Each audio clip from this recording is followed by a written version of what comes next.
Why is there no audio on my am I muted on my headphones were muted.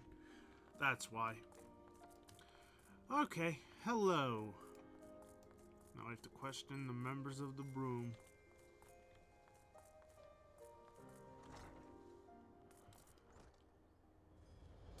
Ow. God damn it.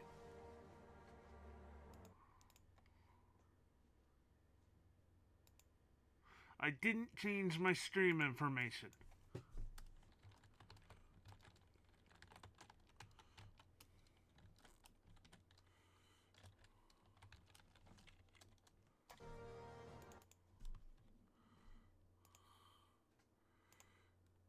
There. Hello, Fire Song!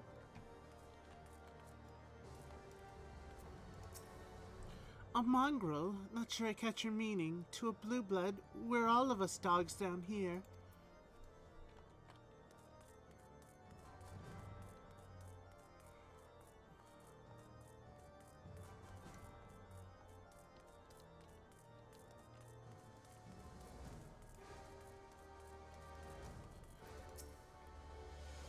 What's that?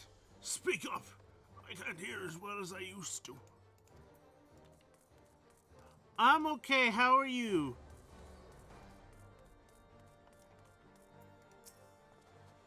I don't know a goddamn thing about the mongrel, but if I did, you can be sure I wouldn't tell you.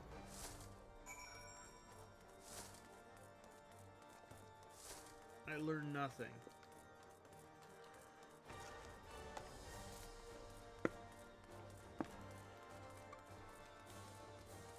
Took a nap earlier? That's good.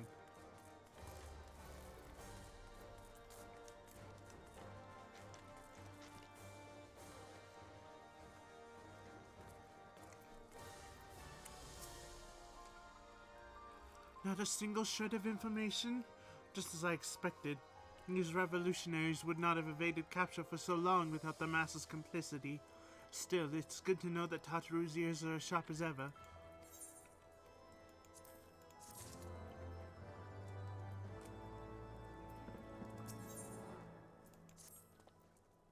Frustrating though it may be, we must press on. While I continue speaking with the people of the broom, why not go and see if Gillibrand knows aught of value? As the proprietor of the Forgotten Knight, surely he must have heard whispers of the mongrel before. We can only hope that he will be more forthcoming than the others.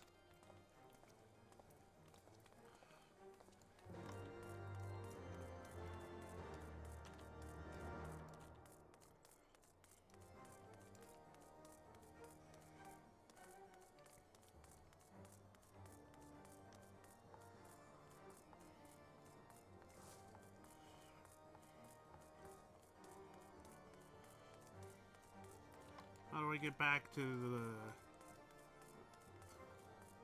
over here?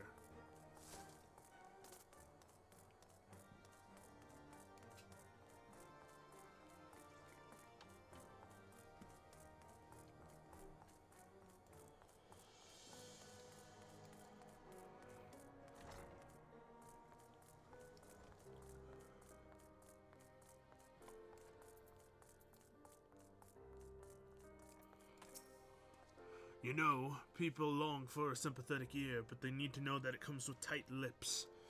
Discretion, Popoti. That's what my customers expect. If they don't get it, then I don't get them. That being said, I'm not without my sympathies. I've heard the tales, and I know you've done right by highborn and lowborn alike. Least I can do is point you in the right direction. But to do that, I'll need you to do something for me. So it happens there's a hunter up in the crozier who owes me a fair bit of coin. However, I've agreed to accept payment in fresh herbs. Go and get them for me. Agreed?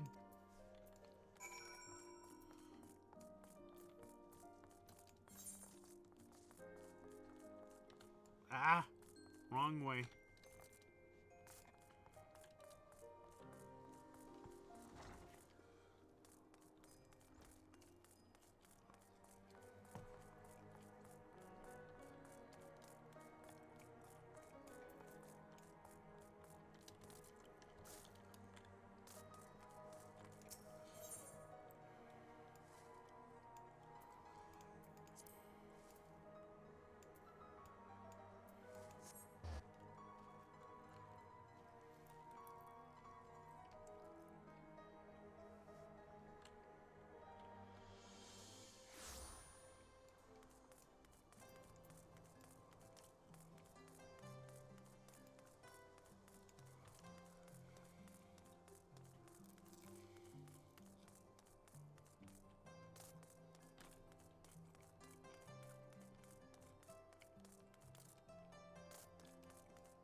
So you're Gilbrunt's errand girl? Good, good. How's he doing? Same as always? Right. Any road, I hope he appreciates how much trouble I had to go through on account of his bloody herbs. Tell him to enjoy them while they last, because I doubt he'll be able to find any more next year.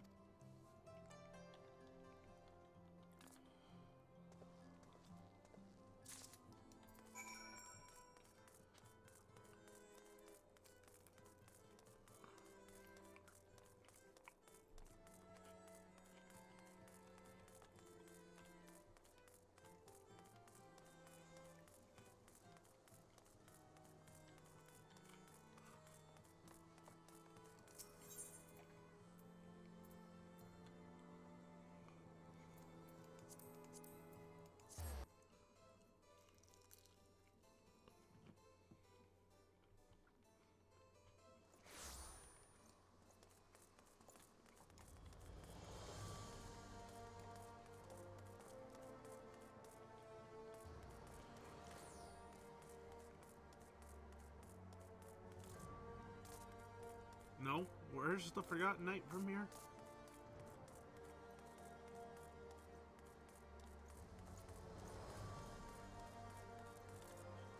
I'm confused.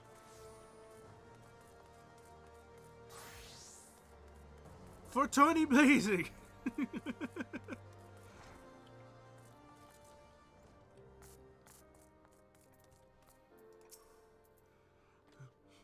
Well, you gonna hand them over or not?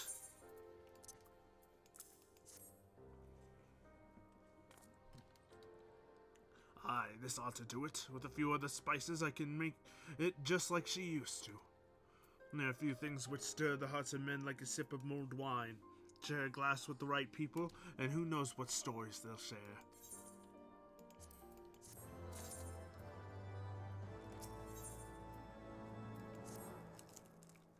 Now that I think on it, there's a woman I know who's rather fond of this blend.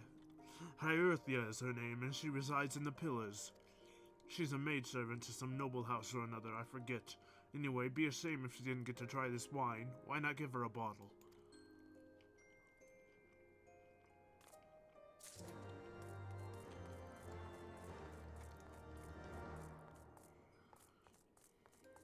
Being it.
Yes, I am Hierthia. Beg your pardon, but do I know you, miss?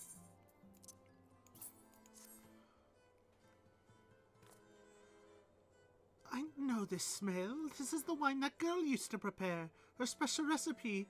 Must be decades since I last tasted this. Oh, the poor dear. Such a shame she was taken in by that baron. He cut a dashing figure, I'll grant you that. Tall, slender, long of ear. But those dazzling ruby eyes of his were filled with lust. 'Twas not more than infatuation what she felt, but she convinced herself it was love, and he couldn't help but take advantage. But when her belly started to grow, gods, the scandal! I mean, 'tis not an uncommon occurrence, but that it was with a Hure made it so much, well, I needn't tell you. She was discharged from his service, cast out into the streets like so much refuse. After she returned to the broom, we drifted apart. I only learned of her death years later by chance.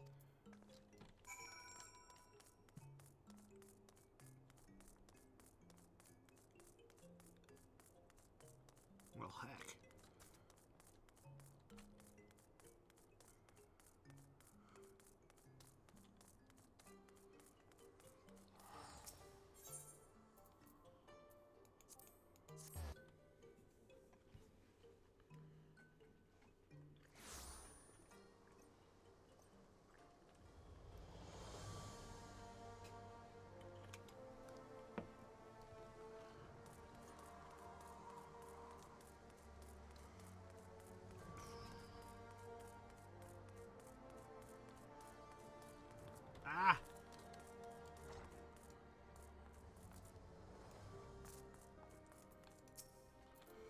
So the amorous nobleman beds his maidservant, then casts her aside when the seed takes root. Not the most original tale, is it? Cold comfort for the women and children who live it, though.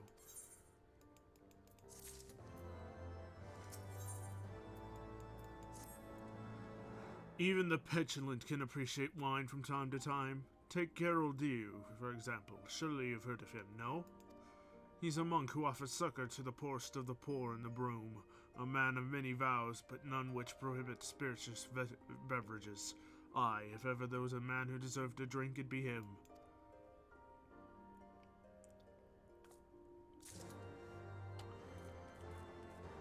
Dang it, now I gotta deliver to this man. I'm just your errand girl.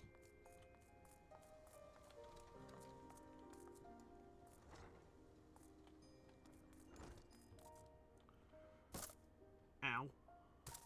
Ow.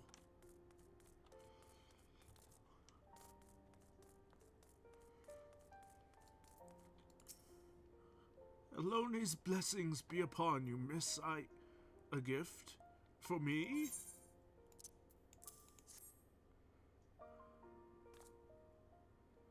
The scent, how reminiscent of a wine once made by a dear old friend. May her soul rest in peace. Forsaken by her family, she toiled tirelessly to feed and clothe her child. Yet somehow she found time to help me tend to those even worse circumstances. So compassionate she was, so full of love for her fellow man. 'Twas that love which gave her child strength to endure the scorn of the other younglings. That little girl, bless her heart. She couldn't help what she was. Eventually she won them over, but those first few years were trying. Even more so when she had to start fending for herself. I remember days she spent standing on the walls, raven black hair flowing in the wind, staring out, as if searching for her mother's face in the mists.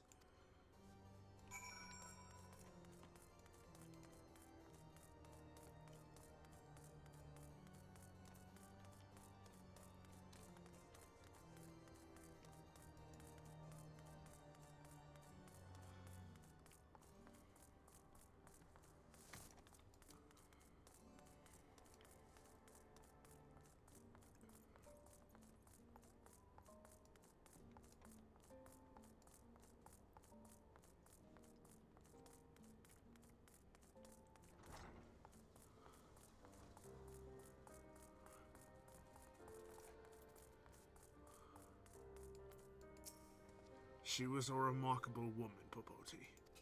After everything she was forced to endure, she still remained hopeful for the future, for her daughter's future.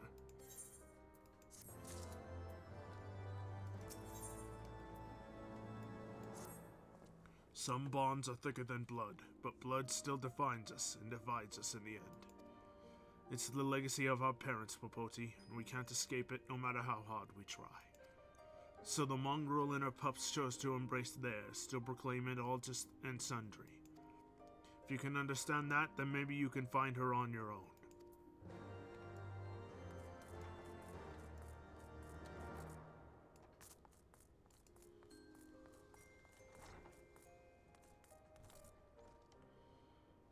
Ow.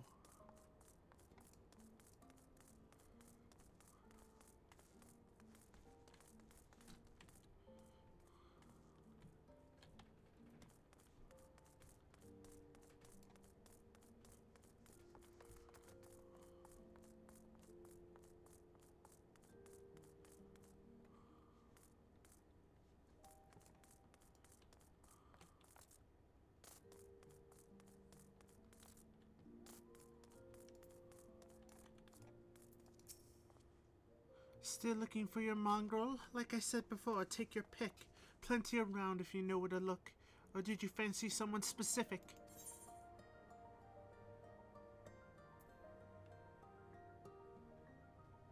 And ruby red hair.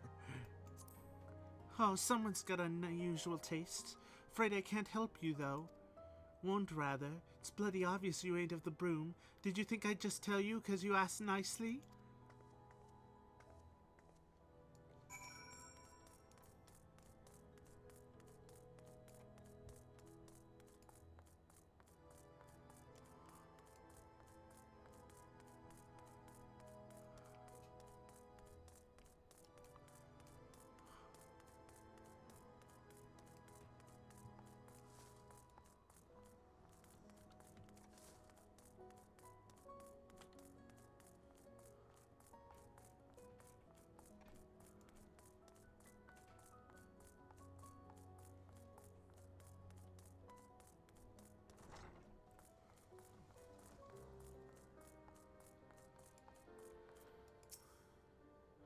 Have you made any progress, Popoti?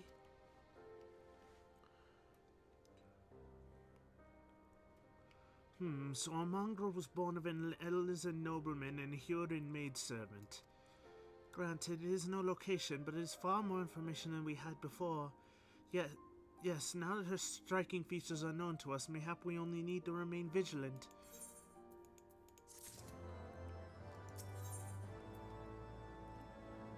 No longer 420 blazing. There must be a way we can draw the mongrel out into the open. Mayhap we should discuss this with Tataru. No! No! Okay, you gotta hydrate. I gotta hydrate. I hydrated.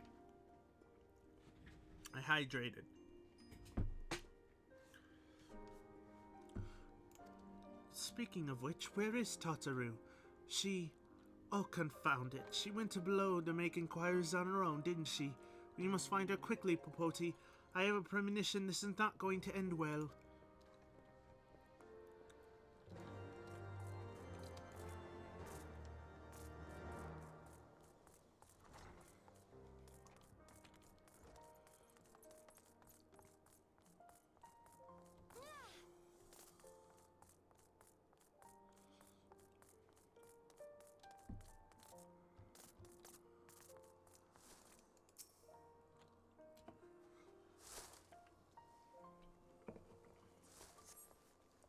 Cast your gaze over the streets below, but see no sign of Tataru.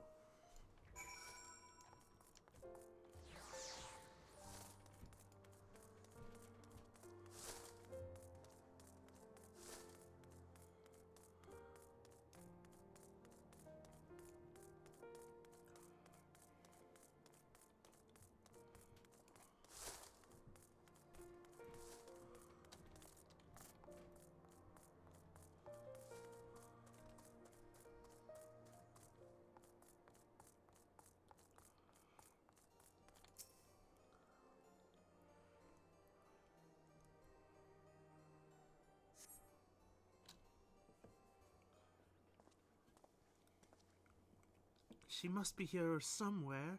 I take it you've had no luck either?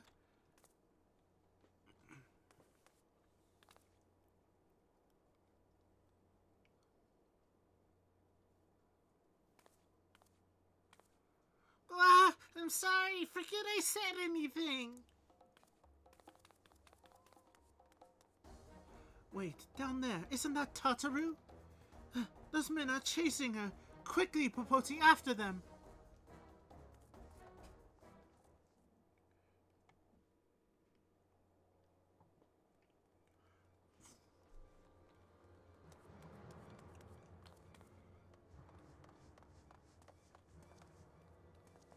Where do you think you're going, Missy?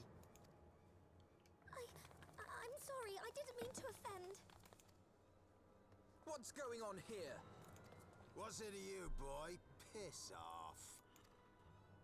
Hold on. I've seen them around. They're in and out of House 4 Tom's Manor all the time. Oh, I see. Skulking about at your highborn master's bidding, eh? Bloodhounds hoping to catch a whiff of heresy, is that it? You are quite mistaken, I assure you. We came here to help. And if you know what's good for you, you will let us pass. Haha! Listen to the pups yapping. Come here, boy. I'll give you cause to yelp. Enough! Leave threatening women and children to our betters. We don't have the knack.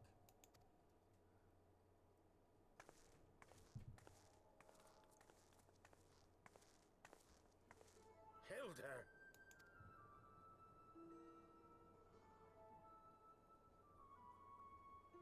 Lay a finger on the Blue Blood's pups, and you're like to lose the hand.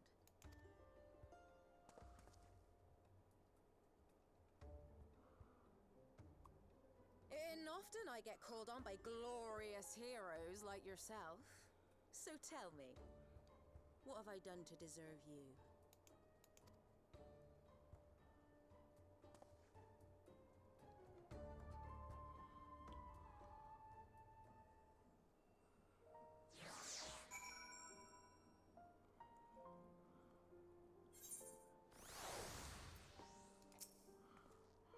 Before you start, let's go somewhere a bit more private, eh? The Forgotten Knights, eh?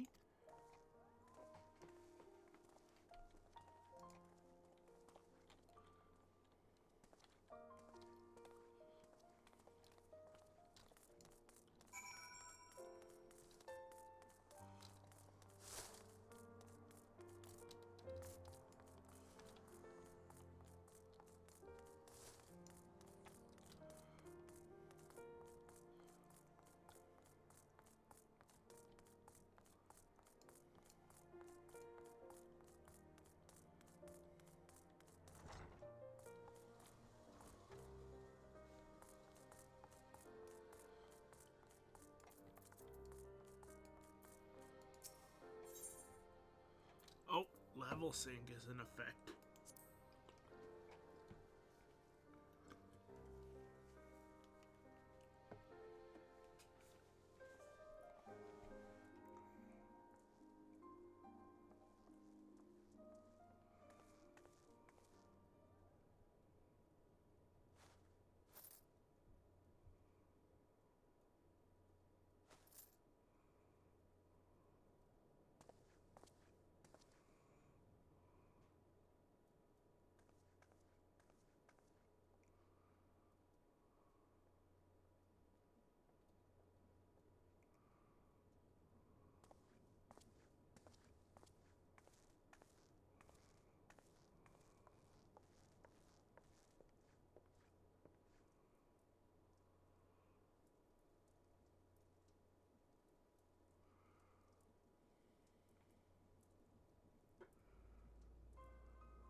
So, while you're on your way to kill Nidhogg, you stumbled on some dirty secrets that the Holy See has been hiding for centuries. Eh? What are they on about? The High Houses. And what makes a nobleman so bleeding noble? They trace their blood back to King Thordan and his Knights 12, the founders of Ishgard. But our friends here reckon we're all descended from the heroes of Eld. Highborn and lowborn alike. And so Sir Emmerich, Lord Commander of the Temple Knights, has gone to ask the Archbishop if he wouldn't mind letting everyone know. Is he simple? The old bastard will have him executed for heresy. Well, seems to me that's what the good sir wants. Seems he thinks a noble sacrifice will serve to prove his claims. We cannot stand idly by and allow Sir Emmerich to do this. Ishgard has need of him. Look, you've a good heart, I can see that. Willing to risk your neck for someone else even when his troubles ain't yours. But what's this got to do with me? If Sir Emmerich is imprisoned in the vault, we will need all the help we can muster to breach their defenses and rescue him.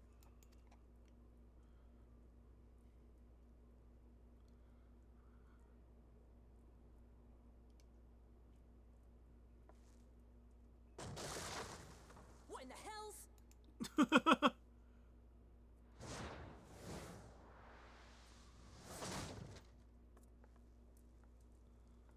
Oh, jeez.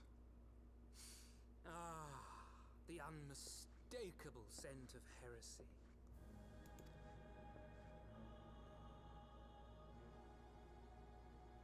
And what do we have here? The honored guests of House Fortom consorting with the Queen of Rats.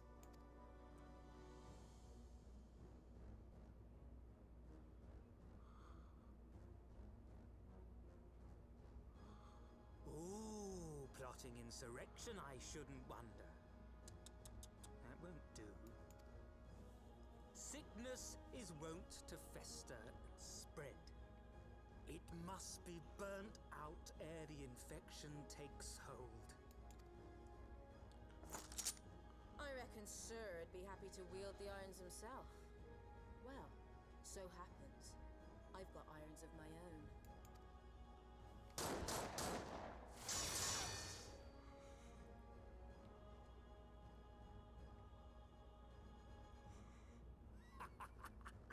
Such simple creatures, rats. Certain to attack when cornered. Let us step outside, milady. In here, your toys could hurt someone. I don't like him.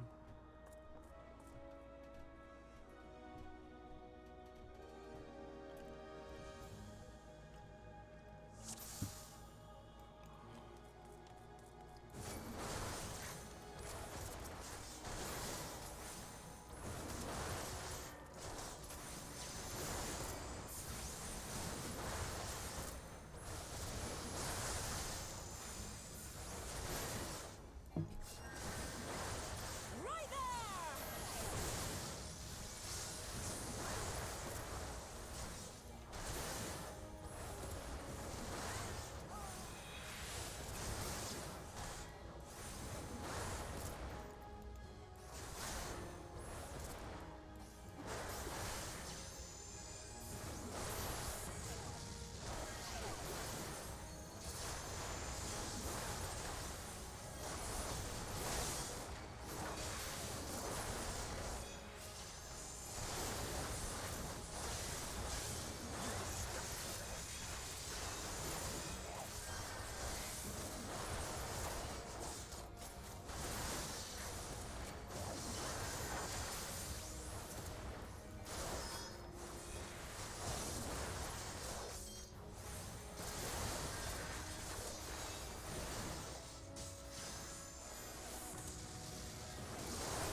Your fire does nothing to me.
Fine.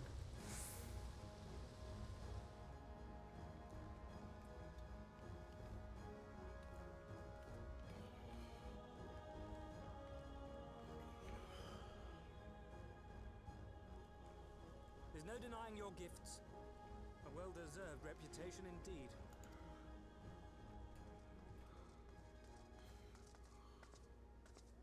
Enough!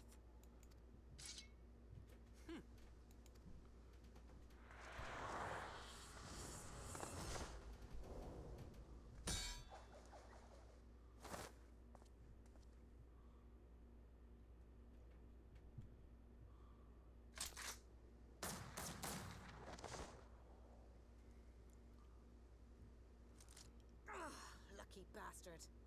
Nay, 'tis we who are lucky. Had we fought on, 'twas but a matter of time before our conflict claimed the life of an innocent bystander.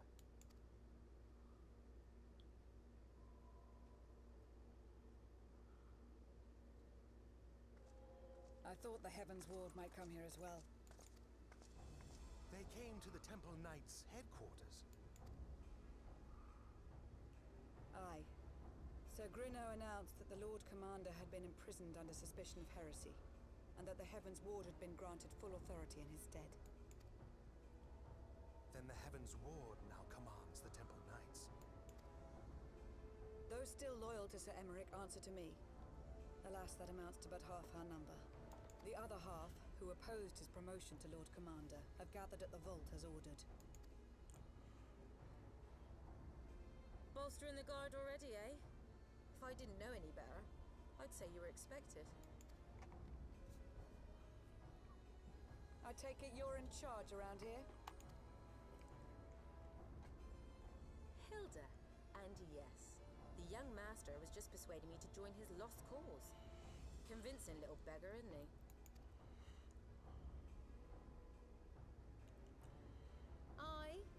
Your passion moved me. A bit.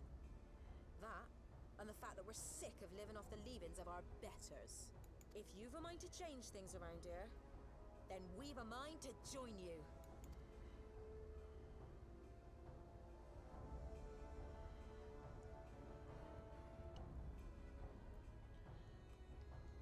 Yay!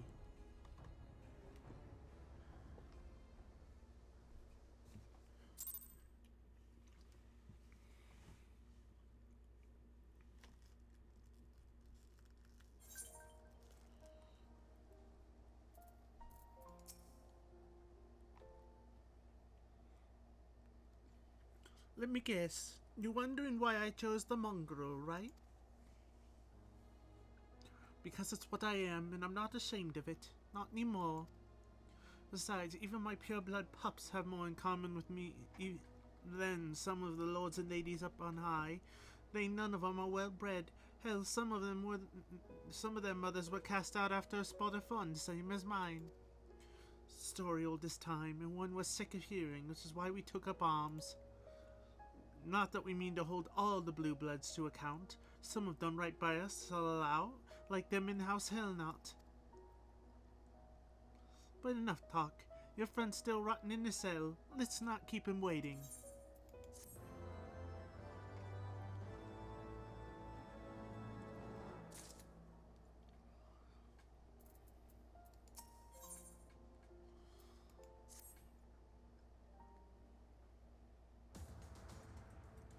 We've been working in secret to undermine the Holy See and the High Houses, that much I'll acknowledge.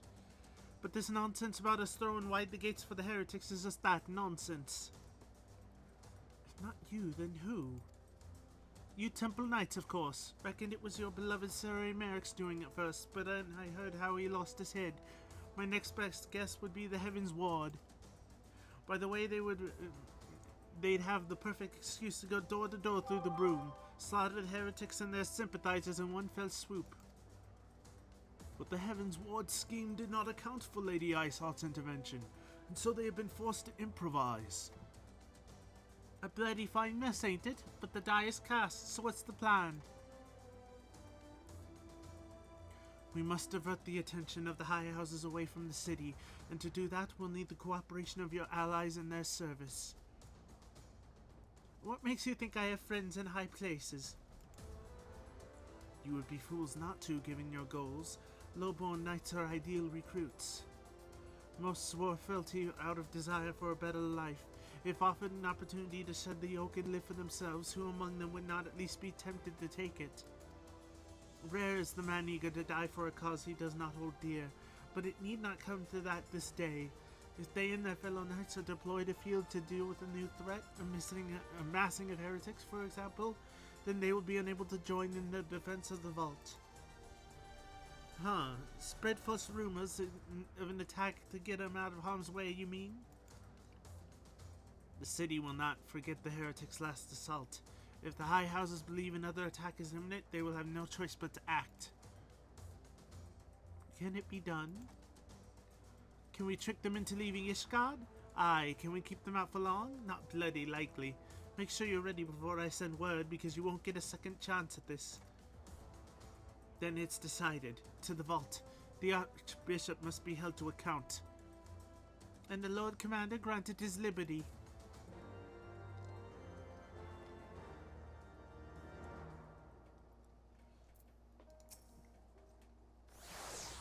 Hearken to me, everyone. We have two objectives. Rescue Sir Emeric and apprehend the Archbishop.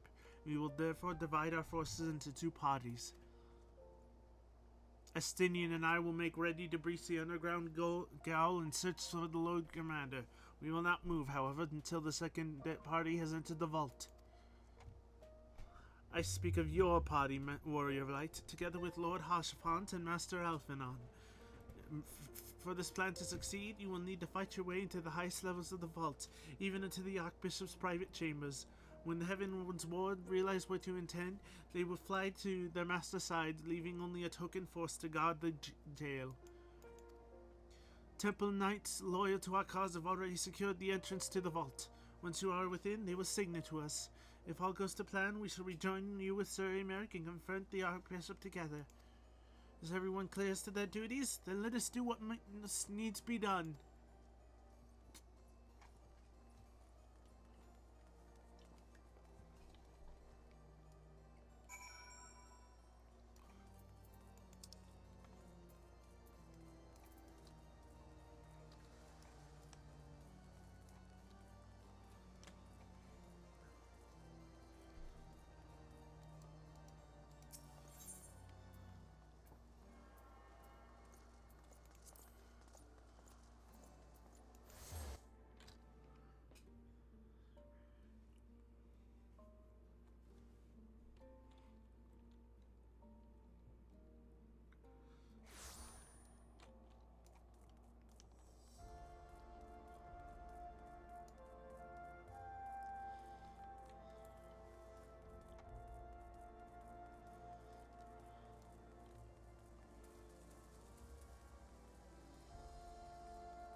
The others are in position, Mistress Papoti. I will send word once you and your party have entered. The vault now accessible.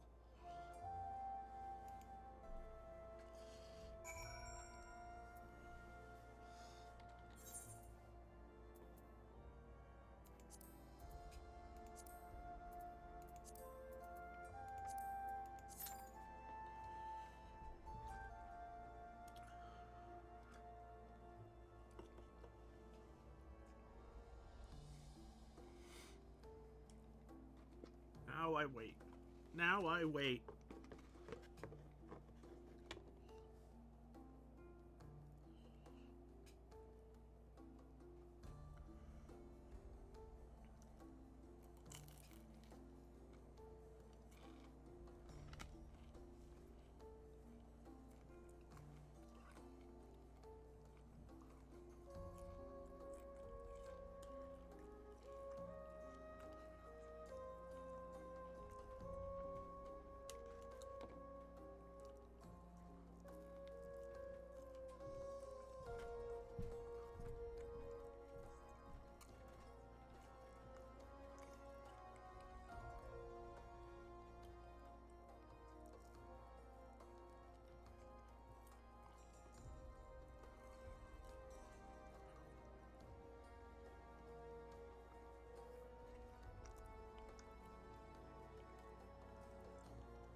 How's everyone doing?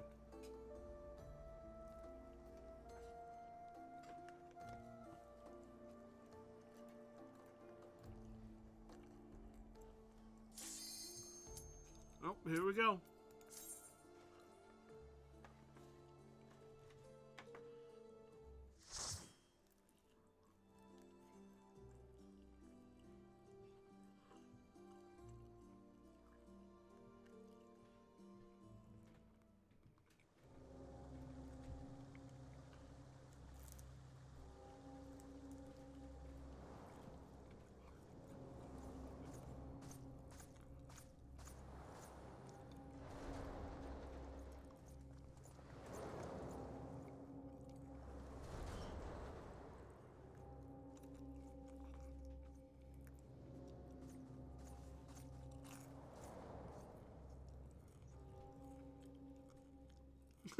One person's in a bikini.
They ran past me and immediately turned around.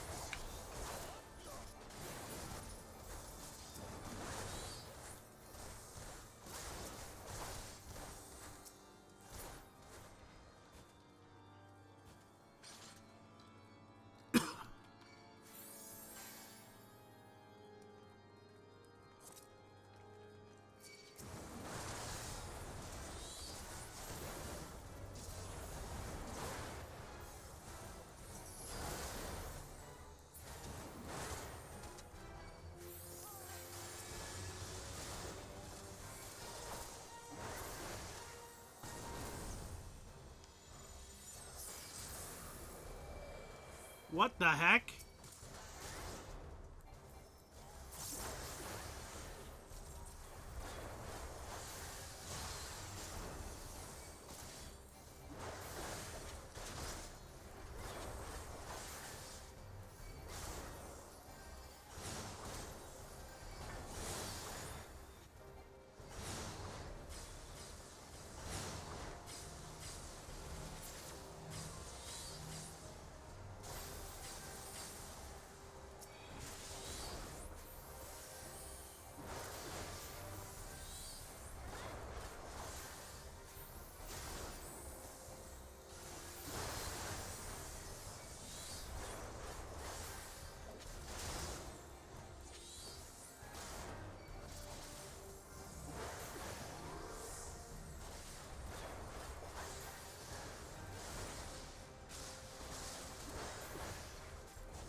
Are these chess pieces?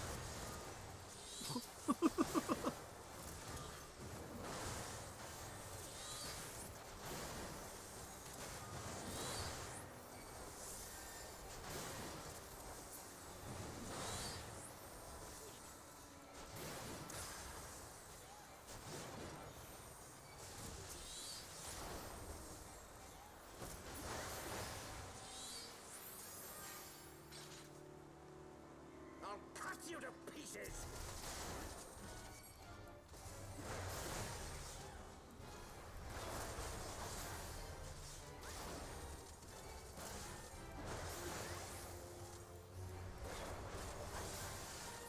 I will not yield to you!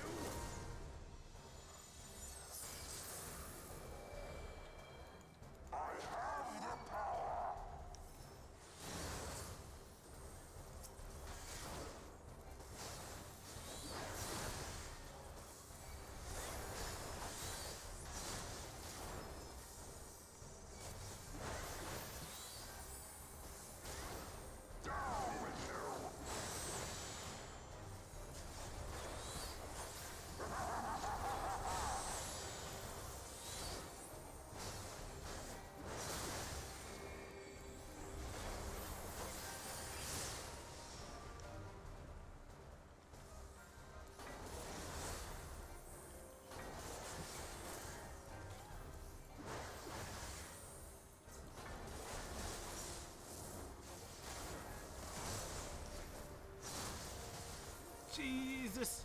Jesus! My health! My health!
I got the E-rings!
Why'd they all gotta hook out?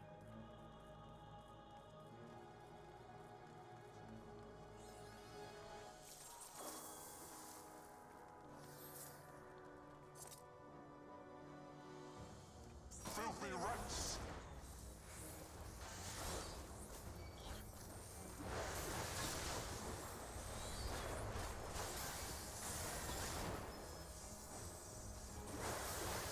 Be gone with you!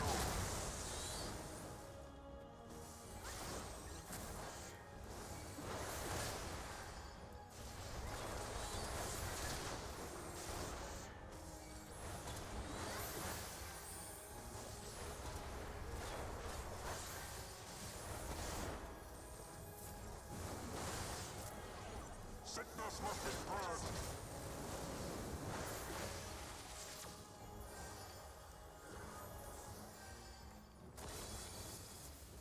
And now the final cut!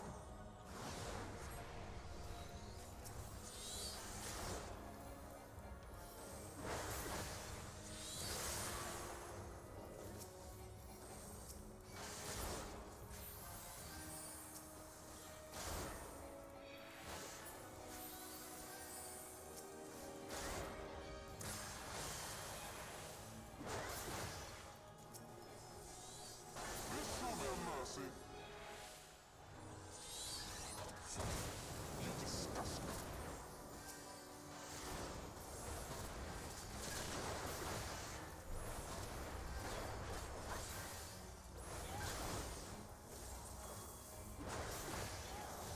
Sickness must be purged.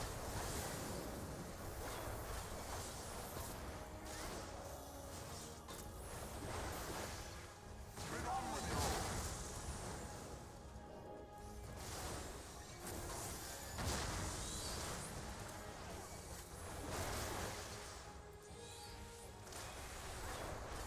Sickness must be purged.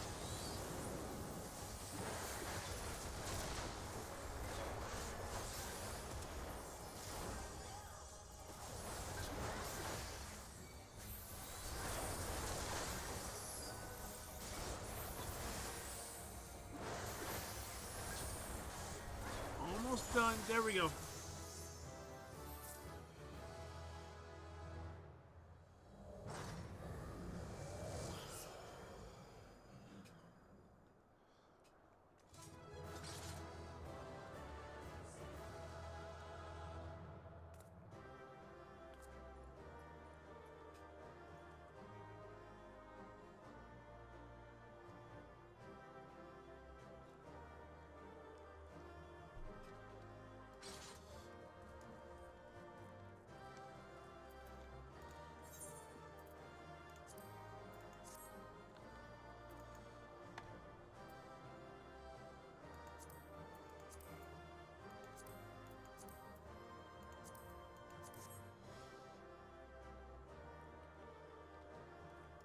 Damn.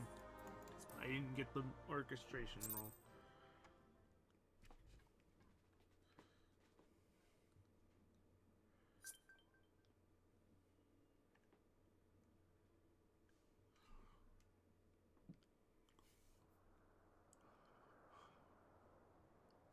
Our power!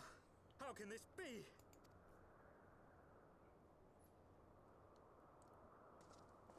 Fall back!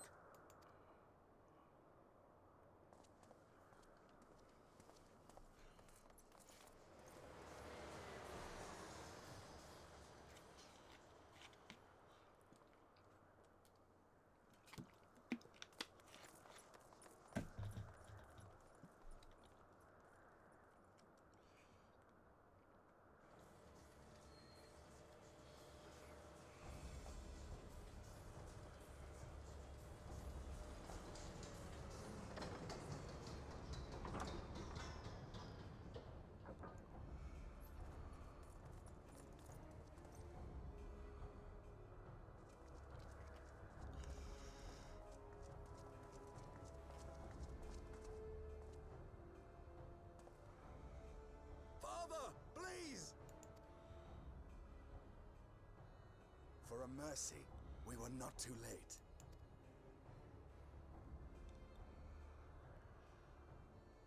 must you do this, Father? Nidhogg is fallen. There is no need for further deception. Now is the time to renounce the lies which led us down this path. To start anew! And tear down the very pillars of our society? Our history? Our values? Everything we have built over 1,000 years? A fool to the last.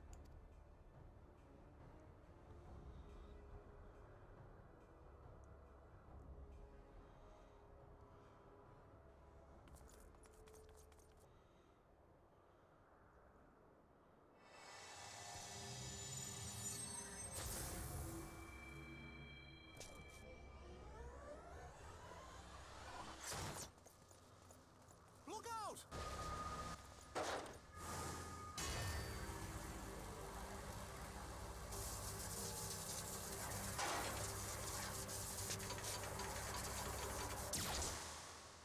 Harshva, no!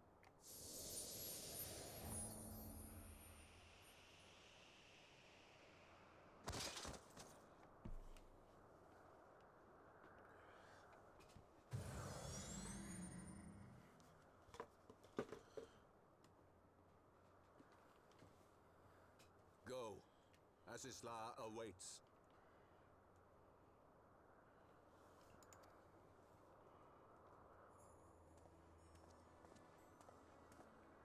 Lord Orchefort!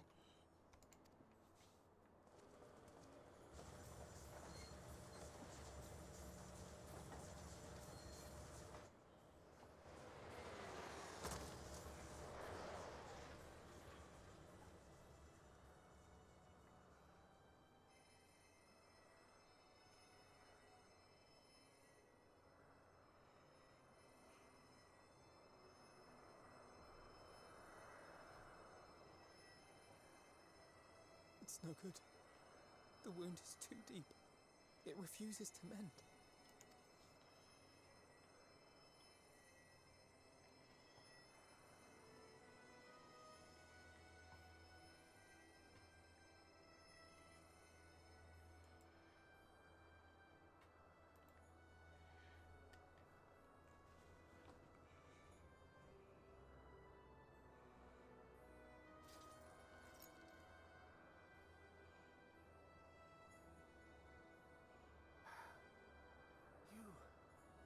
You are unharmed?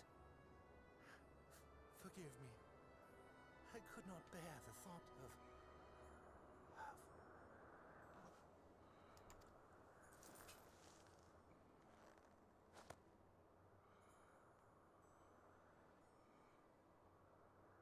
Oh, do not look at me so.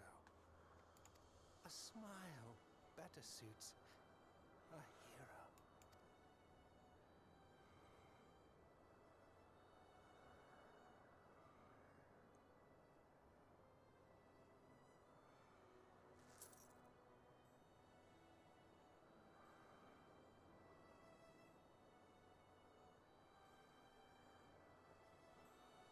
No, Nom.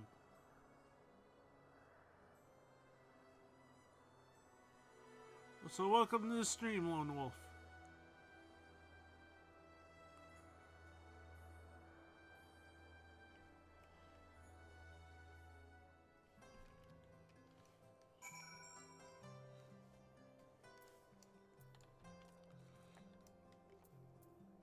It's too late. I do not know what to say. The others, they are gathered at Fortune Manor. No, Nom. No, Nom. Cease.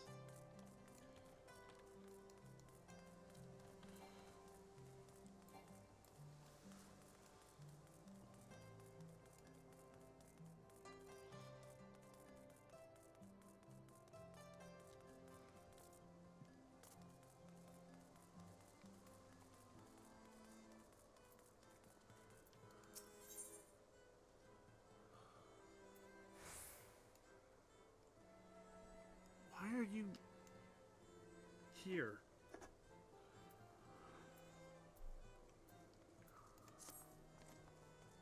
We recently held a ceremony to honor the passing of Sir Choldenbaint, third son of House Hailnot. I was surprised to see none of the Rose Knights from Camp Cloudtop in attendance. Not that they should have abandoned the camp, mind you, but at the very least I expected to see Rontremont or perhaps Lady Laniette in attendance. I'm sure she has her reasons for not attending, but Rontremont is a dear friend of mine, and I know how he cared for Sir Choldenbaint. They worked together quite closely for many years, down to the very end. And this is why I want you to present this to him, this battle standard raised during the ceremony. I'm sure he would have attended if he could, and at the very least I should think he would appreciate a memento from the ceremony. Hello, Elback. I'm okay.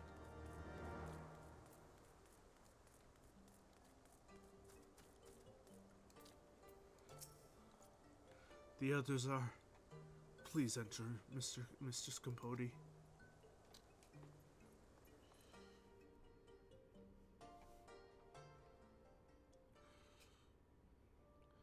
My water levels are okay, thank you. Yes, I'm hydrated.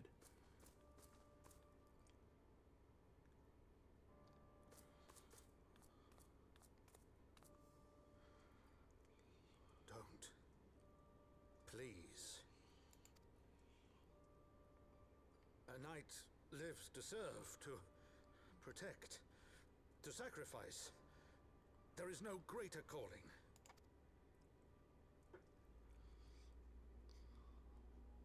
Leave me to mourn and give chase. For my son, and for the nation he loved. Go!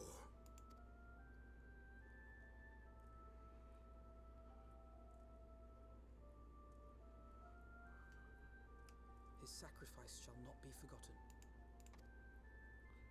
My son.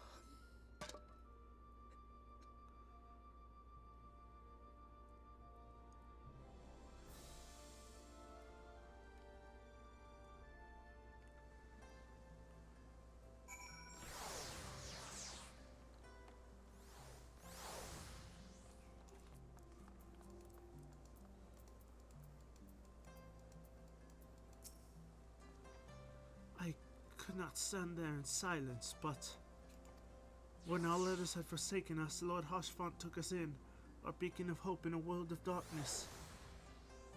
What's up, Elback? Lamb. He did his utmost to raise our spirits so that we might face our troubles with courage, with conviction, so that we might face them as knights.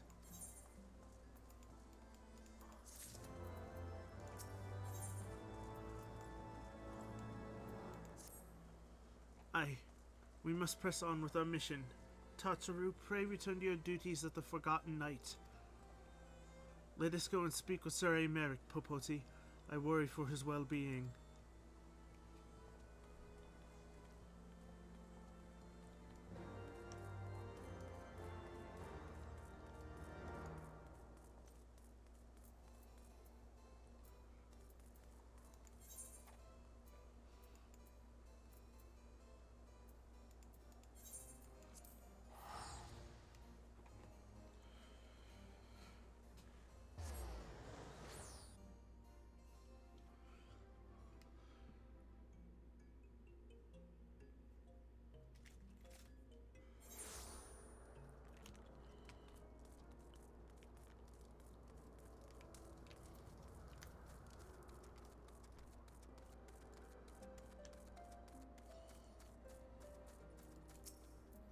Good day to you, adventurer. What can I do for you?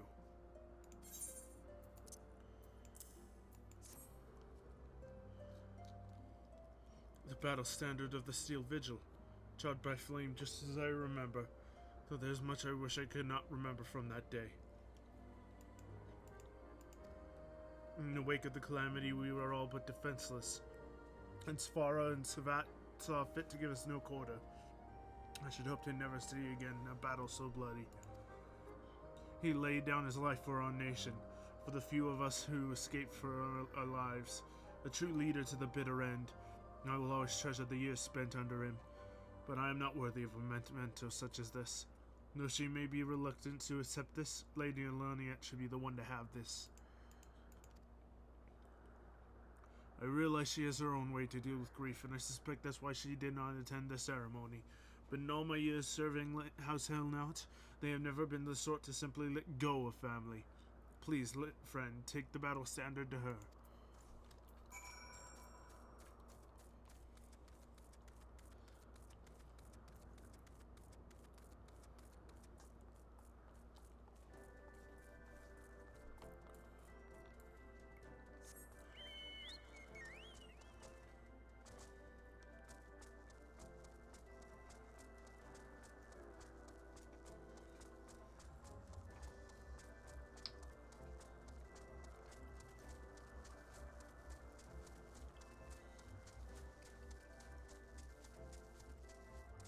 No, you should not.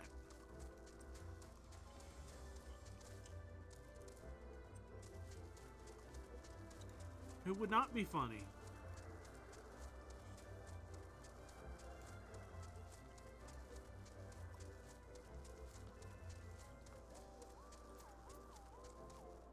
No.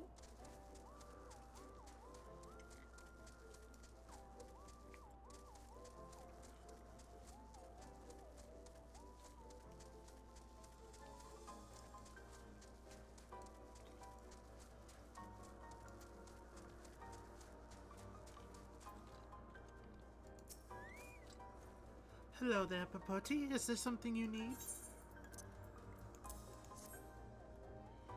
The battle standard from the Steel Vigil. You are too kind. This is a most unexpected gift. Cloudmate was a good man, always ready to put his man's needs before his own. They were a family, and they mourned his loss like family. Though I wish they had not followed France's example. He insisted on a post in Central Corthus, hoping to avenge him someday, and Cloudmate's men were quick to follow suit. But I refused to own the past, grieving at gatherings year after year. It's not what he would have wanted. Nay, he would have me live my own life and fulfill my own dreams. His passing was a great loss to our house, but such hardships are not unfamiliar to us. Times are hard, but we will move forward, and in time, Ishgard will become the great nation he believed it could be, free of war.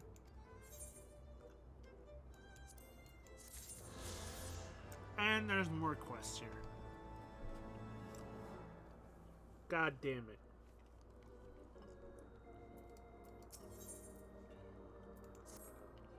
Three of my men were sent to survey the area around Oak Gundu early this morning, and if yet to hear word from them. A routine check shouldn't have taken this long. Papoti, may I ask you to travel to this location on your map and see what has delayed them? If they've met with trouble, I would be at ease knowing you are there to help them.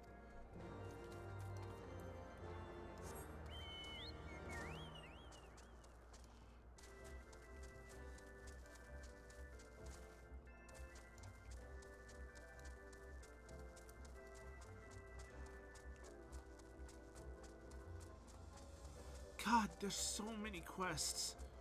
It never ends.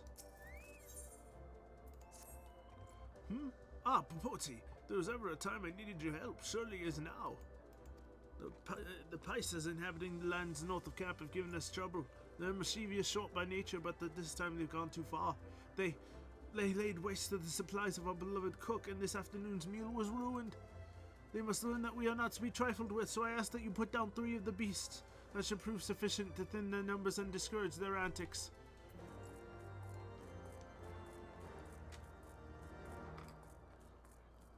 What if I don't want to?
No, this will not do it all.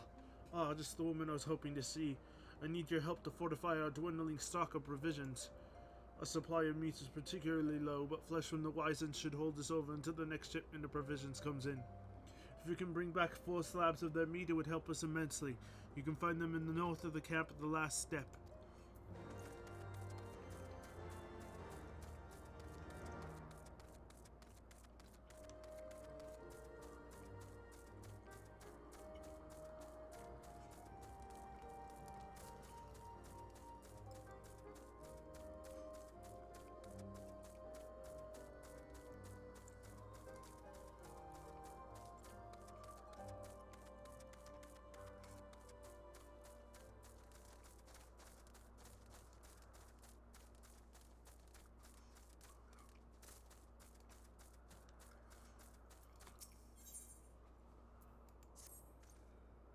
Ah, Popoti, your timing is impeccable.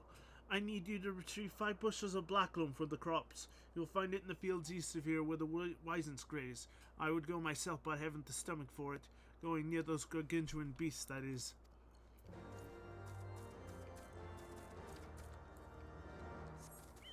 Why can't I fly?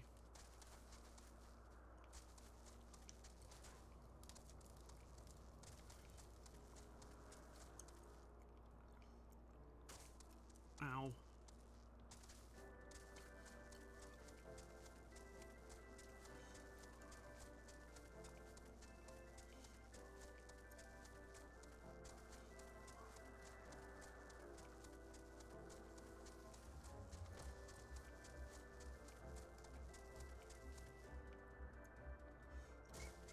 Ow.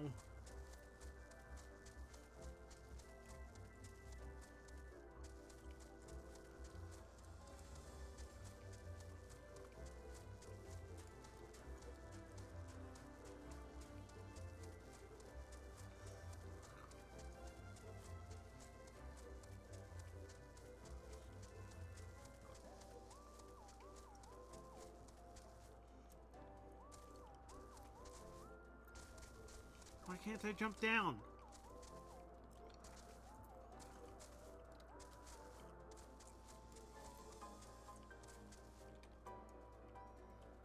Ow.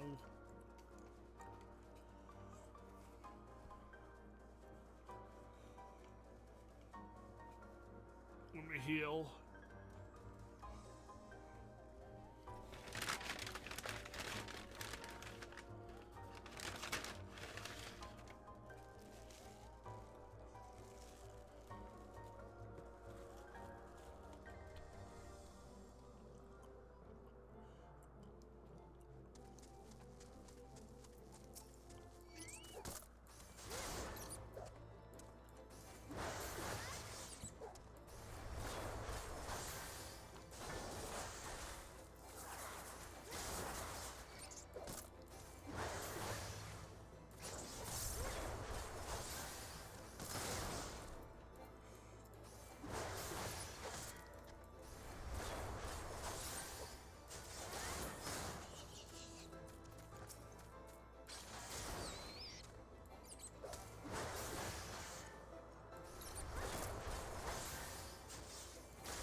How do I go up? This map is so convoluted.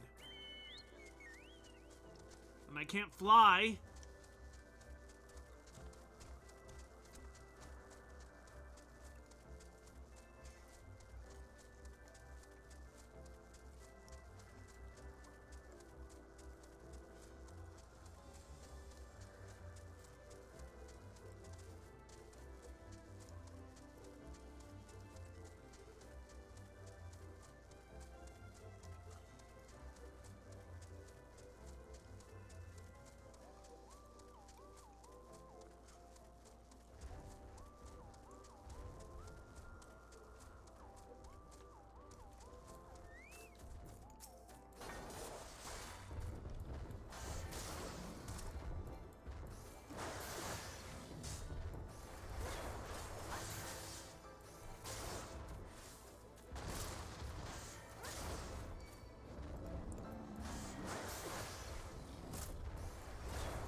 That done.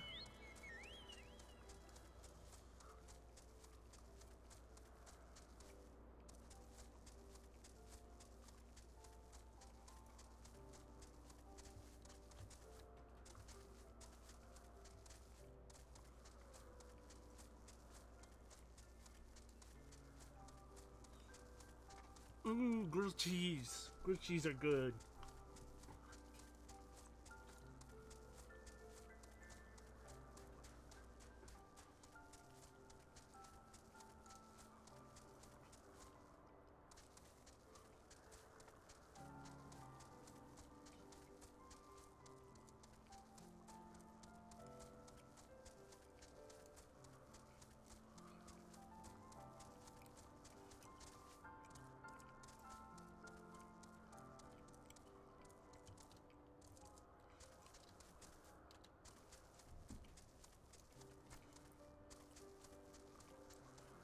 To get up there? How do I get up there?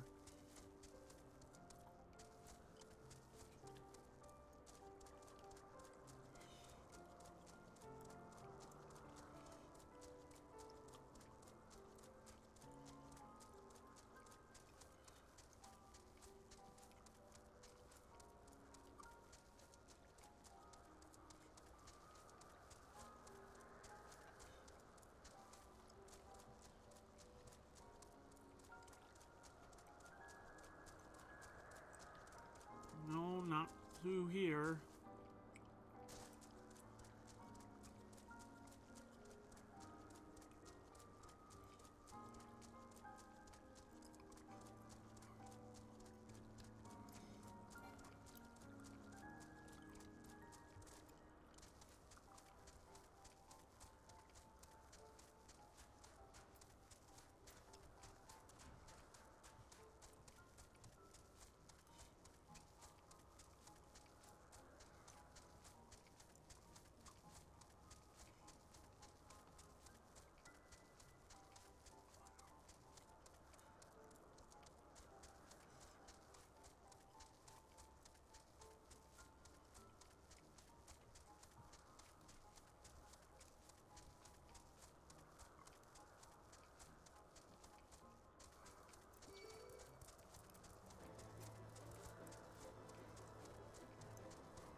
No serious injuries.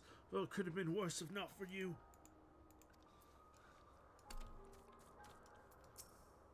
We never expected to find Vanu hiding in a desolate, broken building. Thank Helona you were here to help us.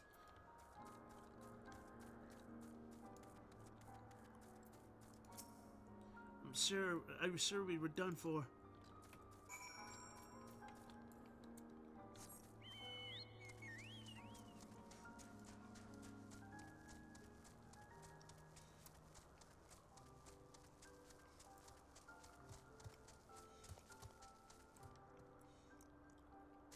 Ow.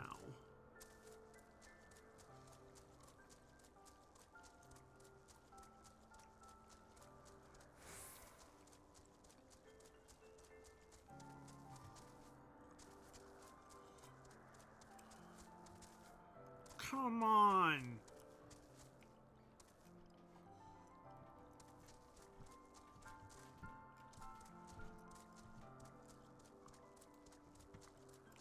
You gotta go all the way around.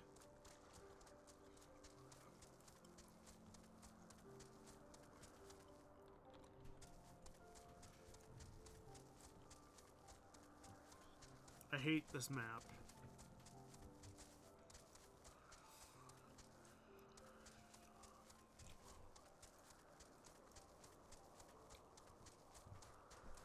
No, it wouldn't be that direction. How would I get over there?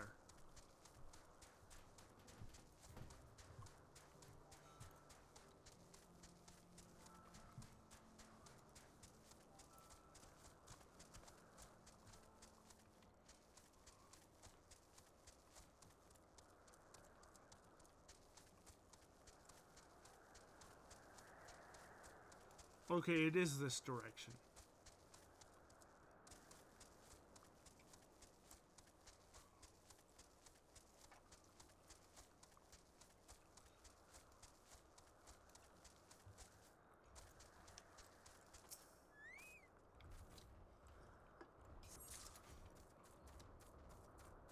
Merp? What is merp?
You've returned safely, thank goodness.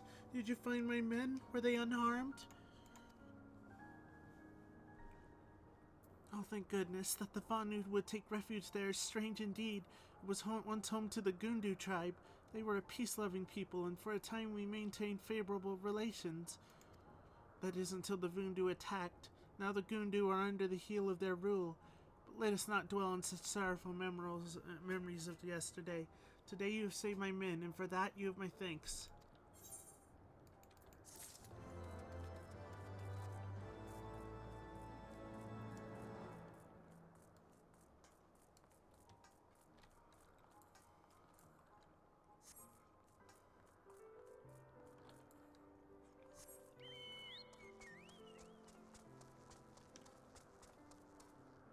Oh, god damn it.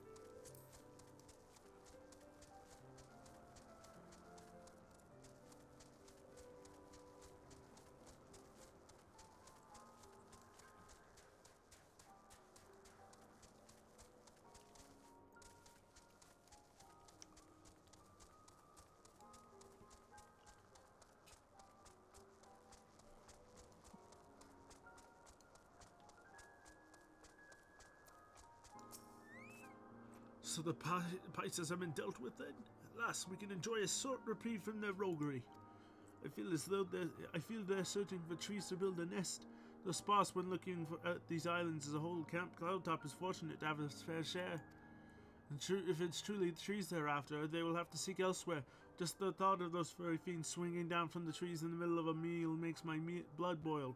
I will not allow it. And you have another quest. Good to see you, Popoti. I'm sure this comes as no surprise, but there's yet more work to be done. The Dalmos inhabiting Oak Gundu have been wandering dangerously close to... No, God, no! No! 6, 7, 7.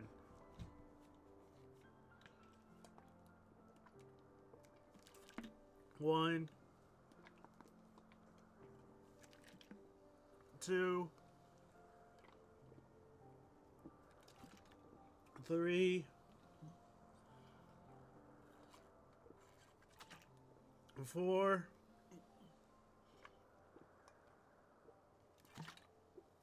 5, 6, 7.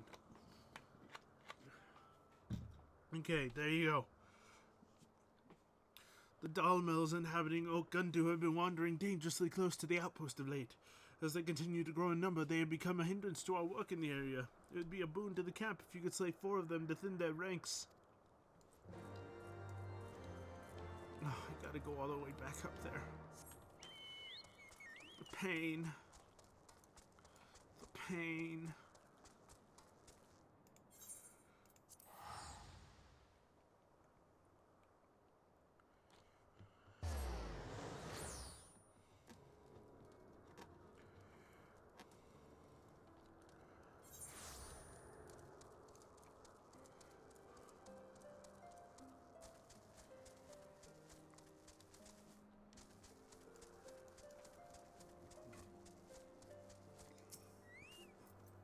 Ah, say no more. You've collected the black loam, yes? I fear we can't expect a good harvest without it.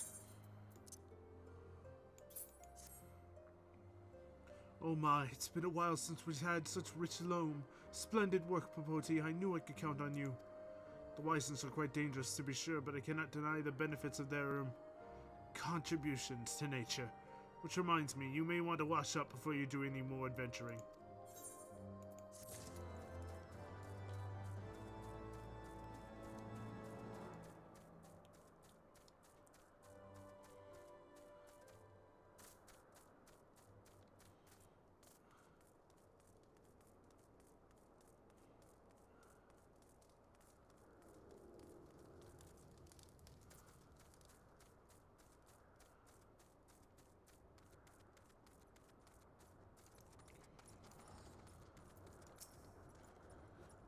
Daily must be desired of taste, but we're in no position to be particular with our food. Were you able to retrieve their meat?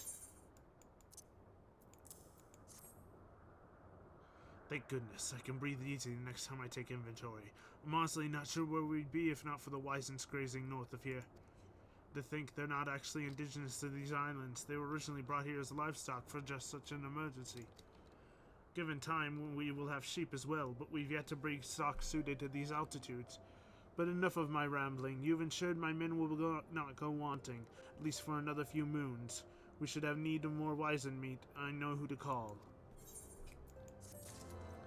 And another mission from you. I've had great ideas in my day, but I say I've truly outdone myself this time. No doubt you're curious as to what I'm planning. Well, not long ago, I discovered a saddening of Gastornis nest I used to meet at the roadhouse. If you could retrieve a single egg from the nest for me, all will be made clear. Oh my god. Why do you send me to such random places on the map?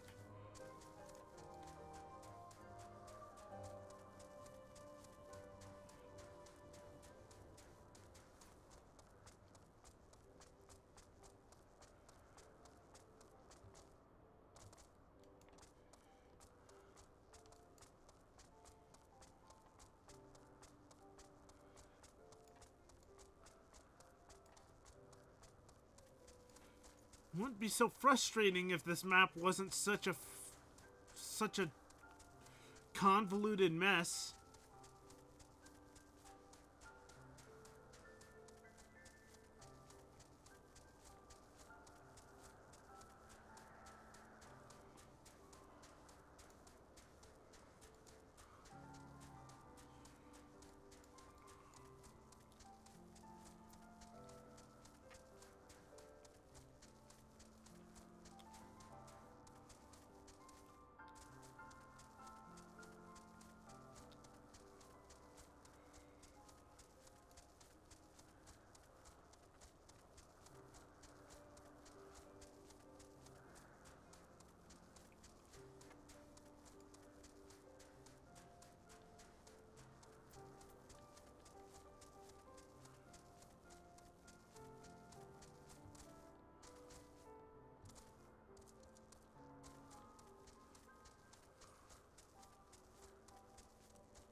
Oh, I forgot. Fortnite has another Dragon Ball crossover right now. I should be playing Fortnite after I complete these. Oh, god damn it! You find nothing, and I have to fight a bird because I picked the wrong nest. I might play Fortnite after these missions.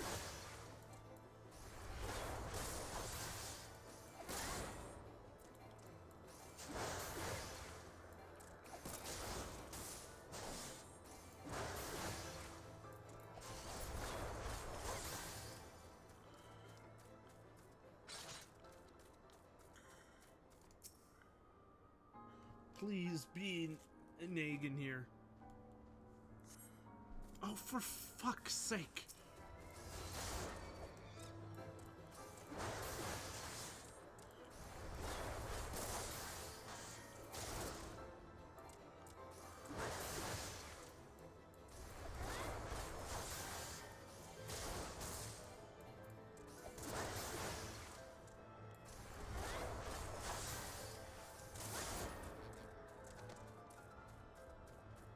It's gonna be the last nest I check, isn't it? God damn it. This is just annoying.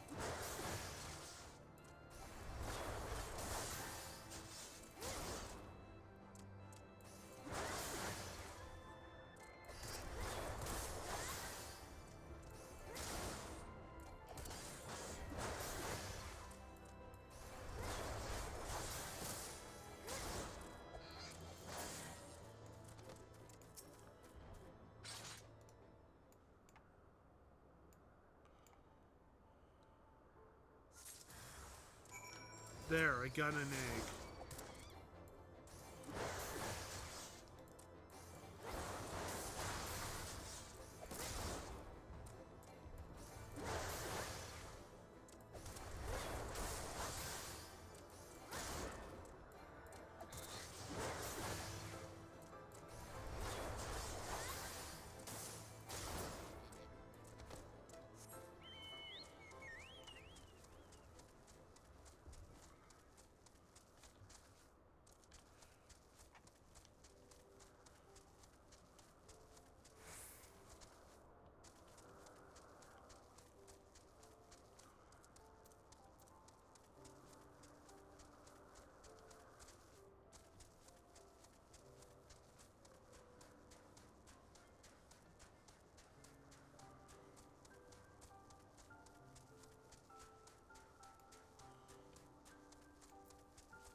There's not a fourth?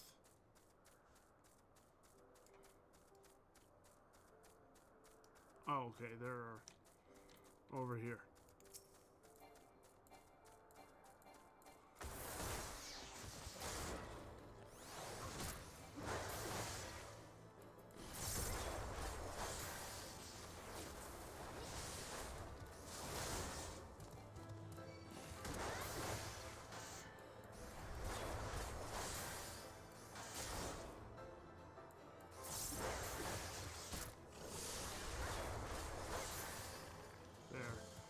All right.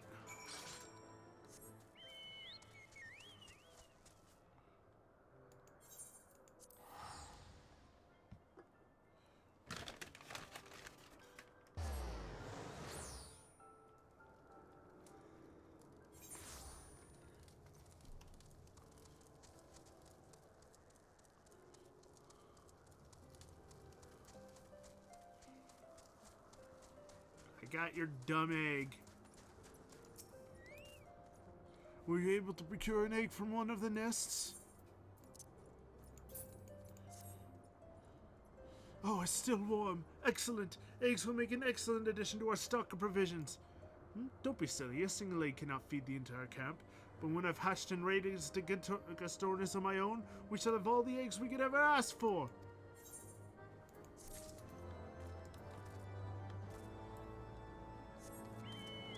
That's not how taming animals works.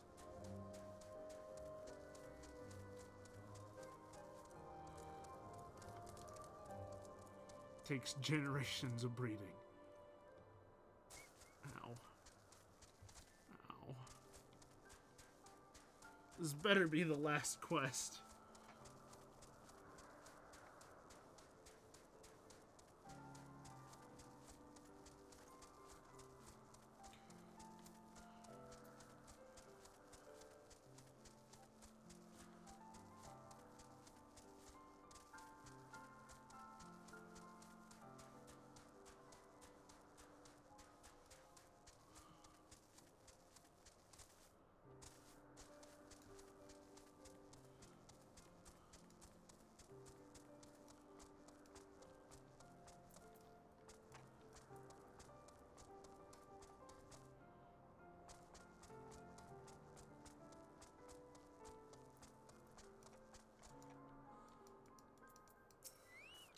Welcome back, friend. I've taken you've dealt with the Dalmels, then?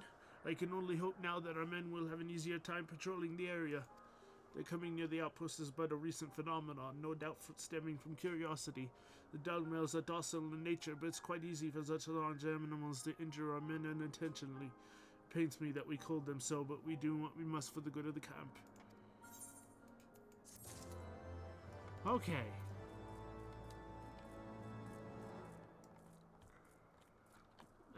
Elback, you there?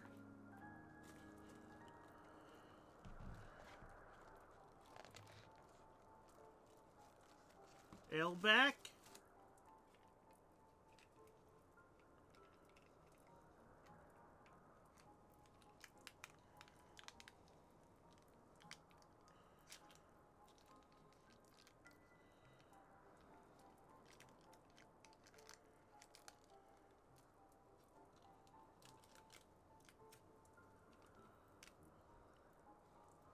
I don't want to play Fortnite alone.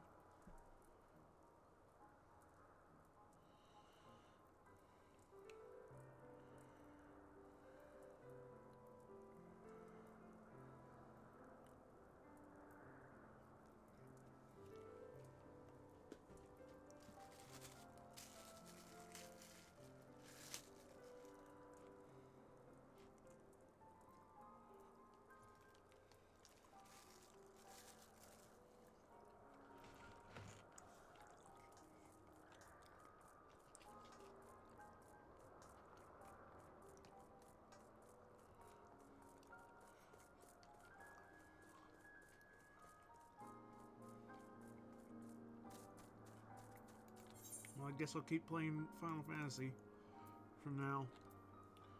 I can always buy them after the stream. Hopefully I don't forget.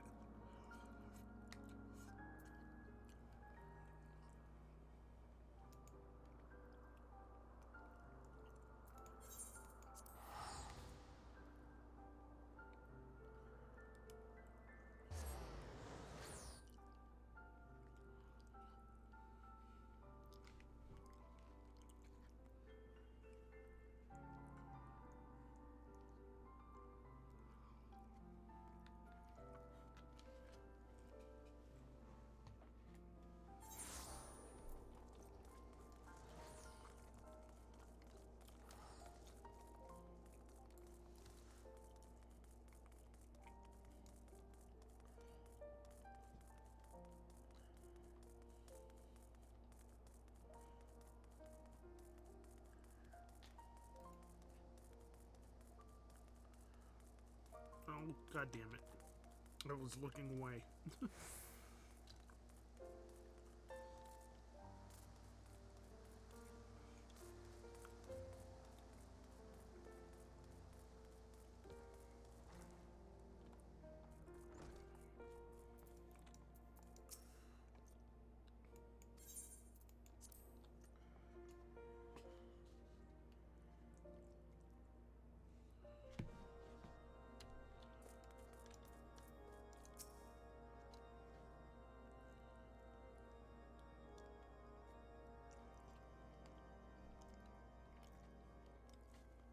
My friends, I am in your debt. Think nothing of it. Your wounds are healing well, I trust. No. Some wounds do not heal.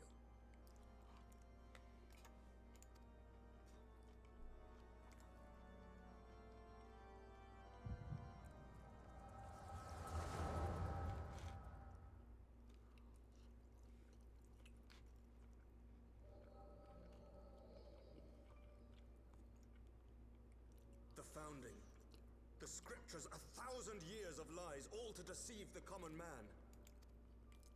Nay, our own brothers and sisters. For the blood of the Knights 12 flows within all our veins.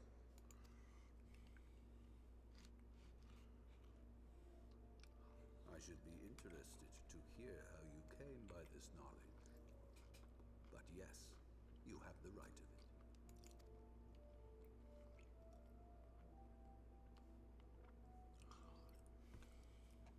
The architects of Ishgard, King Thordan and his Knights 12, entrapped and butchered the great worm, Ratatoskr, that they might partake of her eyes and thereby transcend their mortal limits. Upon learning of their treachery, Nidhogg was consumed with a murderous and justified rage. I dare say you know what followed. The great worm slew the king and half of his knights. Aye, but Nidhogg was subdued, and his eyes plucked from their sockets by the knights that remained. Their one mistake was to show mercy, for from his brother Hreisvelger did Nidhogg receive a new eye, thus rejuvenating his form and empowering him to embark upon an eternal quest for vengeance. Whilst Thordan's son Haldreth took one of Nidhogg's eyes and learned to wield its power in defense of his people. Thus was the first Azure Dragoon born, and ever since that time, his honored successors have risen to drive Nidhogg from our lands whenever the worm has returned to plague us.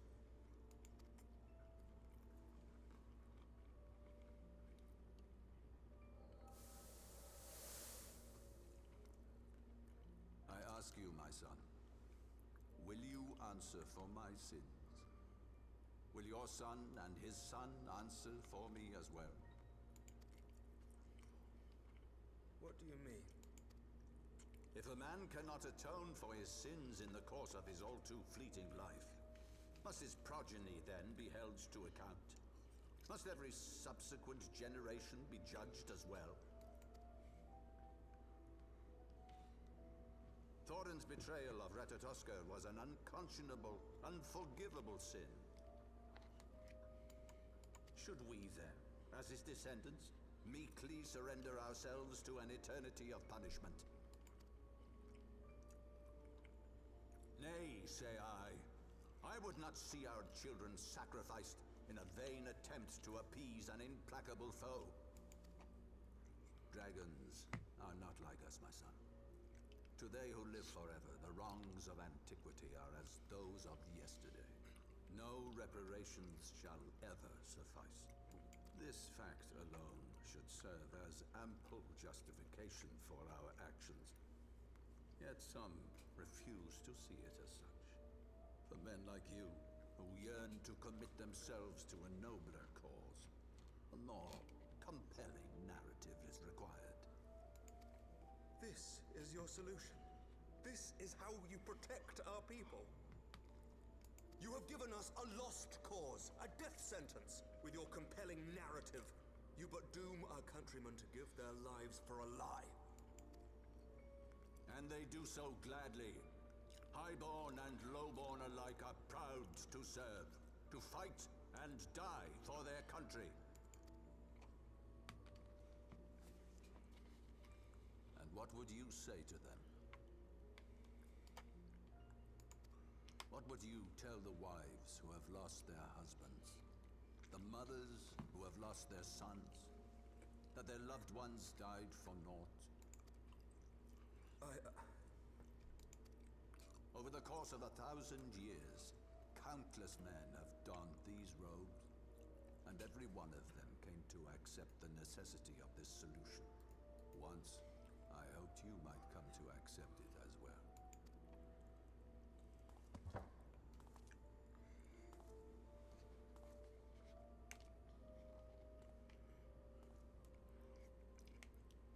Do not despair, my son. Soon I shall free us from the sins of antiquity, and bring about the change you so fervently desire.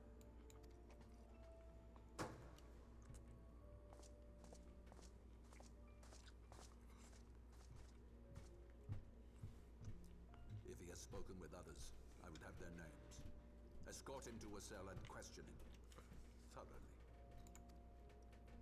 Your Eminence.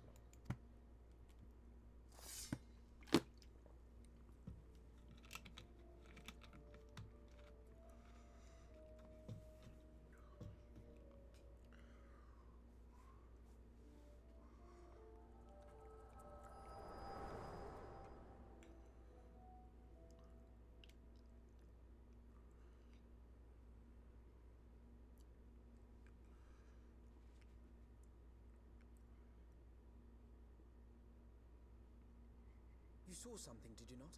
A vision of the past?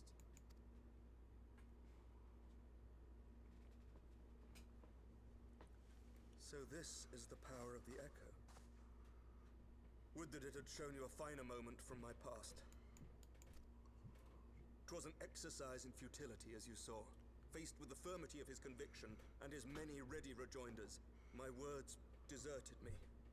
To be frank, I am embarrassed to recall it. A friend once impressed upon me the importance of differentiating between words, deeds, and beliefs. Were he here, I suspect he would judge your father's conviction to be no more than rank, self-serving delusion. Even so, I cannot help but wonder what manner of change he intends to bring about. I have given some thought to that as well. During the battle within the vault, the Heavensward demonstrated strange and unnatural abilities. Aye, the manner in which Sir Zephyrin struck down Lord Horchefant was unlike anything I've ever seen before. The spectacle called to mind King Thordan and his Knights 12 as they are depicted in scripture, holy powers and all. Mere fabrications, which have become objects of faith, instilled with the belief of countless devoted souls. 7 hells! If Lady Iceheart can use her own body as a vessel for summoning, I see no reason why others could not. Are the Heavensward truly so reckless? Unbelievable. As they fled, my father spoke of Aziz La. Though I know not what he intends, I fear no good shall come of it. His ambitions are too great, and his minions too powerful. We must find the Heavensward and stop my father before it is too late.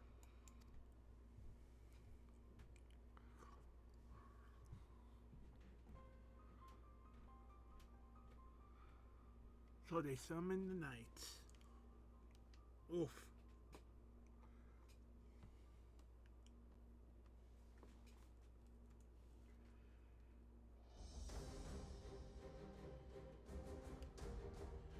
Give me a moment.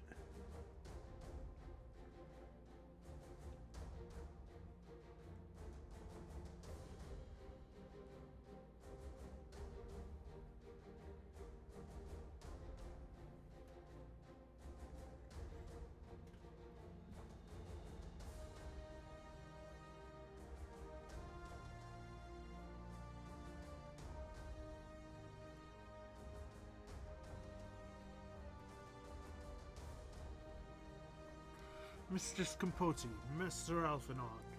Now, I, Merrick, Lord Commander of the Temple Knights of Ishgard, do hereby entreat the aid of the Scions of the Seventh Dawn. Our aid in preventing whatever it is that the Archbishop intends? Your aid in bringing him to justice. Too much blood has been spilled for the lies he perpetrated. No more.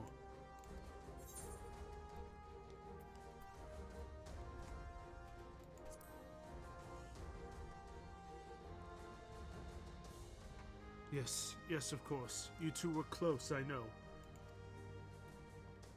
Much has changed since our order's founding, but our duty to combat the primal threat is not. If the Archbishop and the Heavensward are guilty of the crime of summoning, then Popote and I will stop them. Would that I can join you in the pursuit, but alas, my father's absence has thrown our government into chaos. 1 second.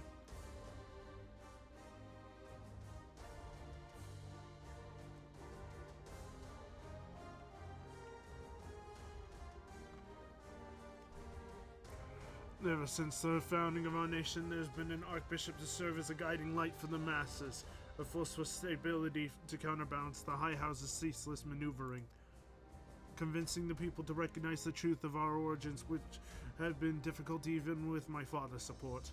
The road ahead is that much more fraught with peril without it. Yet walk with it we must, for unity is more vital to our survival than ever. After all, Nidhogg's death did not mark the cessation of the Dravanian hostilities. Far from it. We will have need of each other in the days to come. You may ever count on my lance, Sir Merrick. To my dying breath I shall defend Ishgard from the Horde. If I may, Lord Commander, I would like to assist the Scions in their search for the Archbishop. Popote, Master Alphino, pray attend me outside. Very well. With me, Popote, I believe we have much to discuss.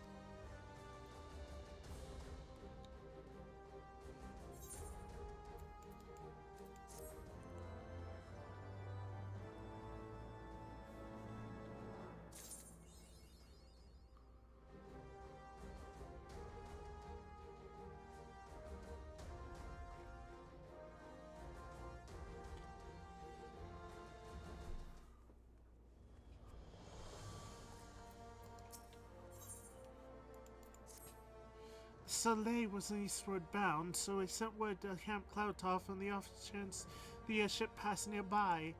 Sure enough, Lady Laniette informed me it had been sighted near her scouts. Then the Archbishop is somewhere in the Sea of Clouds?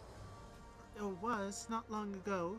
The airship has not been seen since it disappeared into the northern reaches near the Blue Widow. Alas, because the region is firmly held by the Vanu Vanu and not easily accessible from Count Cloudtop, House Hillknot is yet to establish a foothold. We will need not only an airship, but a captain bold enough to risk the beastman's wrath. I think we both know the perfect candidate, Popote. Let us pay a visit to Master Garland at the Sky Steel Manufactory. I see, then I will take my leave for now. There are other matters which require my attention.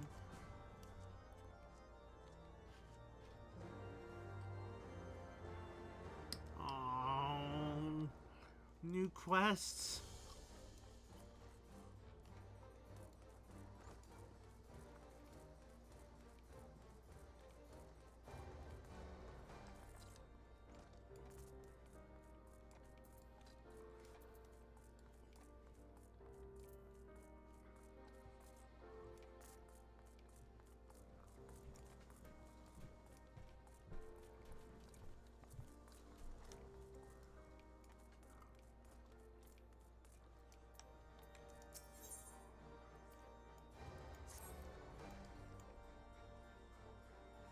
Do you remember Osoel, the young girl who deceived you for our firewood?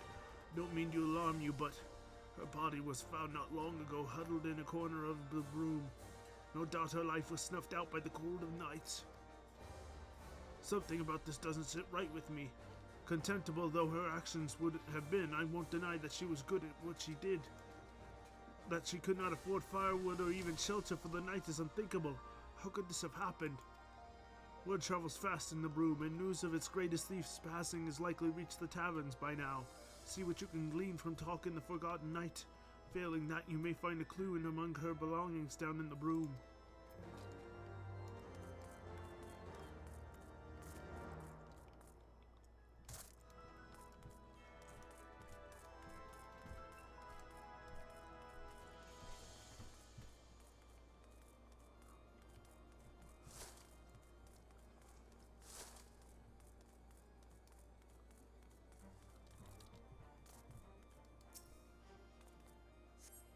Found a sack filled with Oswald's beginnings. Among them, you discover a sizable amount of gil and recruitment flyers for Count Cloudtop.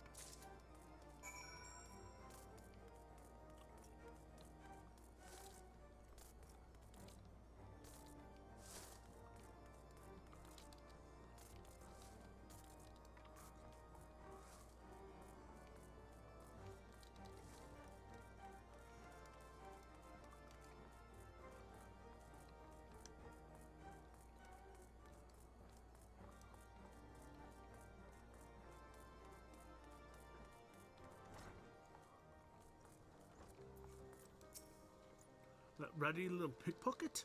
I didn't talk to her so much as she stopped to hear me grumbling. Can't say I recall hearing that name though. I just returned from Camp Cloudtop and she overheard me griping about that place. She practically hung on my every word. Not that I had much to say, there's practically nothing to do there. Tending the crops, hours of mindless surveillance duty. The only thing to fear there is a slow, painful death from boredom. But on any road, the kid started to bother me after a while, so I told her to get lost.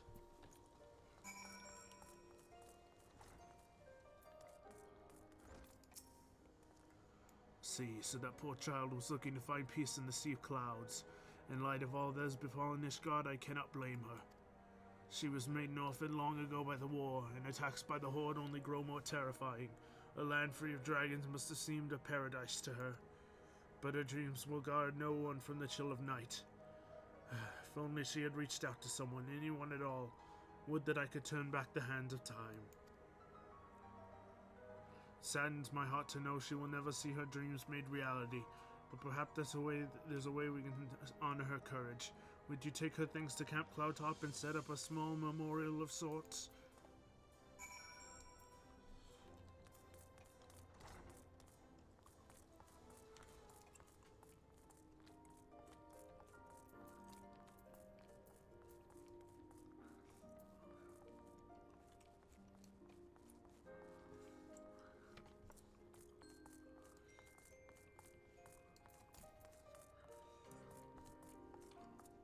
Where's the way out?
Well, aren't you a sight to behold?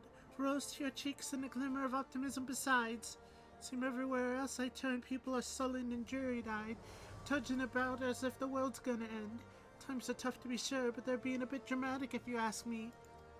What they need is some cheer, something to warm their hearts and bodies in spite of this blistering cold. Think I got a recipe that'll cure what ails them if you're willing to help. If you see people sulking or surly or spoiling about for a fist of cups, show 'em a bowl of this here soup and send 'em this way.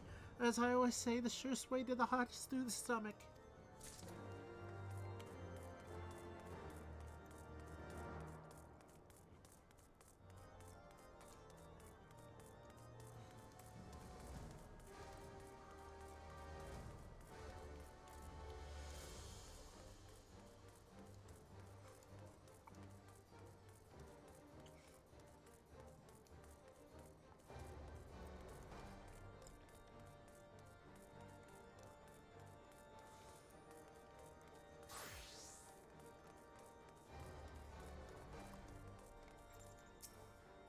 First, the cold, biting winds of Corthus drove me from my home. Now the war has taken my dear husband. I don't think I can go on alone.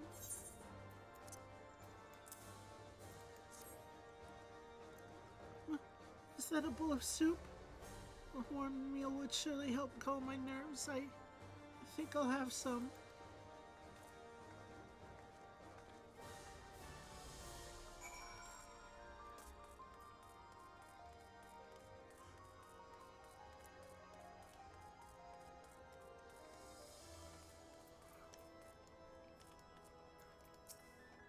We cannot expect to maintain public order if no one abides the law.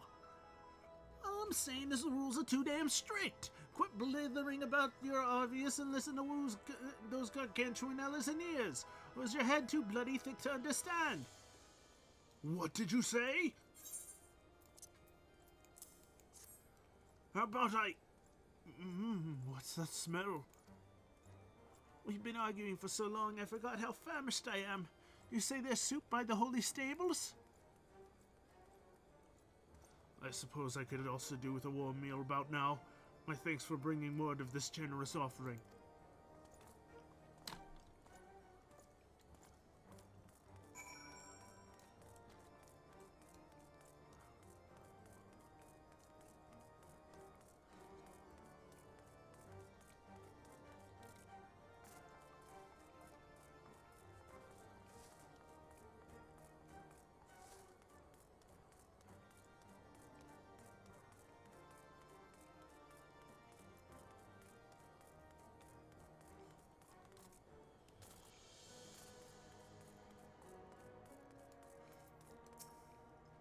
I'm so cold and so hungry.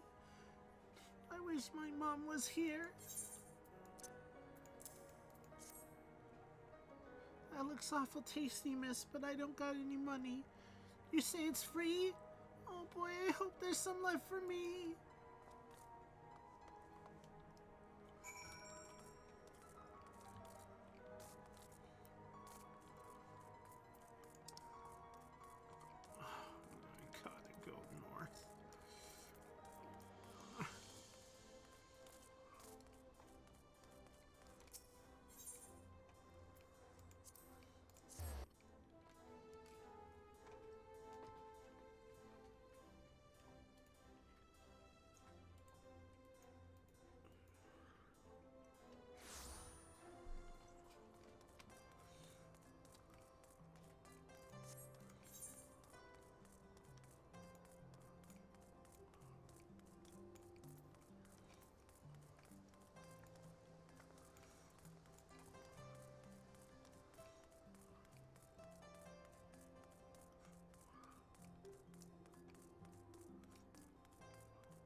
Do you not grow tired of this war?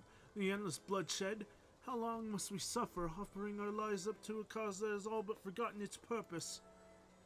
Watch your tongue. Our purpose is to protect the people of Ishgard and see that the Horde is wiped clean from the realm. Forgive me, I'm merely tired is all. Soup, eh? A nice warm meal is certainly one way to lift my spirits. You say it's near the holy stables. Well, that settled it. Let's go and have ourselves something to eat.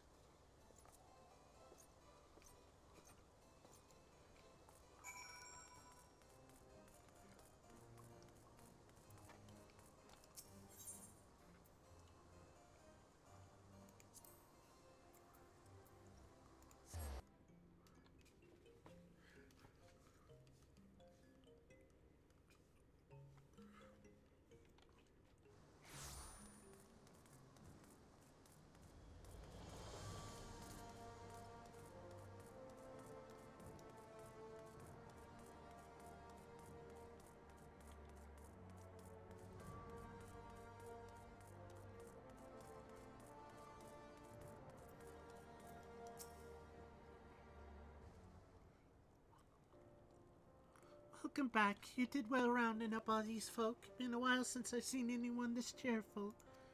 Don't matter how angry you are or if you think the world's against you, sometimes you just gotta let it go. Find a little soup helps bring folk together and move things along.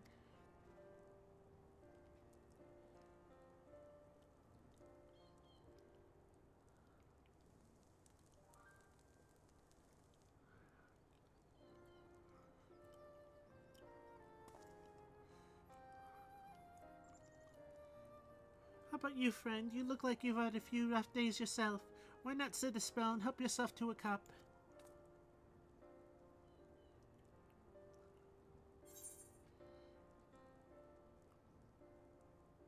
Bacon broth. Bacon broth.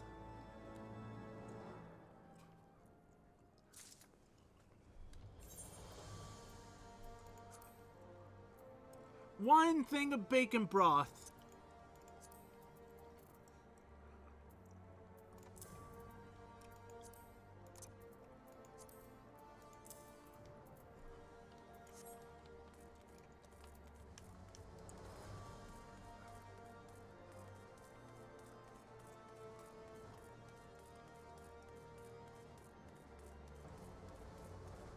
What the heck is happening there?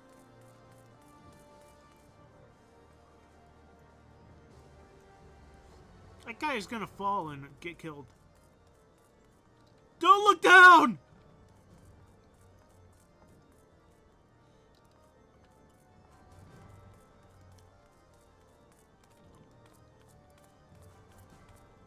He's gonna die.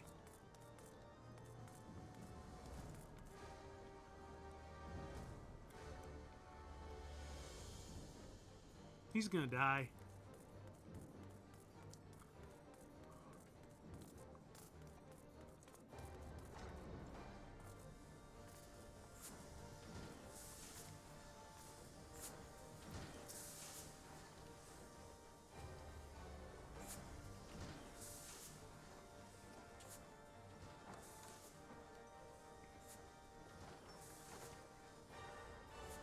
Ah, the dastardly duo. What mischief have you two been getting up to lately?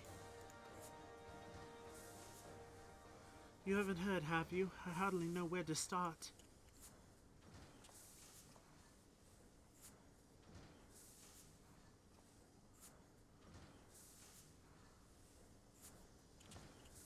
He was a good man. Sid, have you ever heard of Azazla? The Archbishop spoke of it before he fled. No, but it's probably some source of phenomenal cosmic power that's the key to his plans. From what he told Propoti, the Asians tried to tempt him as they tempted Gaius from the Ultima weapon. Even if he spoke true about playing along, I could see him attempting to seize it. As if we needed another reason to pursue him. Well, I'm convinced. The Enterprise is at your disposal. Come to the airship landing when you're ready to depart.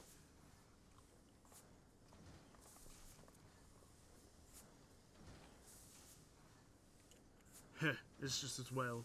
After pulling you out of the fire these last few times, I reckoned I was due to deliver you into it.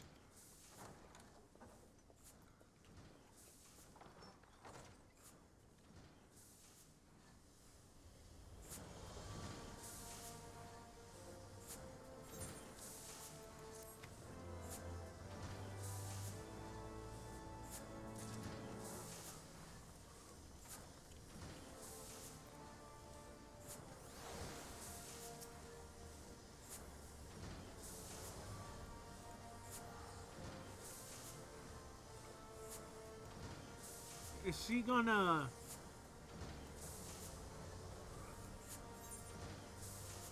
No. No, I do not want to open up a new discipline.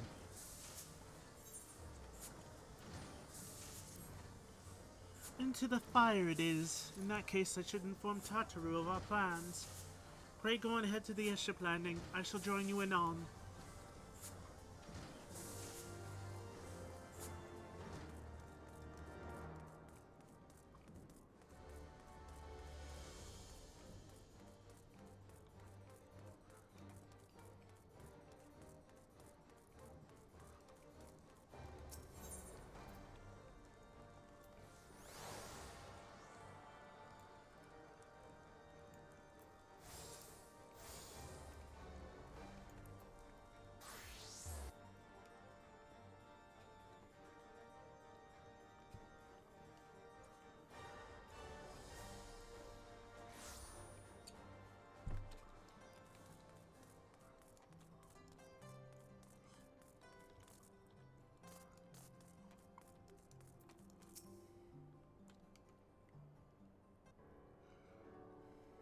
The boys here have been hard at work preparing for our flight. I'm pleased to say we're ready to depart. That is, as soon as a certain...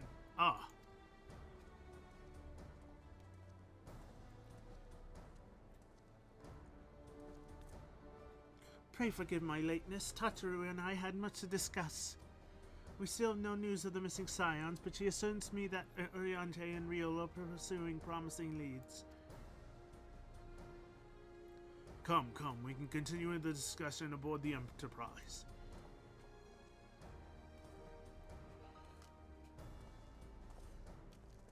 How do we not know where the scions are?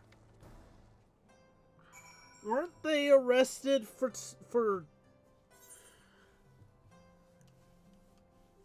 the Sultana's murder, and then the Sultana wasn't murdered? They should just be let free! The others are waiting for you aboard the Enterprise, Popoti. Shall we get going?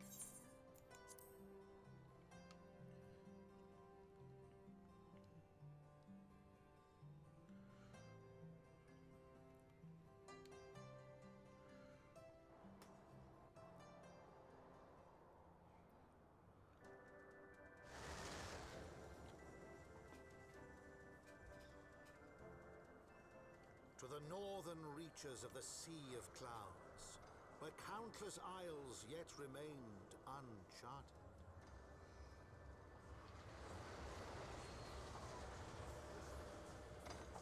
In search of a mysterious land known as Azizlar, and the unmasked villain who sought to claim its secrets.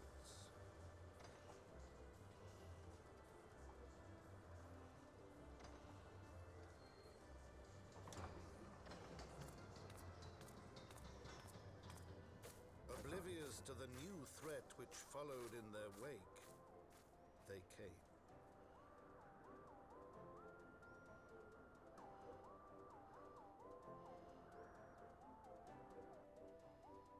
Haven't I already been here before, though?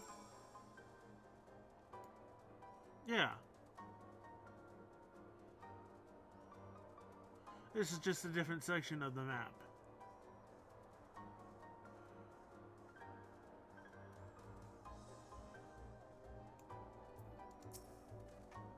From here, Camp Cloudtop looks rather far.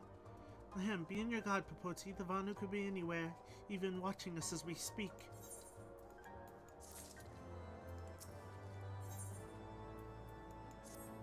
Assuming the Soleil is here, I doubt she will come to us. We should begin searching the Isles in earnest. Of course, we must remain vigilant for Vanu scouts as well. I would rather avoid needless bloodshed. Ether current!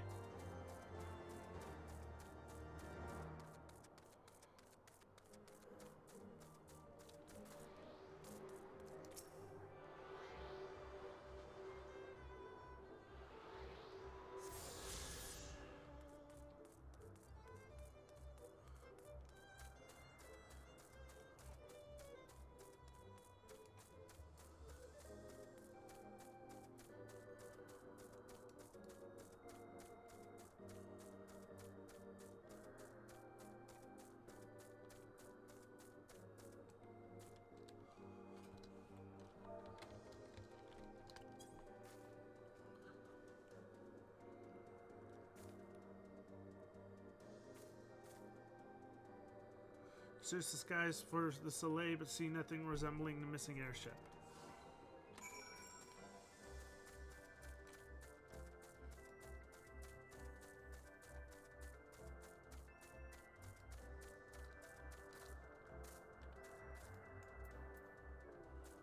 I'll deliver this other quest as soon as I get to the Aethernet shard. Or the Aether shard, or whatever it's called.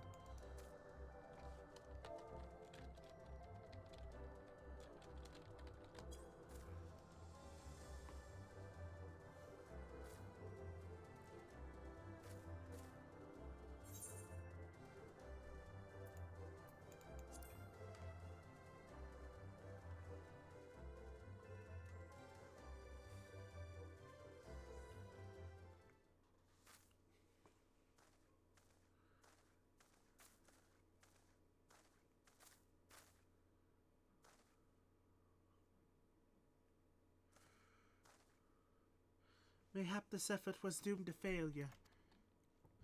Begs mercy of Netherlings, does not fight, does not wish to die! Was that a Vanu being attacked? But by whom?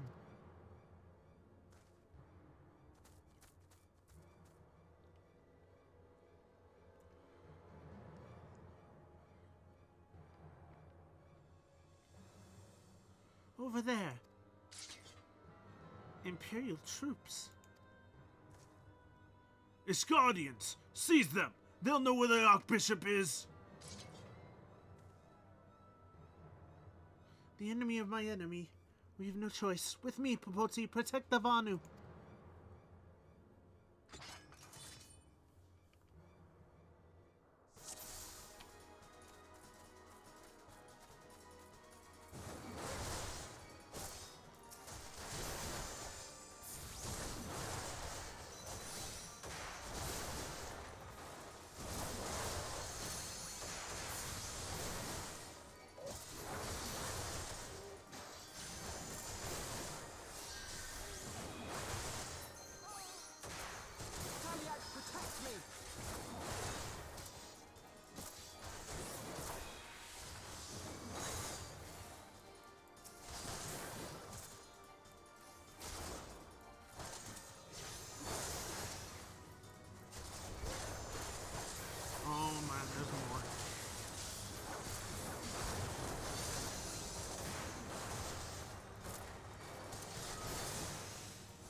Clicked out of the screen, out of the window.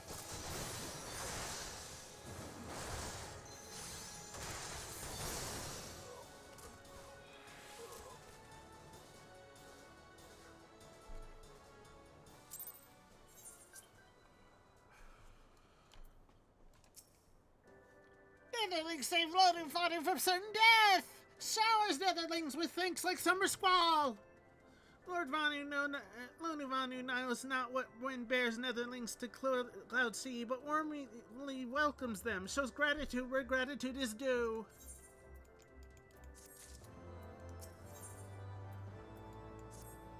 Lord Vanu owes much and more to Netherlings. As saviors, as heroes, Zundu welcomes you.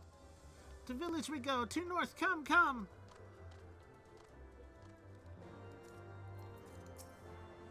So the Guardians were searching for the Archbishop and believed the Vanu knew something of his whereabouts. Methods notwithstanding, they may have had the right of it. I conclude that we should accept Lonu Vanu's offer of hospitality and visit his village.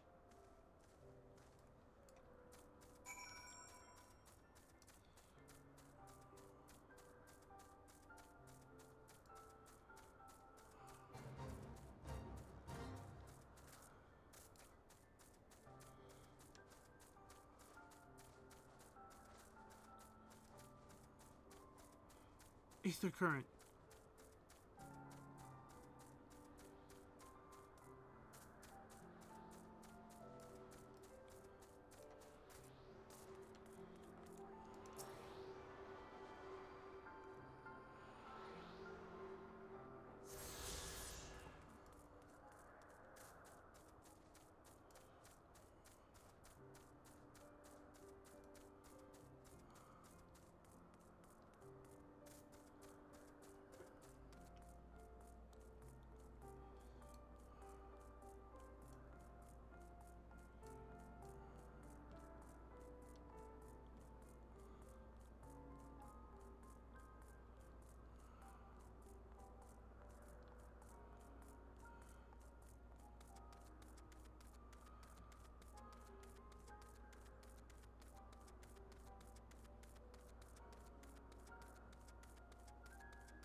Like breeze guides leaves to rest, come and lay down your burdens, netherlings. Lord Vanu throws wide arms and greetings. Behold, Uxan Zundu.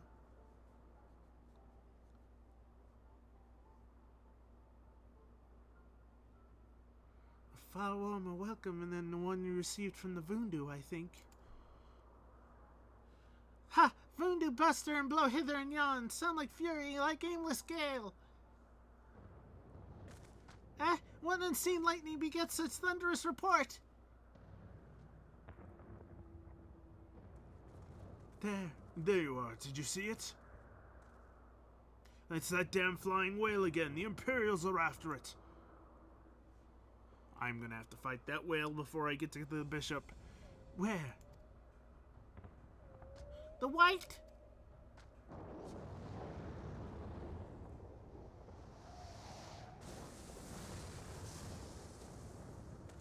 He's wounded.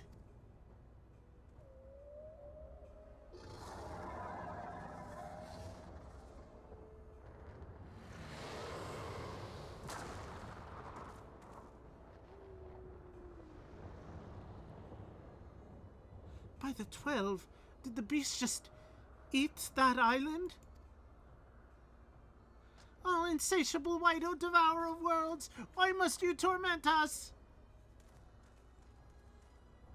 Bah, Lonuvanu wastes no more words on his unfathomable deeds. Come, netherlings, come and break words with the chief of Zundu.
Oh, come on.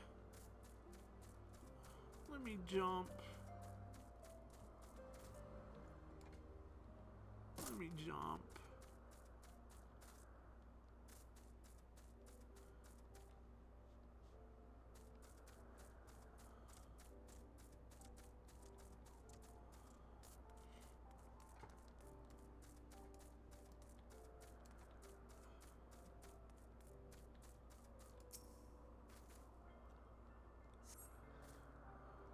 Place of soil's beginnings and belongings in the shade of a large flowering plant. A young girl's laughter seems to echo in the breeze. Report to Bricked. Oh my god, I have to report to the guy. I have to go back to the city to report to the guy.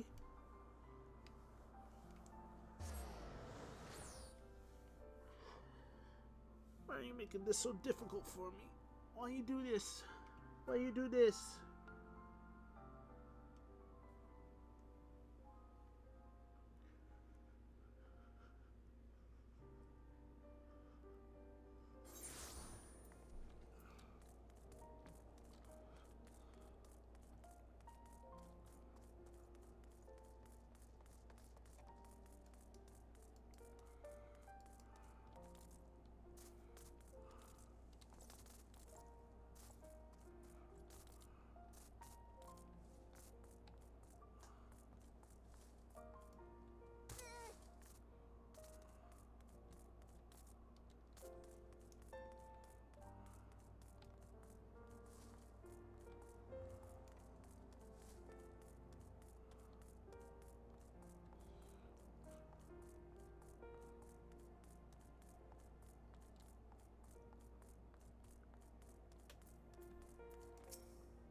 Thank you, friend.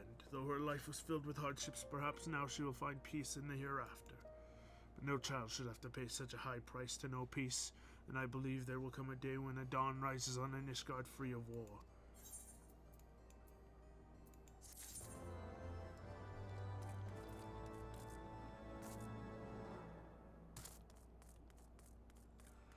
Okay.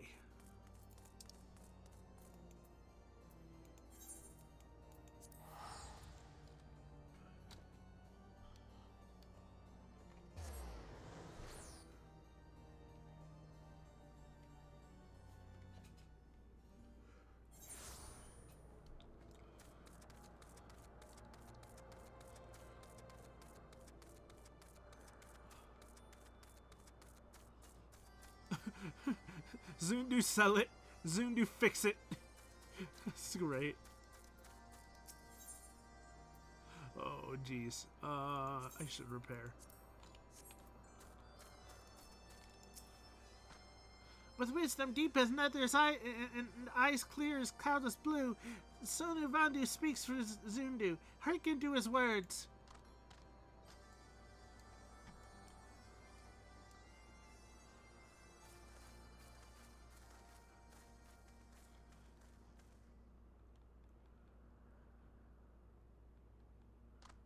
Netherlings deliver Lonu Vanu from claws of steel-shod fiends and prove nobility.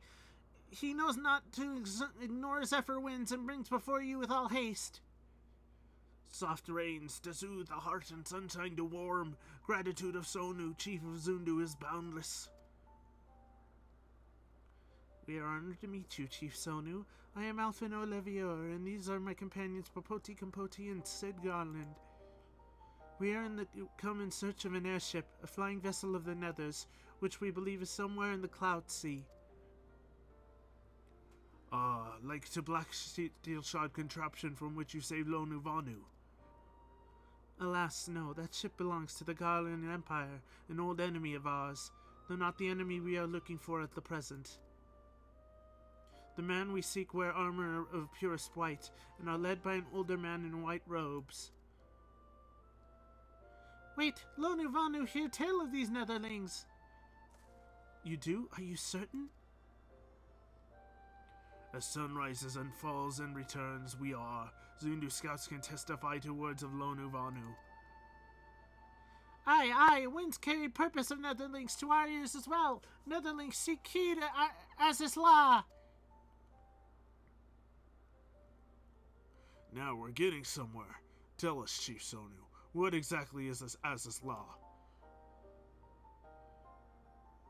Beware, Netherlings, for blackest clouds portend greatest danger. Look not into the heart of tempest. There lies the ancient birthplace of sin, home of forbidden secrets. To speak more is to call the wind. But the white devours isle where key is kept. Deep within bowels of mighty Bismarck it lies, beyond reach of foolhardy. And beyond ours.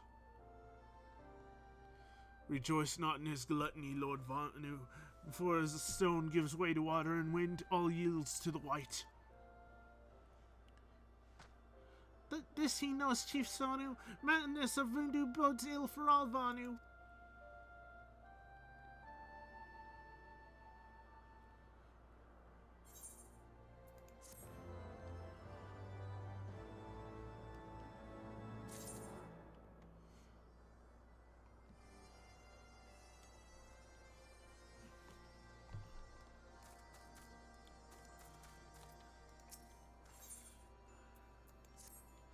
So Azizla is home to forbidden secrets, accessible only to the bearer of a key which the Archbishop covets. Much as I would like to believe it is safe within the belly of Bismarck, the Knights of the Heavensward wield primal powers. If we do not slay the whale and claim the key first, they surely will. Quite how we go about it is another matter. As was the case with in our battle with Leviathan, we are out of our element, and this time we have far fewer allies to call upon. Be that as it may, our customary approach still holds true. We must begin by learning more about the White. Let us each question the residents of the village, then regroup and share our findings anon. And let me guess. No side quests? No side quests? Really? Really? Really? They're coming.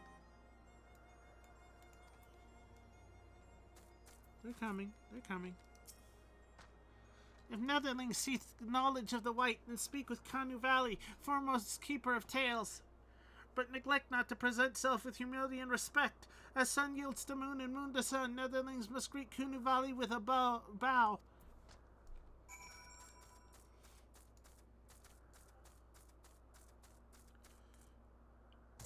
Ow.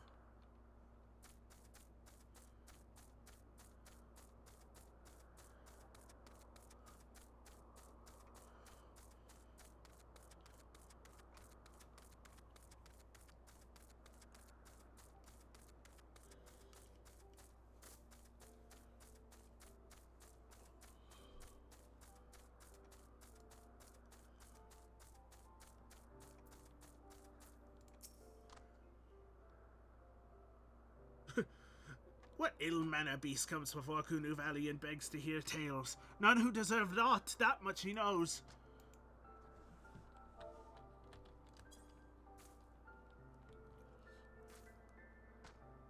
Zephyr winds at your back and sunshine to warm your brow, traveler from below. Kunu Valley keeper of tales hears her words and she remembers. In times long ago, in lands elsewhere, before even the clouds see, the White is a one amongst many. Newborn, he swims beside his many brothers in sea of endless waters. But hated the White is, for his brothers are purest black. So great is their contempt, their loathing, that they turn upon him and rend his flesh asunder. And so he falls, only to rise again, for merciful gods raise him to the heavens, and there he is reborn. The White still longs for the sea to which he cannot return, but in rebirth a splinter of the divine is shared, and so he opens his maw, from whence came the clouds, and a new sea is born, home to him alone. Content he gazes below, and he sees others who are as he, hated and haunted. He weeps, and in his benevolence he raises up the isles of earth and guides these people to the cloud sea. Such is the tale of his rebirth, and the salvation of the Vanu. May it never be forgot. But this demon which menaces the cloud sea, his rage is that of the Vundu, his hunger that of a wild beast. The isles are his gift to us, yet now he must consume them? Kunu Valley knows no tales like this.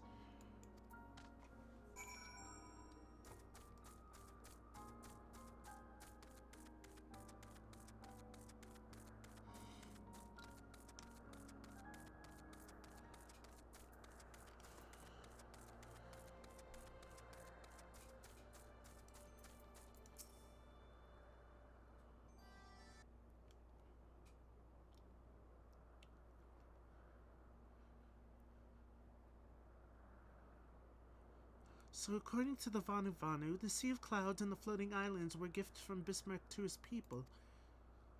Gifts which he has taken to eating, yes. Technically within his rights, I suppose, if perhaps a little ungenerous. Gods, eh? But what of you, Alphino? Did you learn any Alta value? Alas, no. That is, unless you have an interest in the intricacies of Vanu sky fishing. Sky fishing. That's it! Alphino, my boy, I could kiss you!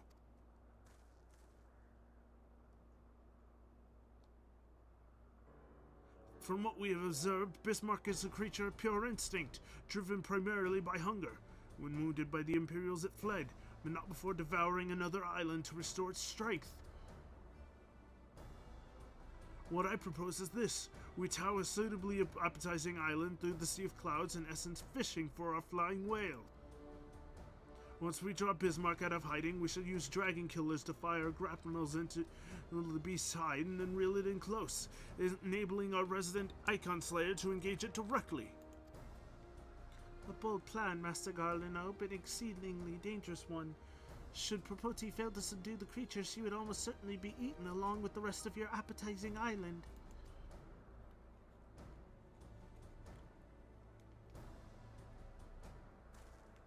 Oh, she won't fail. If anything does go wrong, I'll be at the helm of the Enterprise, ready to tow her out of trouble. I wouldn't entrust a task like this to anyone else. Nor I. I trust you have no objections to my joining you as well? Not at all. The more the merrier. Right then, it seems the boys and I have a lot of work to do for the Enterprise is to be ready for our fishing trip, while you two need to find me some bait. Not just any island, mind. I want a mouthful at most.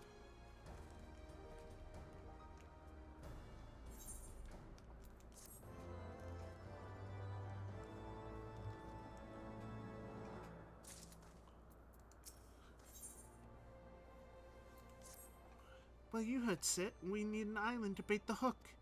By way of a first step, I propose we speak with Chief Sonu. If the Zundu are as concerned with Bismarck's behavior as they've given us to believe, they may be well supportive of our efforts to slay him.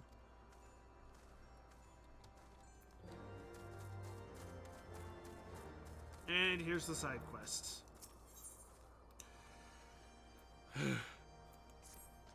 A zephyr wind brings good fortune. With Netherling comes opportunity for Konuvadu. Hatchlings crave flesh of skinned Wamora Campe, but Konuvanu dare not leave them to hunt. In Konuvanu's stead, Netherling slays beasts and bring back bounty.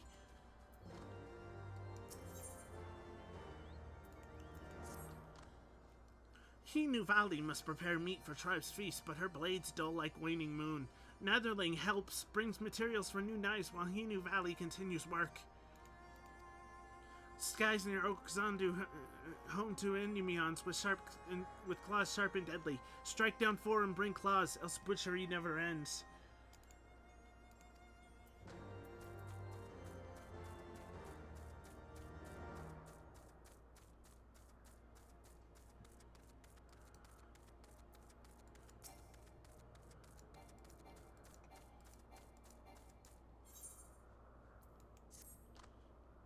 Ganu Valley cannot escape unending thunderstorm of buzzing bugs and desires sleep more than rain during summer drought. Ganu Valley has idea to soothe bugs droning but delirious from exhaustion. Netherling goes in Ganu Valley's stead. To east lays Gurgle Grasp, which devours bugs as Vanu hatchlings feast in Wamura Kampa meat. Netherling brings Ganu Valley 3 and Storm in Ears recedes to dull drizzle.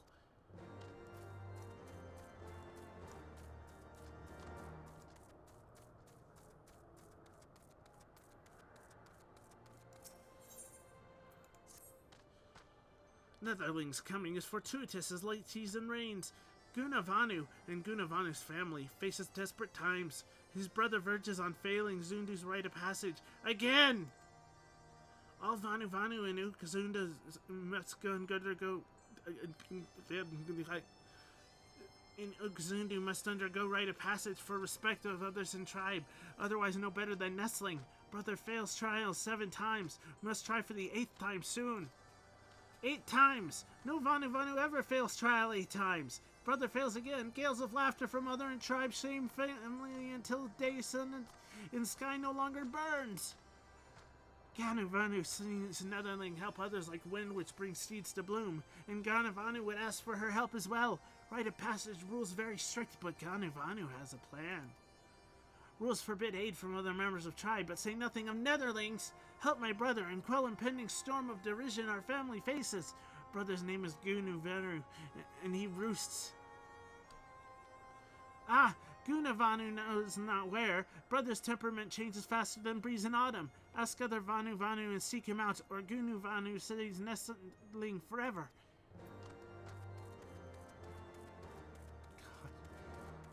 God, my mouth is not working with me right now.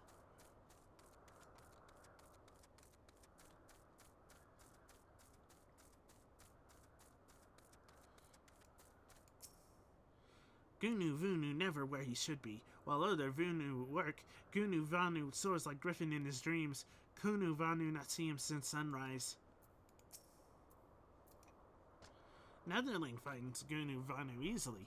Look under every tree in village. Gunu Vanu follows shade as sunset follows sunrise. Say to Gunu Vanu, wake up! And Netherling comes to know true meaning of panic.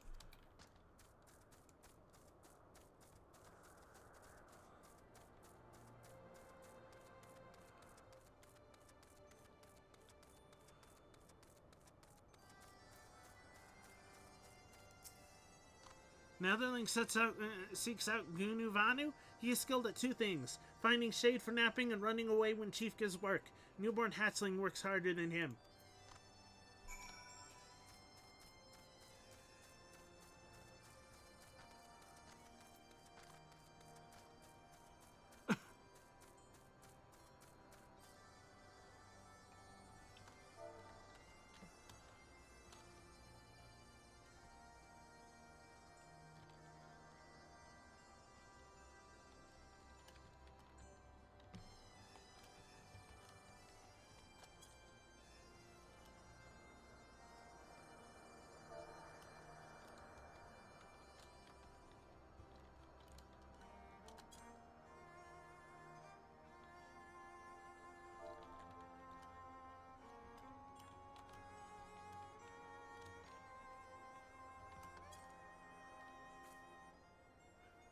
No? Oh, I have to be over there.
Gunuvanu rests eyes, thinks of great offering to Elder Shaman. So much work, so sleepy. Shade not big enough for such great nestling.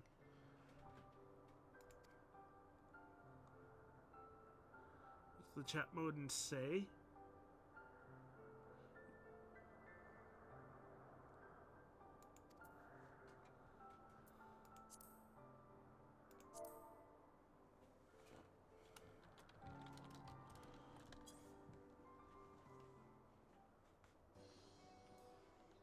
Ah, Gunuvanu awake, yes he is. Gunuvanu works hard. A netherling, no wings, fleshy beak. Not Vanu, seriously. Certainly. Not netherling should not sneak up on Vanu that slumbers. Claws cut sharper than a fierce scale.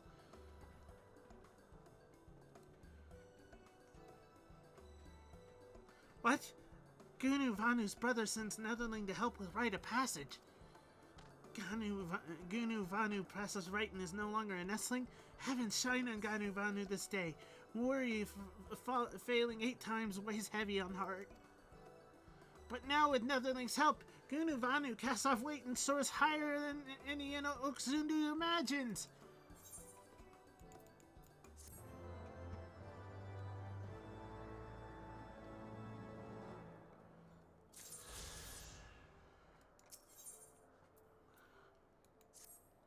Before netherling helps, Vanu explains rite of passage. All Vanu must make offering to Elder Shaman that proves valuable to Zunu. 1 second.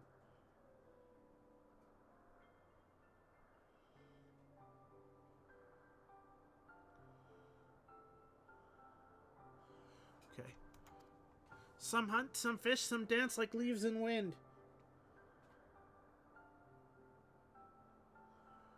All contribute to glory and richness of tribe. Alas, Elder Shaman ridicules Vanu's offering 7 times, but with Neverling's help and Vanu's plan, Elder Shaman's ridicule turns to astonishment.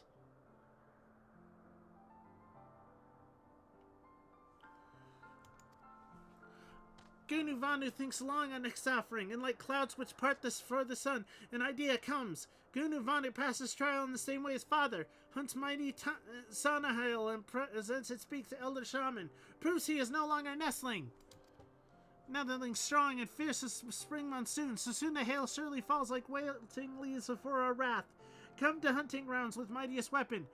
Vanu awaits.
At last Netherling has come. Takes so long, Gunu Vanu almost doze off. Sanahail far from clever. With whistle, Netherling lures out and strikes down like lightning in the night. Its beak serves as proof of our deeds. What of Gunu Vanu? She stands apart with a griffin's eyes and keep watch over Netherling, lest she fall prey to other beasts.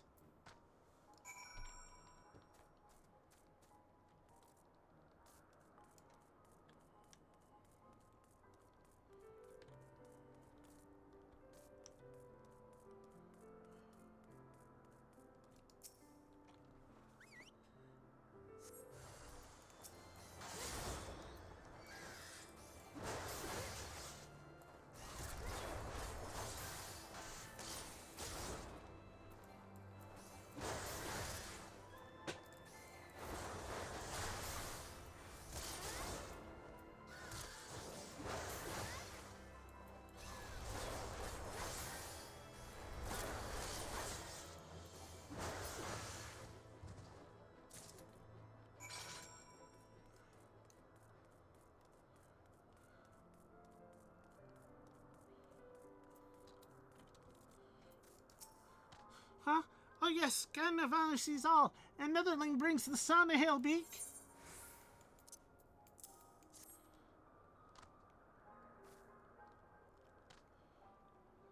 Yes, this beak helped Gunu Vanu escape drudgery of nestlingdom.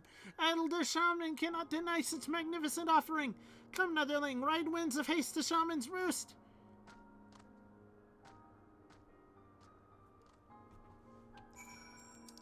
That's not gonna go well.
I just want the gurgle grass.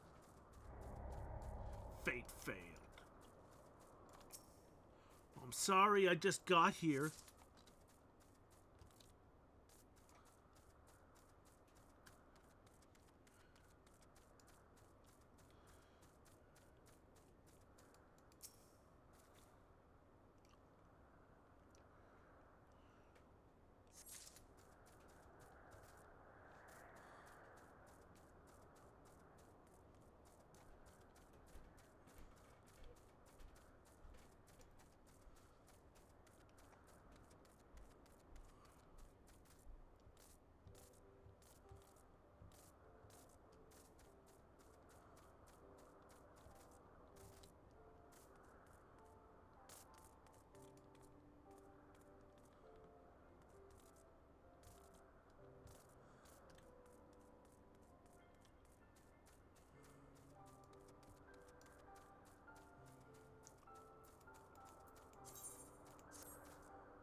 Faster.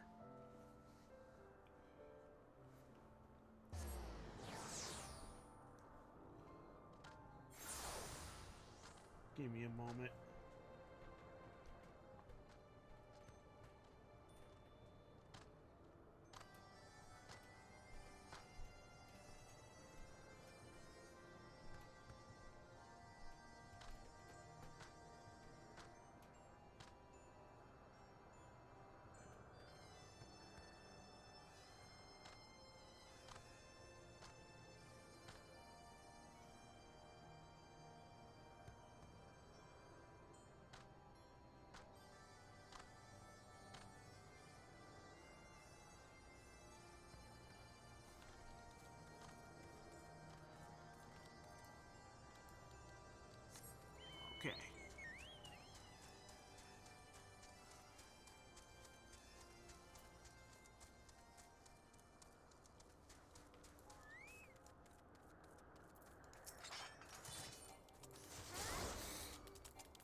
a second.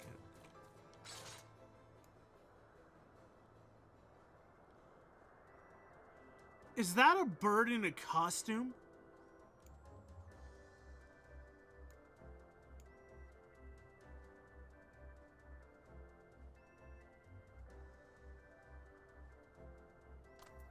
Are they all in costumes?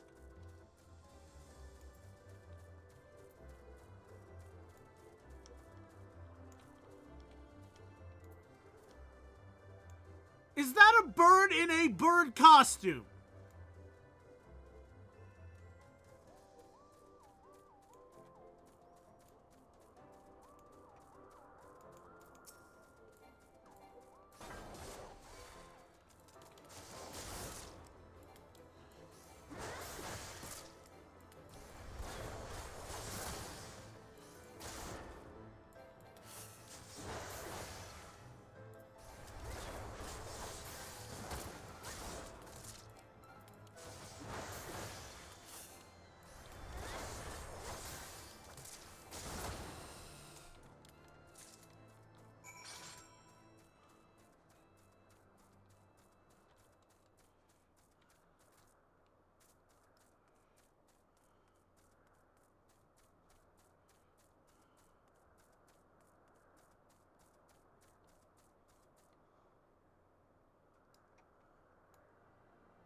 No, you're...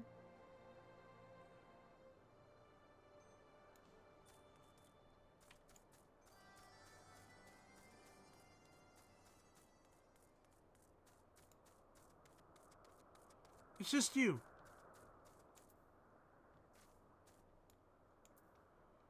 You just have a costume on. For some weird, inexplicable reason, you have a costume on. You have a big bird head on you. Why?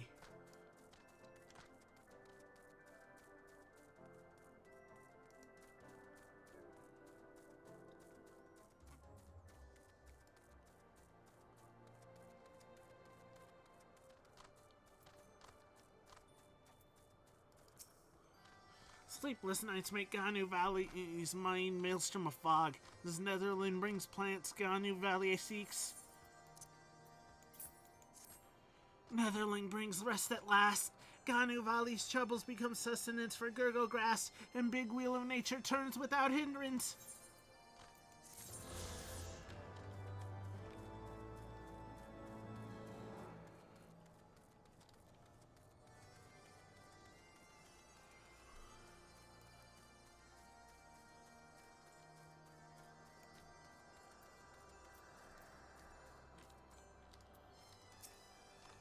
Endymions, which blot skies like thunderclouds, fall to earth in Netherling's wake. Does she bring their claws? Yes, as Endymion's claws cut through prey, Henu Valley's new knives slice effortlessly through meat. Netherling eats Henu Valley's work, eases Henu Valley's work. Tribe feasts tonight. Like thunder rolls, cries of hatchlings resound. Netherling brings one more I can't pay.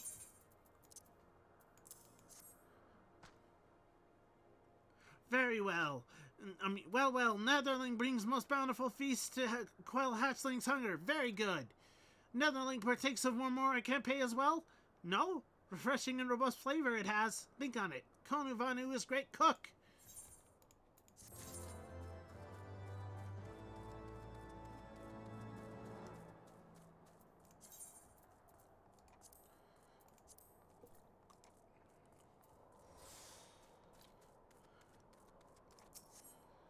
Anu Vanu, most benevolent and wise elder. Behold, Gunu Vanu brings 8th offering for rite of passage. With this he grows from nestling and becomes a true member of Zundu. Well, like father before him, Gunu Vanu comes back with beak of savage Sunahale. Such an offering is most unexpected. But as surely as moon sets in west, Gunu Vanu shies from hunt and runs from bloodshed. Does he expect Elder Shaman to believe this is no longer so?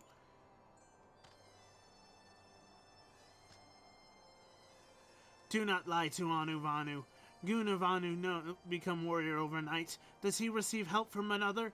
Gunuvanu knows rules. Help from others is forbidden. He knows if he dares break, consequence most grave. Wait, Elder, make not hasty decisions. Slayer of Sunahel, not Gunuvanu, this is true, but Slayer is not other Vanu, it is Netherling. Rules of right forbid help from Vanu, but make no mention of Netherlings. See, Elder Shaman?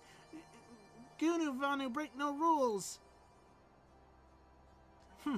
Gunuvanu twists words as weaver braids rope.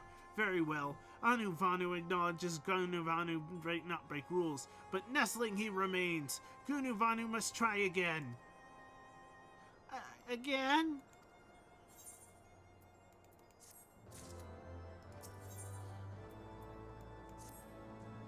Gunuvanu must try again, but knows not what satisfies Elder Shaman. Maybe... Yes, Netherling, Gunuvanu knows. Gunuvanu follows in Father's path and fails, but next we'll try Mother's path. Mother offers vegetables unlike any other in Hoxandu, quells Elder Shaman's thunderous hunger. Every moon since Mother's offering, Elder Shaman asks if she grows more. Gunuvanu brings vegetables as offering and grows from wrestling to adult. Gunuvanu and Netherling face one problem. Vegetable season is moons away. Plant seeds now and stalks grow slender as new moon. Luckily, Gunuvanu plans ahead. First, Netherlings must dance in front of elders. Show them your culture. Dance until wind grows from lungs. Then meet Gunuvanu under shade of our first meeting. Now go, dance like sun never rises again.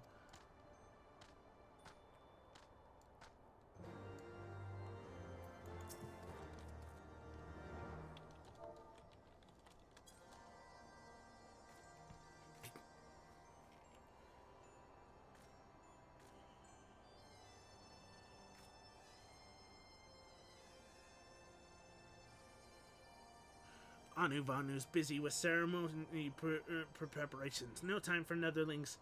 But she dances as a leaf which flutters in a gentle breeze. Netherling steps soothe Anuvanu's weathered bones. Could Netherling show more of our people's dance?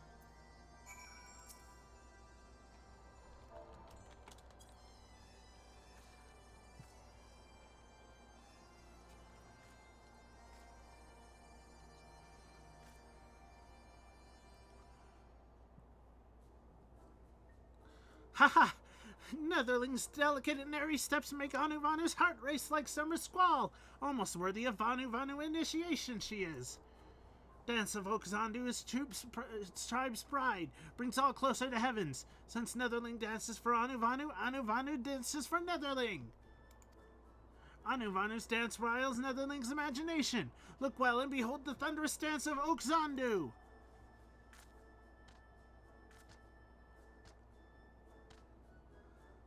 No need to ask Netherling's opinion. Expression tells all. Dance reminds Anuvanu of nestling days. Why, when Anuvanu nestling? Oh, where is Gunuvanu?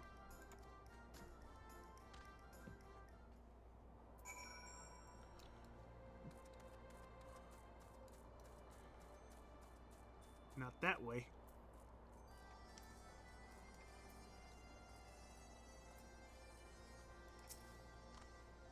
Netherling, Gunuvanu's plan works perfectly. He knows Anuvanu falls into fervor during dance. It seems Netherling does too. Yes, plan is Gunuvanu's most clever idea. After Mother's offering of vegetables, Elder Shaman grows on crop. All Gunuvanu does is sneak silent as a midnight moon into Elder's hut hand. Feast in glory, Netherling. Vegetables grown plump and fresh prove Gunuvanu is too good for nestlings now. Gunuvanu no longer laughing stock of tribe. Steal? No, Netherling. Gunuvanu borrows vegetables from Elder. Netherling, come. Now to show offering to Elder Shaman. Well, this ain't gonna go well.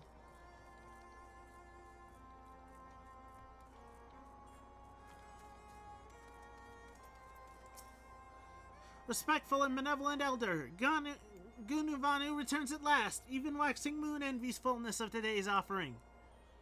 Well, Gunuvanu finally makes splendid offering, vegetables plump and ripe like first spring cloud of new season.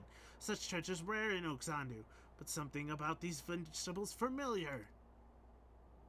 Ah yes, same as Gunuvanu mothers brings, and Anuvanu knows they grown not for many moons. If Gunuvanu lies again, he accepts failure for trial. Ah, but vegetables come from Elder Shaman's secret supply. Gunuvanu thinks Elder's wife might also want to know where such ample feast comes from. Wait, how does Gunuvanu know about secret supply? What secret supply, Elder? Well, since Gunuvanu fails trial again, that he must return vegetables to Elder's wife. Wait, Gunuvanu, if you help keep secret from wife, then failure of trial washes away like tears and rain. Anuvanu, listen, make one more offering. Elder's kindness vast as boundless sky. Gunuvanu brings even more impressive offering next Elder sees. I don't want any of these.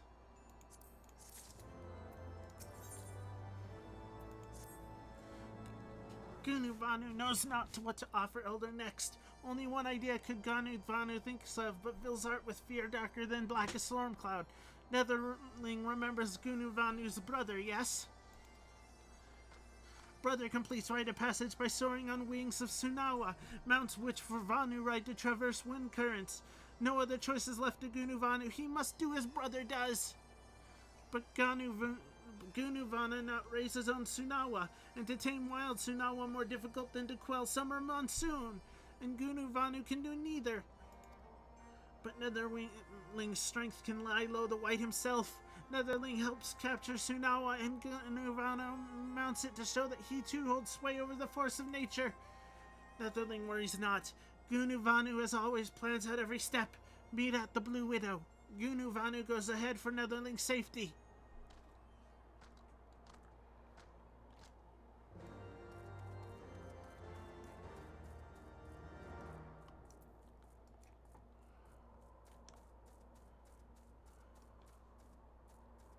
Where'd he go?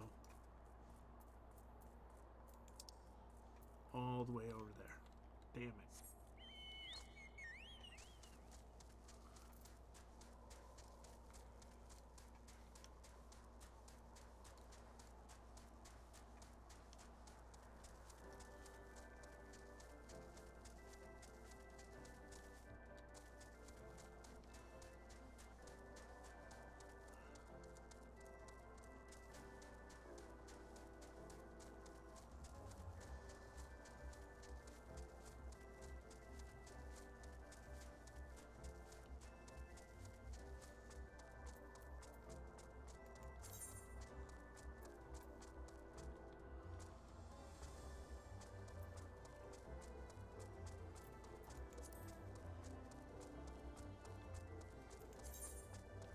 Party finder. Join a party or recruit adventures to form a party of your own.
Oh, come on.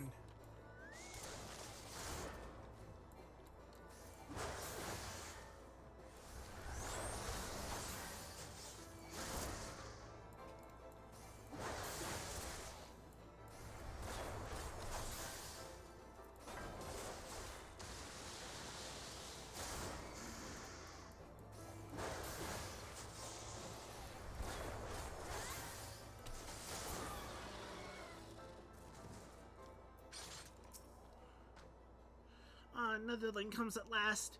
Gunu Vanu brings something that helps capture Sunua, makes it obey like newborn nestling. Behold, Sunua reigns.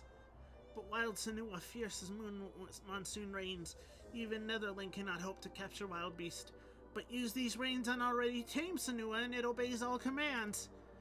Gunu Vanu cares not to show Elder Shaman how to capture Sunua, but to ride Sunua gracefully as steed floating on gentle breeze.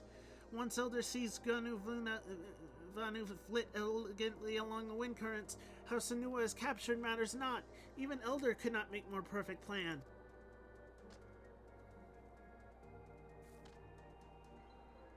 Look, Netherling, train Sunua is near. Gunu Vanu knows task is dangerous. Will not judge if Netherling wants to quit. But Netherling finds courage welling within. Brings Sunua here once beast calms down.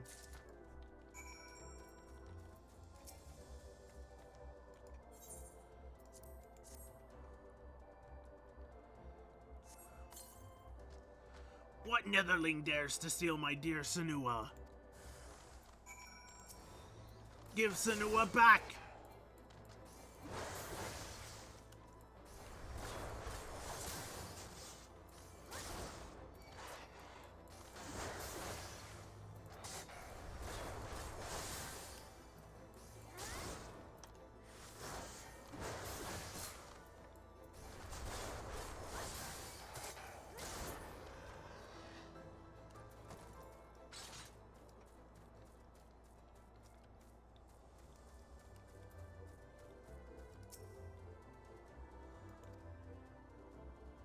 Calm down.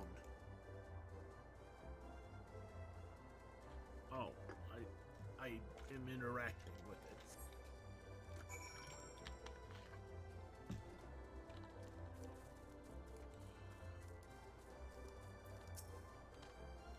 Does Netherling capture Sunua, or is wrath of beast too great? Netherling actually catches Sunua? Her strength rivals that of greatest Zundu warriors. Now I must ride Sunua. What? Of course Gunu Vanu can ride. Even newborn nestling can ride tame Sunua. But Gunu Vanu must ask Netherling to wait while he remembers lessons. Gunu Vanu remembers Sunua fangs jagged like forked lightning, with roar that bellows like looming storm cloud. No!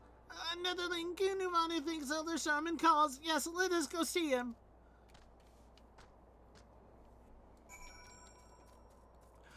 Oh my god. Back I go.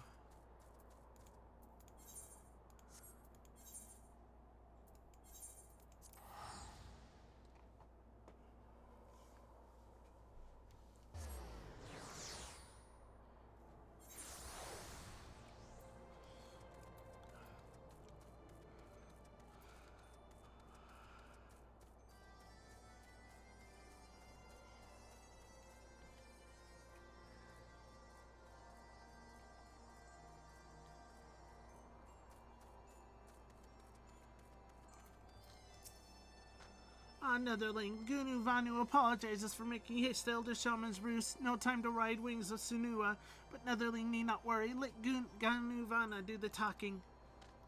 Noble and benevolent Elder, humble nestling Gunu Vanu asks again for honor to give offering. Gunu Vanu comes again, this time with hands empty as sun-scorched desert.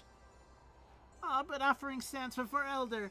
Gunu Vanu teaches this Netherling ways of taming and handling noble Sunua. No? Yes, Gunu Vanu's wisdom and kindness more bountiful than the summer rains. With this offering, culture of Oak Zunda spreads further than rays of morning sun. Gunu Vanu's beguiling tongue may not work on fellow nestlings, but Anu Vanu not fall for tricks. Can Anu Vanu touch wisdom? Can Anu Vanu see kindness? Such offering Anu Vanu does not accept. But Elder, Gunu Vanu, still simple nestling, understands not subtle rules of tribe's trial. Fault not on him. For that, Elder, give Gunu Vanu one more chance. Vanu never flies Sunua if scales slippery as Gunu Vanu's words. Very well, Gunu Vanu has one more chance, but if offering fails once more, then forever nestling he shall remain.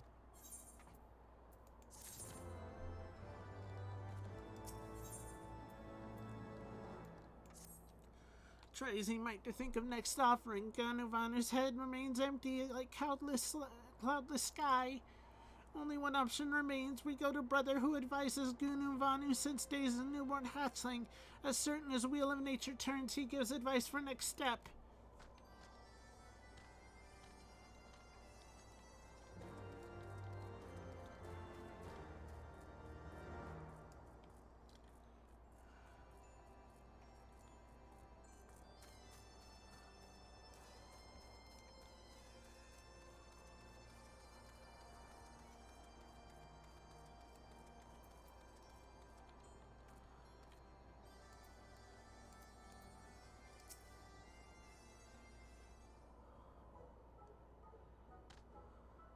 Zephyr winds bringing Netherling back to Gunavanu.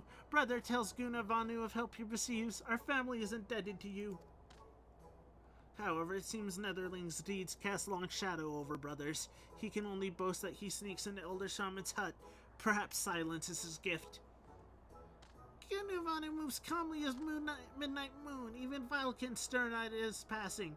Gunavanu even breathes brother's food when his eyes are turned. Gunuvanu steals brother too? Well, Vanu not choose family. But perhaps this skill can prove valuable to tribe. Gunuvanu knows. Black ones who live to the east have many treasures which glitter like stars in midnight sky. If Gunuvanu steals one and offers it to Elder Shaman, passage is assured. Brother speaks of Netherlings which attack village with ferocity rivaling Vundu. Elder Shaman calls them Garloon. To sneak past Netherlings much more difficult than to sneak into his hut.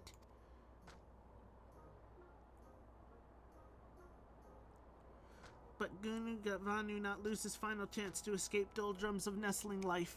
Courage swells like rolling thundercloud. Yes, Gunuvanu steals Garloon treasures. Netherling accompanies as witness to Gunuvalu's bravery. Come to where Garloon cherry broosts. Gunuvalu waits in darkness of shade.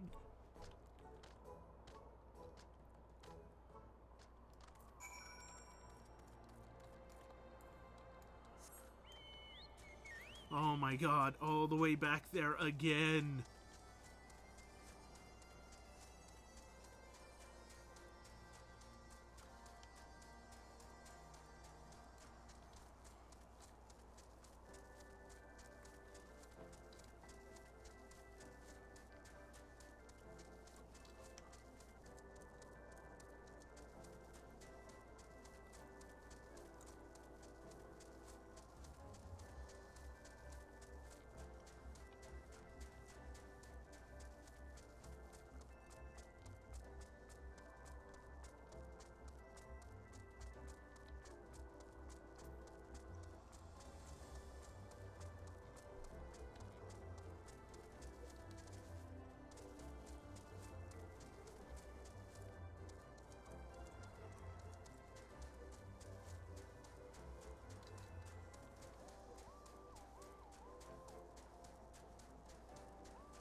Oh, is there no path here?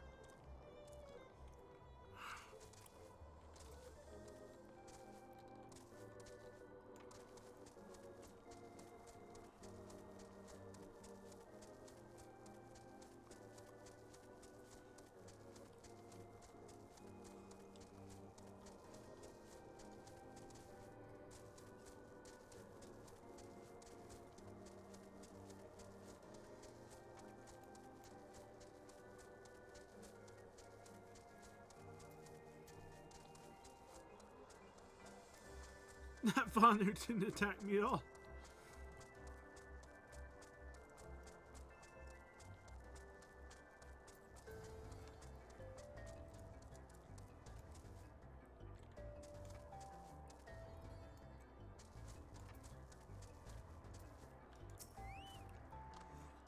Netherling comes to get his on Gunu Vanu's courage. Garloon's within sight, but many more than Gunu Vanu imagines.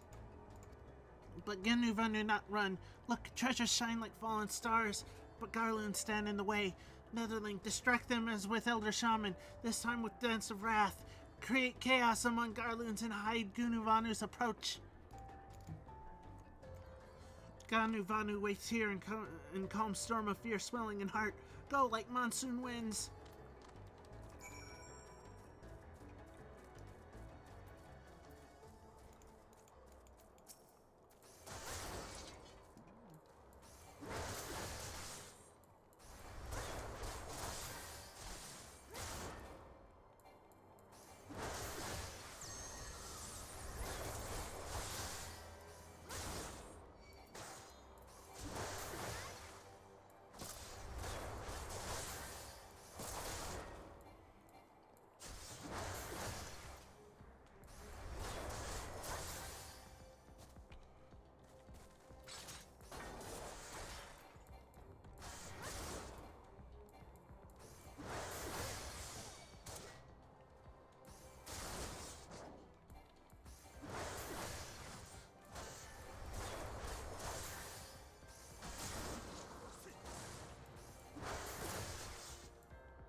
Gunu Vanu breathes deep, moves soundless like cool autumn wind.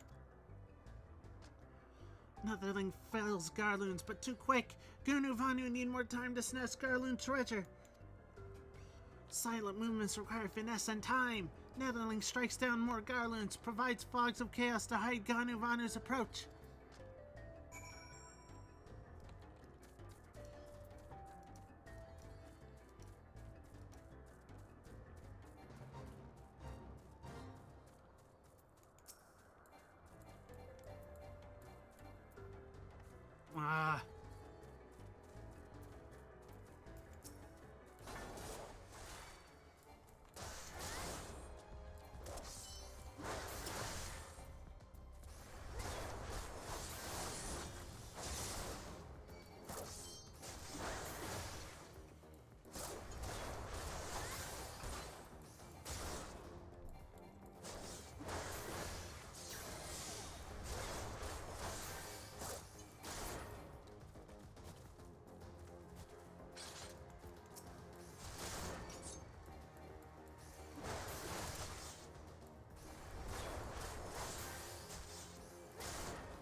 Gunu Vanu becomes like silent wind.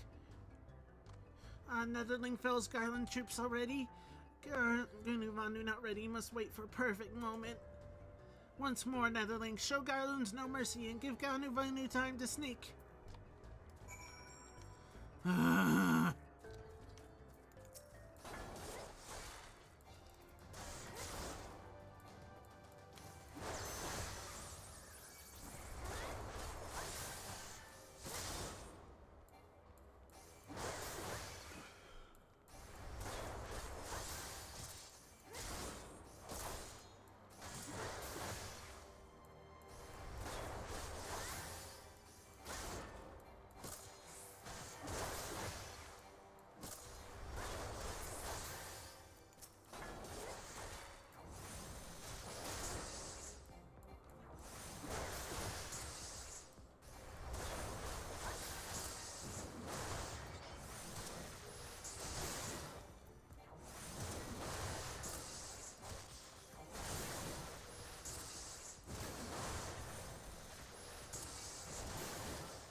Is that enough?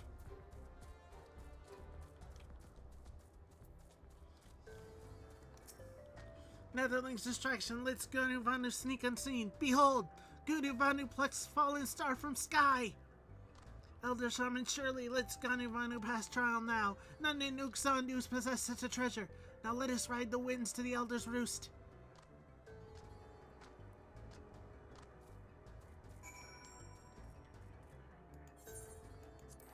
Good.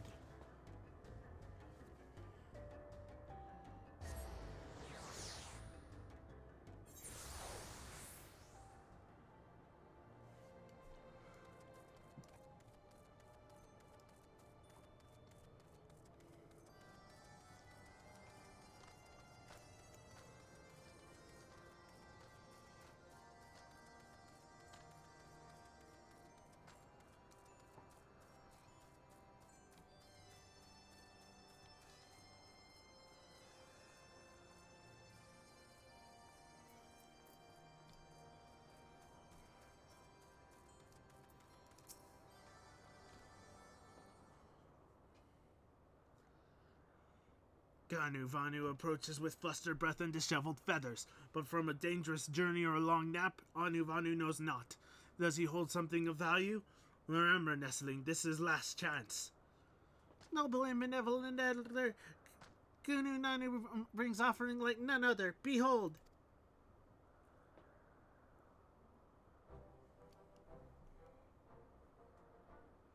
Offering surprises even Elder Shaman. Yes? Gunu Vanu sneaks into Garloon camp unseen and unheard, and brings Zundu their greatest treasure. Oh, such material does not exist in Oakzandu. More sturdy and solid than Totem Pole with strongest magic wards. Zundu legends tell of enormous flying beasts which cover land in midnight shade. This must be its feather. For bringing such precious offering, Gunu Vanu completes rite of passage. Gunu Vanu deserves title which benefits his deeds. For as long as rising moon follows setting sun, Gunu Vanu shall be known as bringer of shade.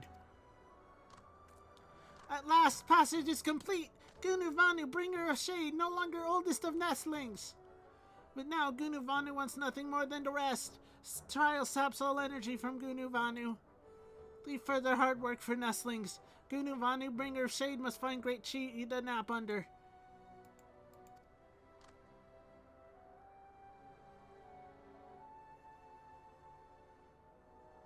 Even though no longer nestling, Gunu Vanu still shies from work. Netherling, tell Gunu Vanu's brother of his success. Finally, his heart may be free of worry.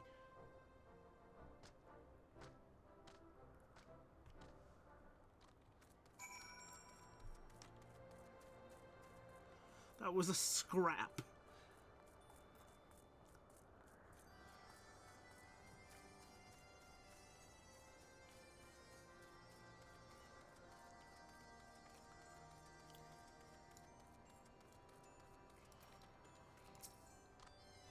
Netherling! News travels fast as spring gale. Gunu Vanu passes trial.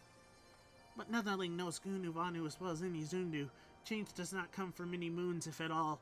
Gunu Vanu hopes passage of right gives brother courage to grow into responsible Vanu Vanu, but must remain patient. Nevertheless, Gunu Vanu owes Netherling much and more. May Netherling go forth with Zephyr winds it back to guide through journey safely. Netherling always welcome in Ukzundu.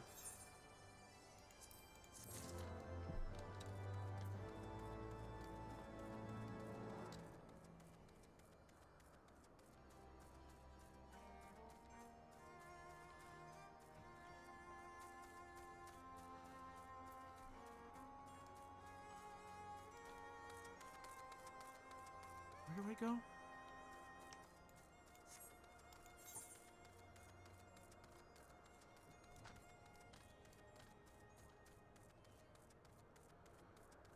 Up here?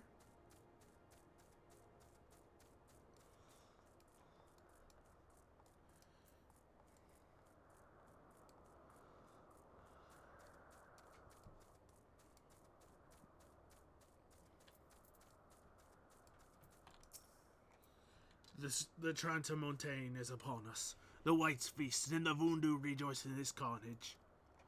Hear me, Chief Sonu. This creature which torments you is not the deity who raised up the floating isles and made a gift of them to you. He is a perversion of your beliefs given form by the Vundu, a false savior who consumes that which he should rightly safeguard. Yet it need not be this way, Chief Sonu. We have the power to strike down this impostor, but we must beg of you an island to see it done. Moats against the tempest. In vain do they struggle. Yet who is Sonu to speak of what it may be? Perhaps even the Transmontane can turn to the Ponete. Very well, Netherlings. When you are ready, tell Zundu scouts what manner of island you require, and they guide you to it. We shall not fail, Chief Sunu, and that you have my word. Come, Fofoti, let's see how Sid's preparations are progressing.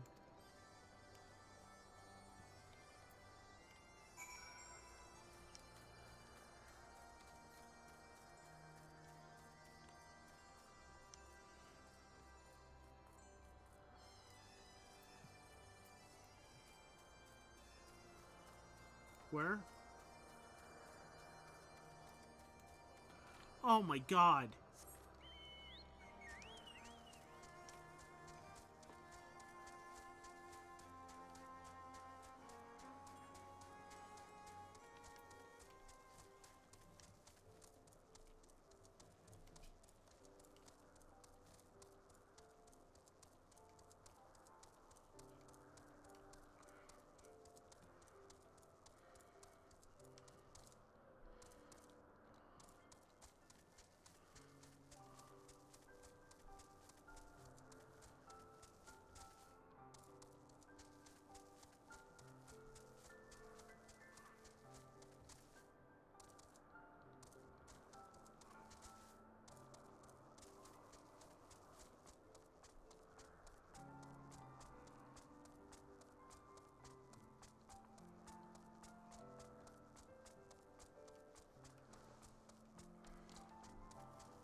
Keep making me travel back and forth.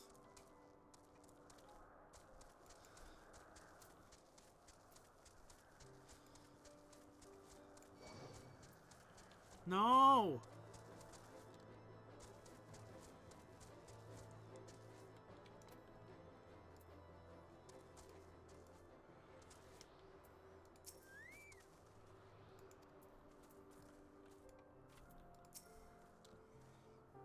Our Ishgardian friends have furnished us with dragon killers and ammunition, and I've taken the liberty of procuring a Magitech field generator as well. Rest assured, we've chains to spare, and every link forged by the manufacturer's master craftsmen. If you have any lingering doubts as to their strength, know that they were originally intended to bind dragons, and were not found wanting. It pleased me to inform you that the Vanu Vanu have agreed to furnish us with an island of our choosing. Then all that remains is to confirm the readiness of the poor buggers who will actually be doing the fighting. Popodi, let Wedge know when your party is assembled. Ether current.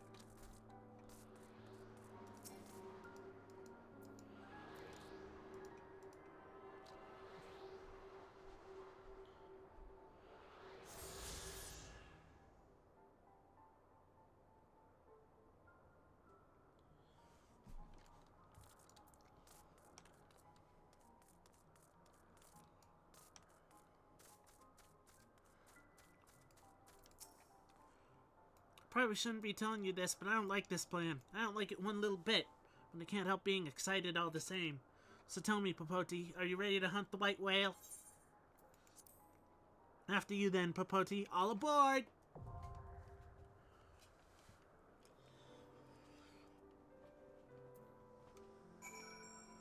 Okay, new duty, new duty.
Any moment now.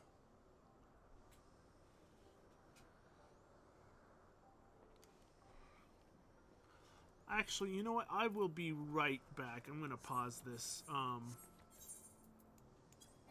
I'll be right back.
I'm back.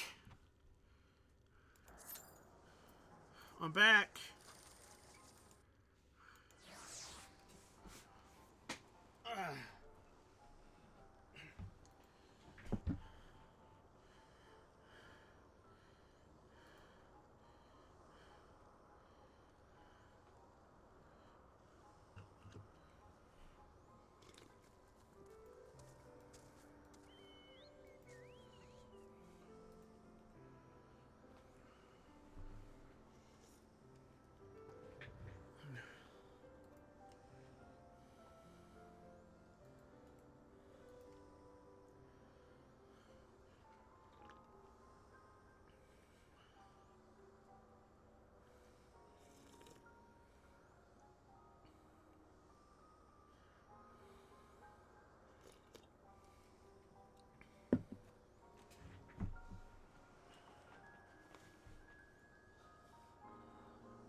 Oh!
Here it comes.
What is this?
I've always wanted to fly.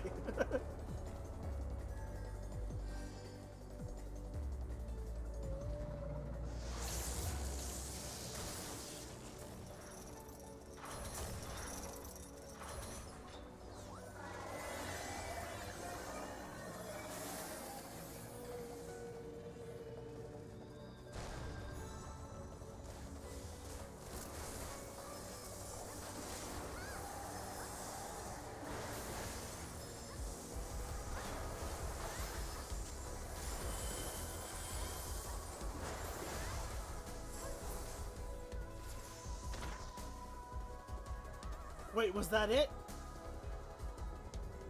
Is that it?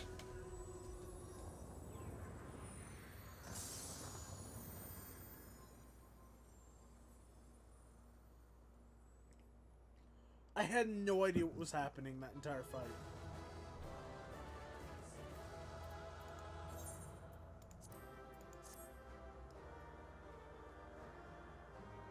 Also, only one person stayed behind for a commendation.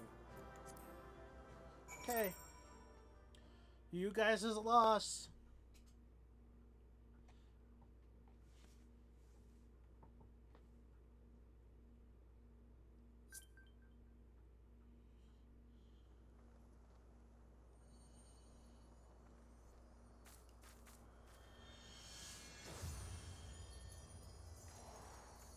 What is this?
So falls the Lord of Mists, as did all others before him. How many times does this make, warrior of light? Ah, how much you have grown, far beyond the limits of mere mortals. She has what we seek.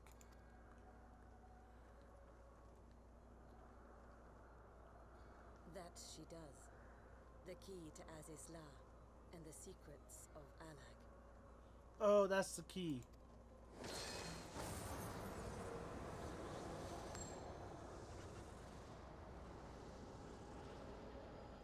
see you have regained the blessing of light, albeit at a fraction of its former strength.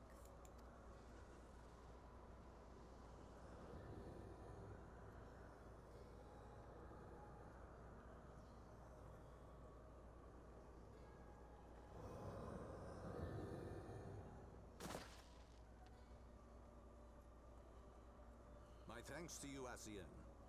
And to you as well, warrior of light, for saving us the effort of slaying Bismarck.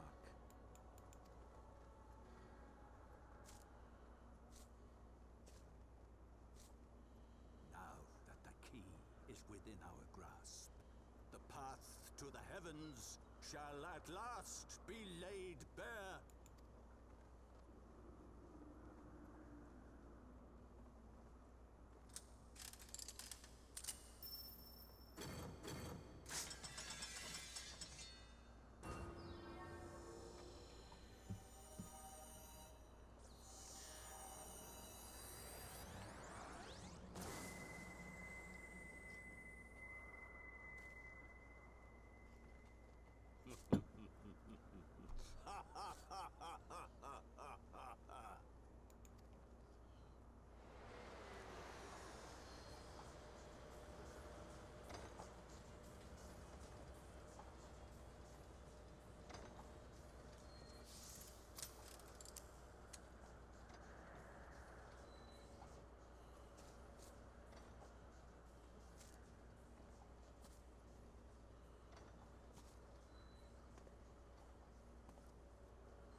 of antiquity be righted, and man reclaim the reins of history.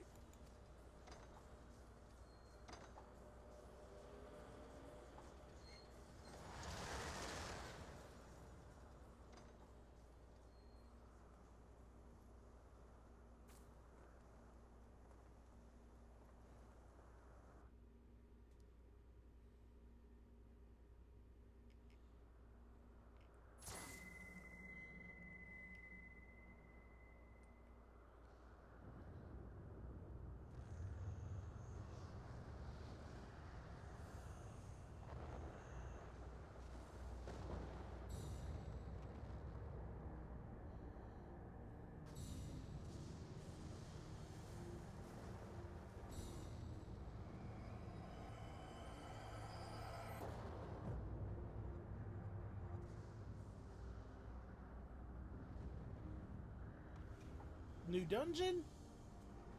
Or new area to explore?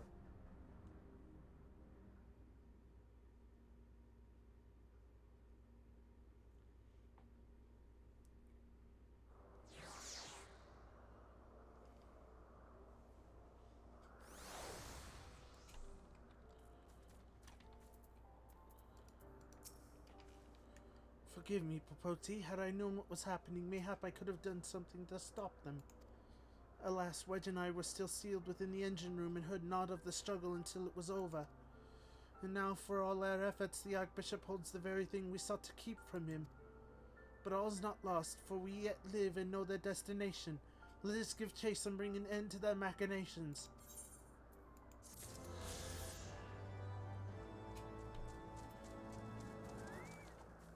I have cleared this area, haven't I?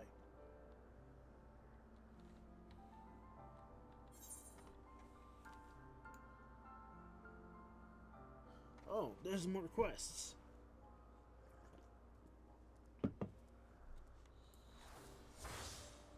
Wait.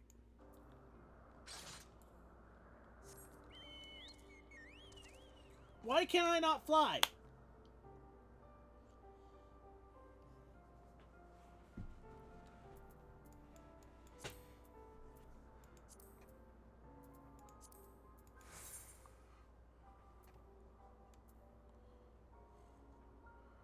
I haven't found the last Aether Current.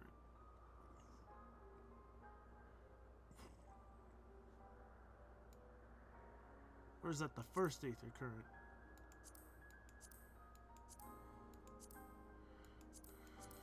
Doesn't tell me where they are.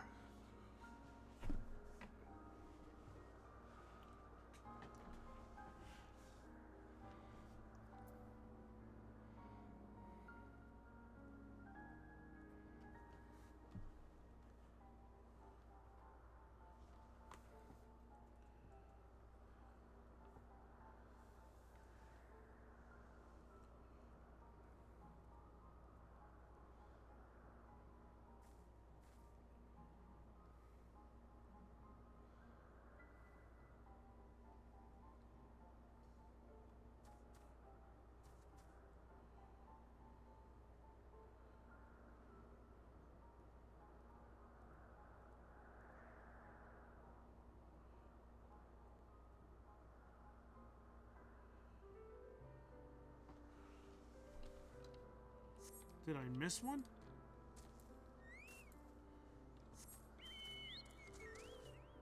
Oh my god, now I'm so much faster. My mount speed was increased here, okay.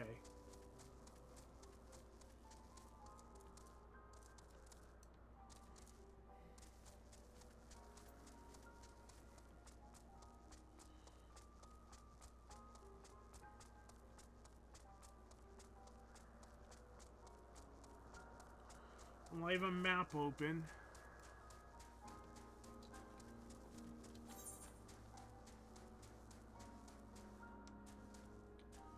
I think I got that one.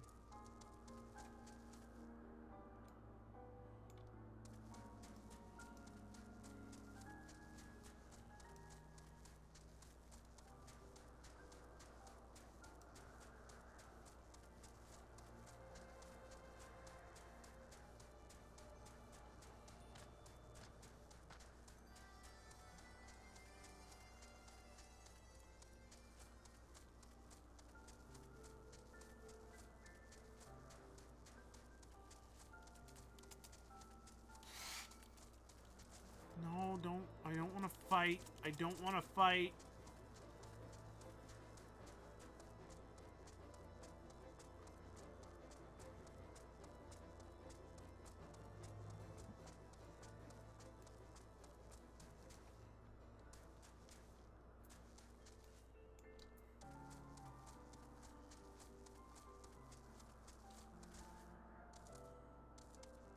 Got the one that was there.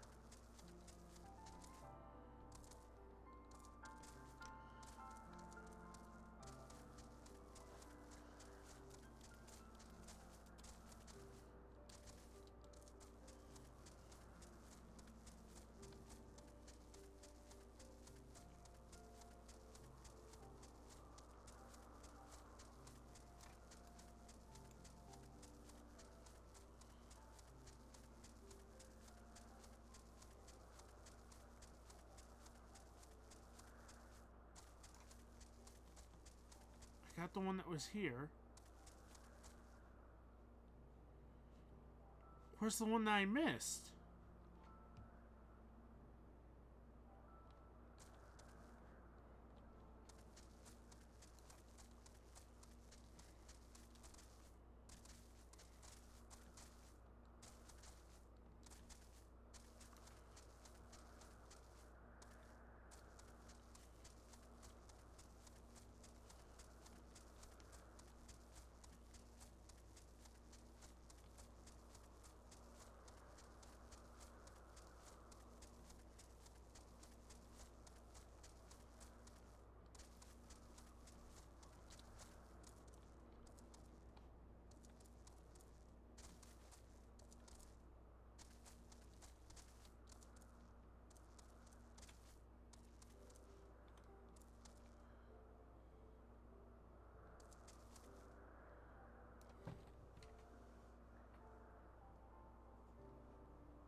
Okay.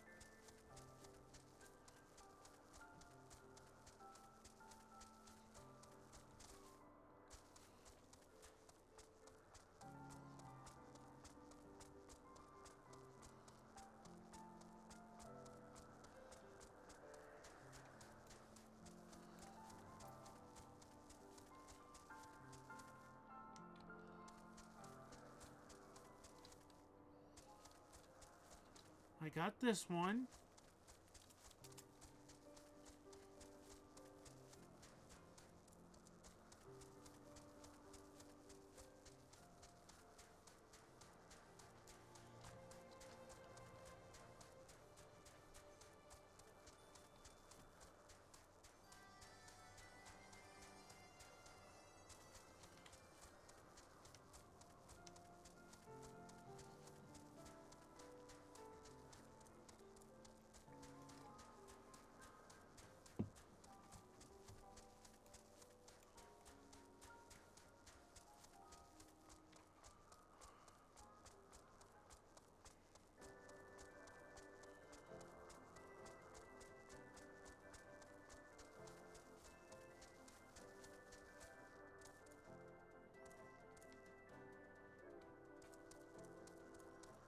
It says there's one here, but there's not.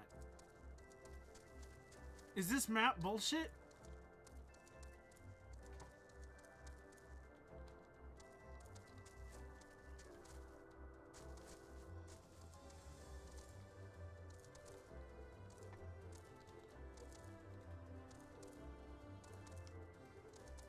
Because there's no ether currents in the places that it's saying, and yet I'm missing one.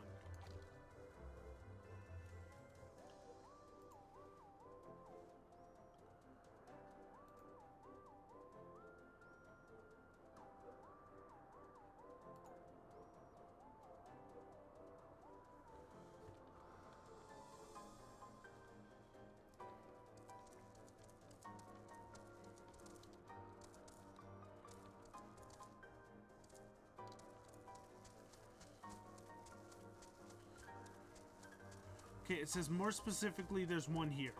I got this one. For sure. I got this one.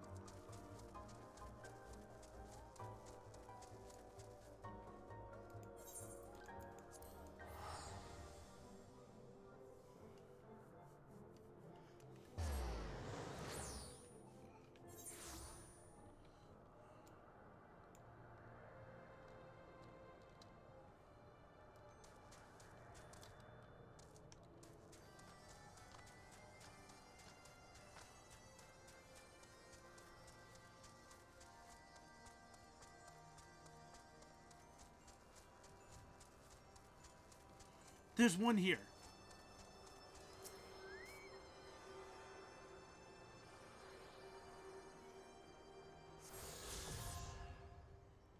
There we go.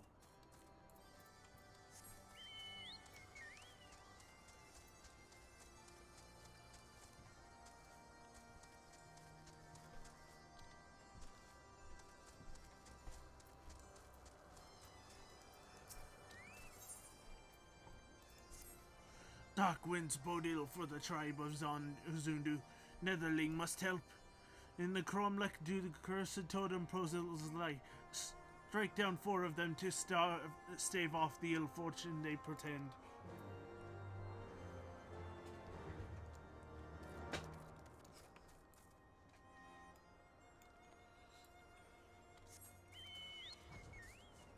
Oh my god, I can actually fly now.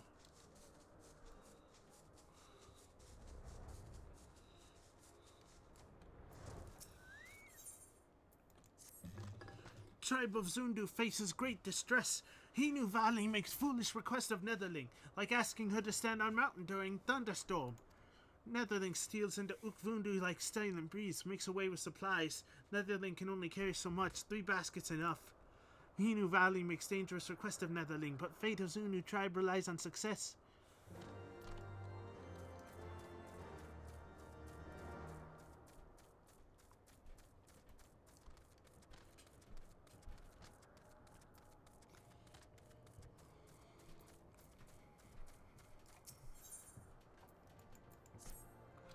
Brazen Vundu tribe goes too far. Nestlings of Ukzundu suffer under violent storms of abuse. Netherling defends nestlings of Ukzundu, helps scatter Vundu tormentors to the wind. However, Netherling must not attack Vundu directly. Like all Vanu, Vundu ride wings of Sunu of Vundu. Slay 3 and Vundu lose wings to torment the Zundu nestlings from.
Netherling, help! The tribe of Voodoo means to make sacrifice soon. Grant freedom before Voodoo shaman returns. Poison from fiendish voodoo corpses through veins. Prevents all movement. Netherling, ride on fiercest scale to Anu Vanu and Uksundu for antidote, and return here before ceremony of sacrifice finishes.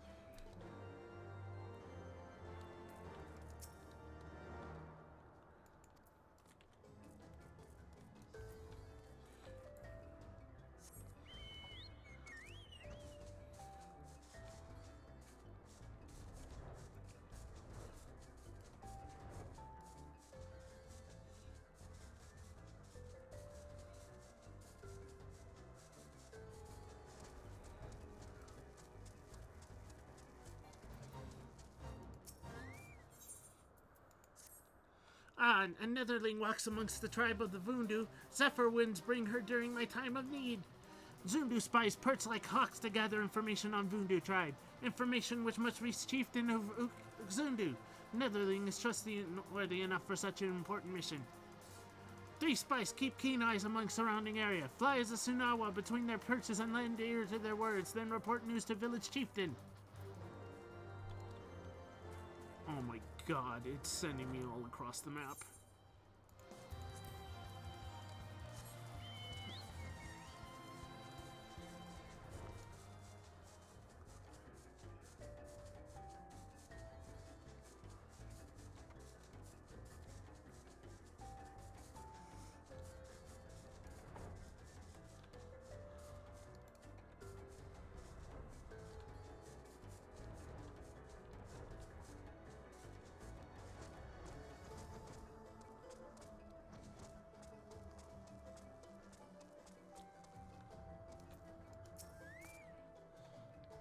Keen eyes miss not. Voodoo tribe holds many prisoners. Their cries echo in the night from all directions. Chieftain must help rescue prisoners from clutches of villainous voodoo.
Spymaster must know. Vundu always on lookout for faithless Zundu tribe members, always attempting to sow seeds of discontent which grow into betrayal. Vanu of Ukzundu must remain vigilant.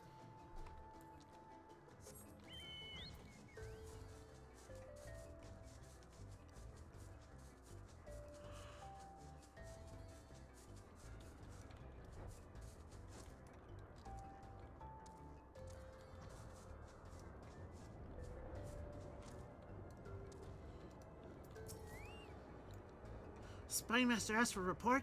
Very well. Vanu of Vundu tribe hold Netherling prisoners, and their cries ring out like distant thunder. Bring information to chieftain before harm befalls prisoners.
Netherling rains wrath upon Sunua, throws Vundu into chaos. The nestlings of Zundu thank you. Vundu wrath stays calm for some time, gives nestlings much needed respite. May Zephyr wings guide Netherling among tribe.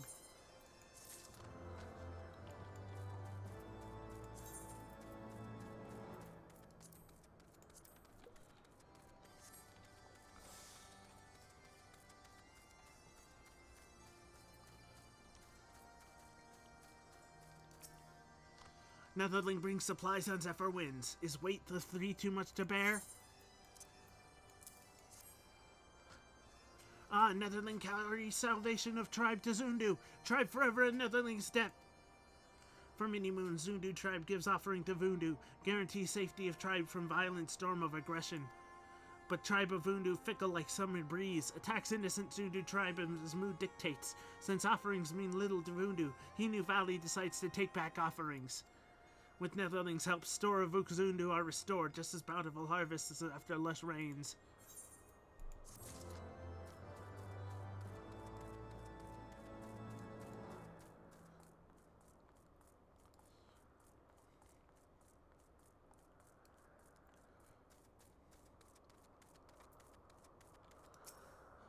Hollow winds blow over Ukzundu no longer. Fortune of tribe shines bright as a sky after thunderstorm. This means Netherling rids the island of the cursed totem poles. Totem poles honor great names of great ancestors, so they remain in Vanu memory like undying sun. To curse a totem pole and possess it with dark magic sullies memories of a tribe's heritage. Netherling restores some esteem to tribe's ancestors. However, Netherling must remain vigilant for sake of tribe and all Vanu.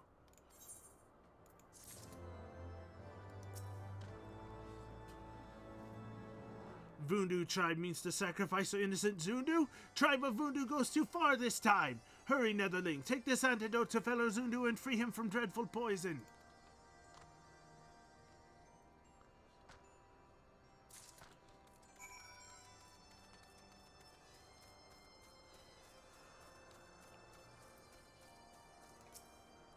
Ah, Netherling brings news from spies. Ah, as storm clouds give way to sunlight, our path becomes clear. And although time is short, rash actions will create inescapable storm of consequences for Ukzundu. Netherling, speak not the words you hear of today until time to act arrives.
Hold on just a moment.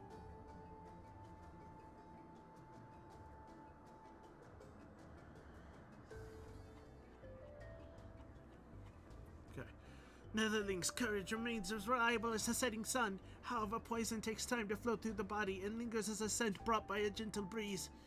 And for now I have to hide and remain quiet, away from cool eye of Vundu tribesmen. Till Anuvanu descends Senua, poison should run its course before Steed's arrival.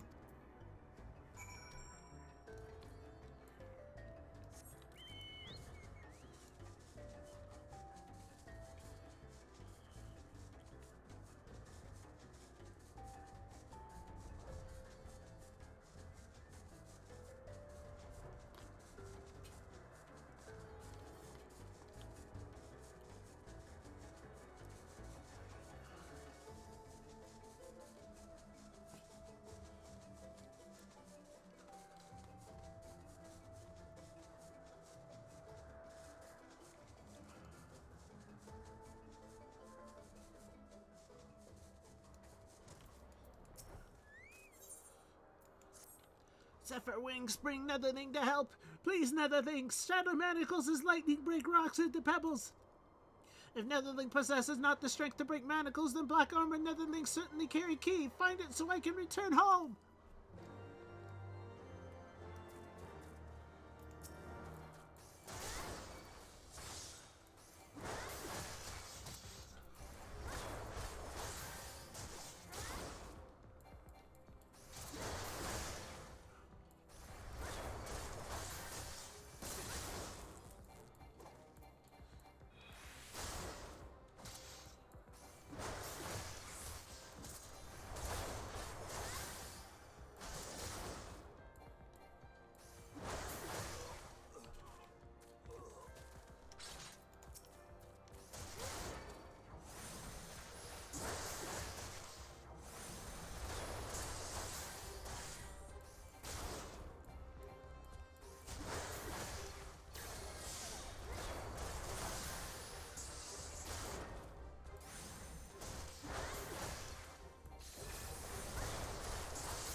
Finally, I can return home on wings of freedom. Thank you, Netherling. Meet again at Uxundu. May Zephyr wings guide you.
thank the blessings of the heavens that our tribe's made is safe. Anu Vanu sends swiftest Senua and Zephyr winds to Cromlech.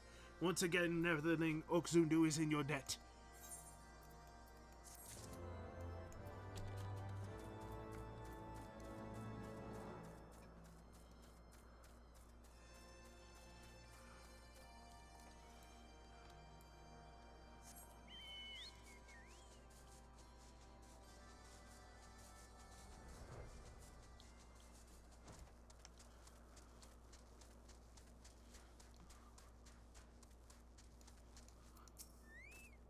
Black armored Netherlings become bold as hungry Endymion in recent days. Netherling deserves gratitude of whole Zundu tribe. Ah yes, when giving report to Chieftain on my return, Chieftain says he wished to speak with Netherling. Best not keep Chieftain waiting. His anger would scare even morning sun.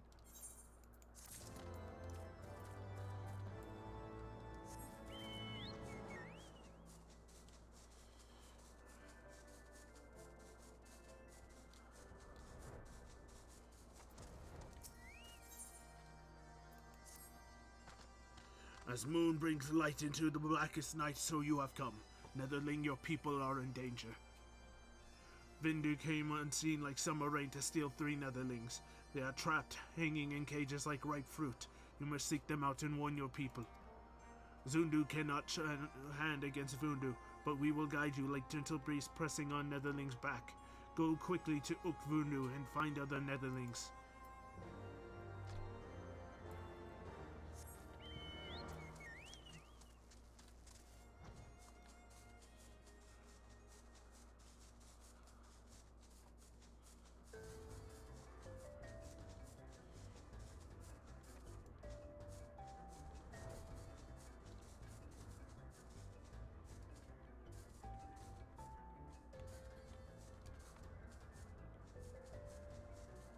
What cage?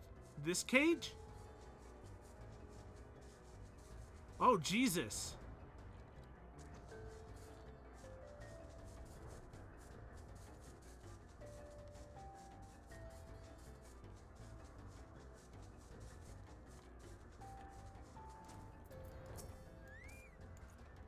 An adventure.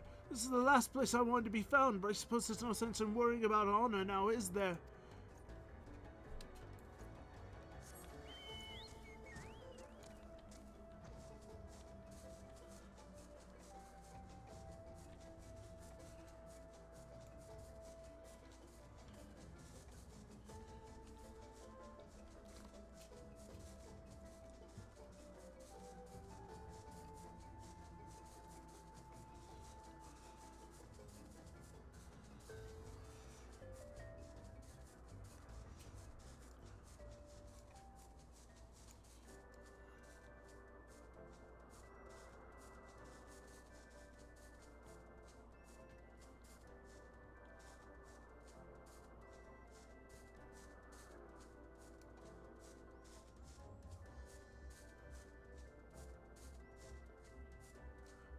Here?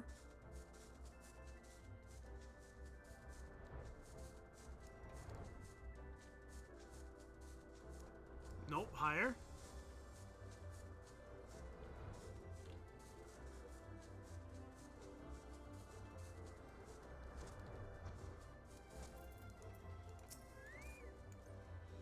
Leave me be for now. The situation calls if not for a single woman's bravado, but patience. My life is in no immediate danger, so there's still time.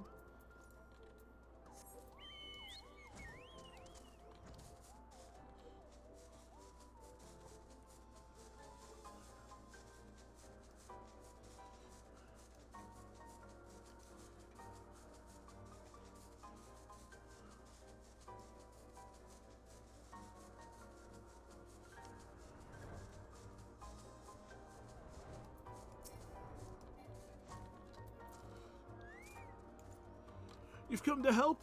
But it's not safe. They could be watching us even now. I can stand to wait until a more opportune time presents itself.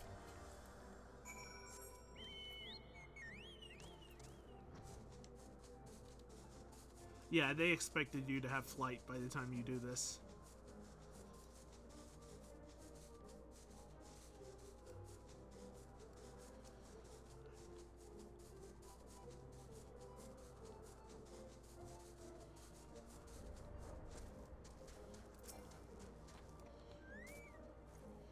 Has to be good. Captured by the Voodoo. They've grown bold to reach so far into Zundu territory. I will deploy my men at once and see to their rescue. This is why they place men they deem not fit for the war with dragons. But I'm starting to think we've merely been tossed from one war to another. To our benefit, we have an ally in the Zundu. I will have to find a way to thank them properly. You too, my deepest thanks, Popoti. We'd have lost a great many men by now if not for your help.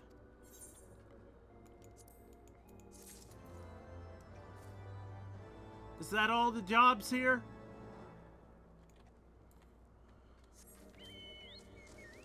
I think so.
Give me just a moment.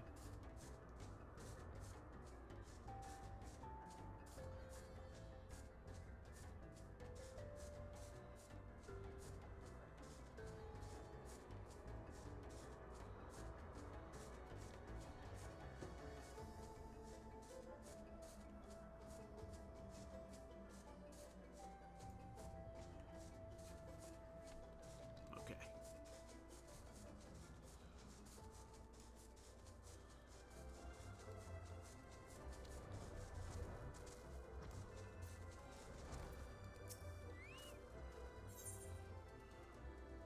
Wind up, Sid!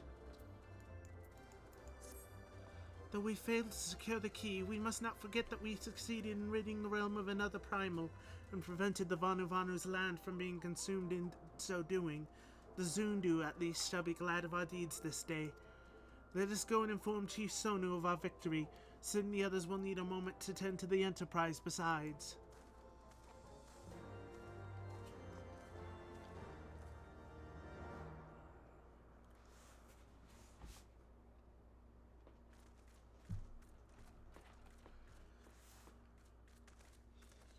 Wait, something is amiss.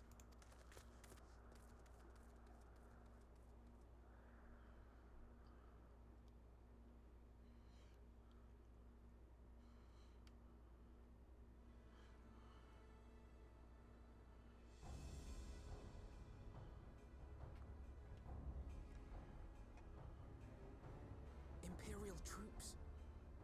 And they have already secured the area.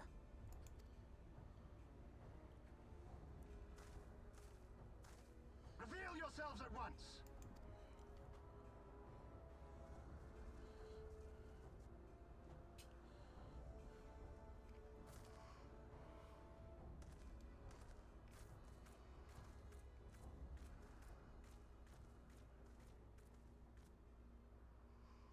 And there I was, expecting more beastmen. Who are you? I thought Ishgardians responsible for the disappearance of our scouts, but I see now that I was mistaken.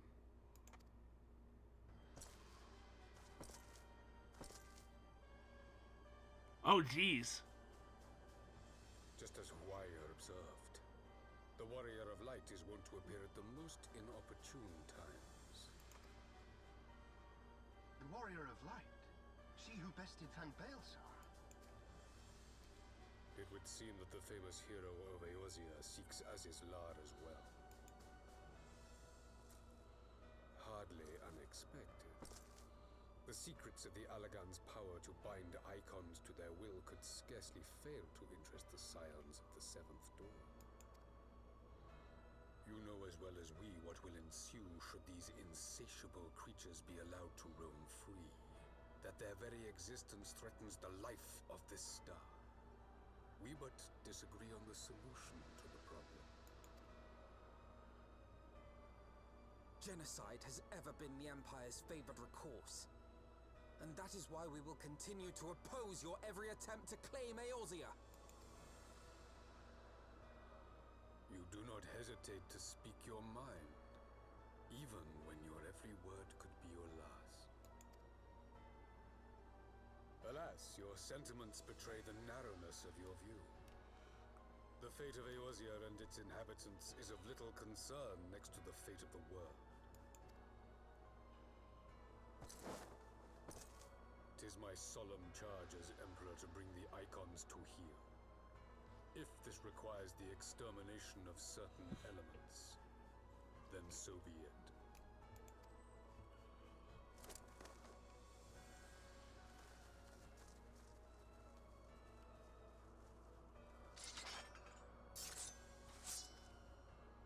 No, don't!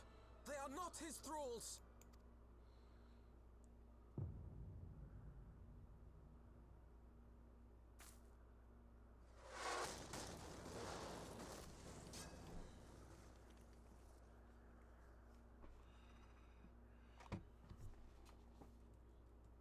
Where did that come from? Take cover!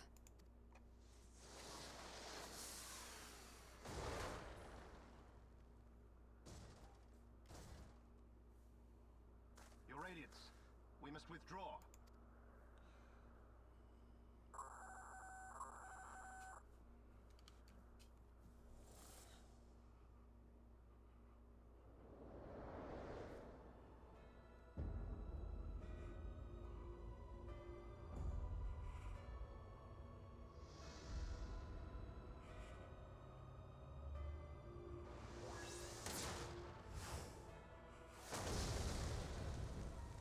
We shall meet again, warrior of light. On that you have my word.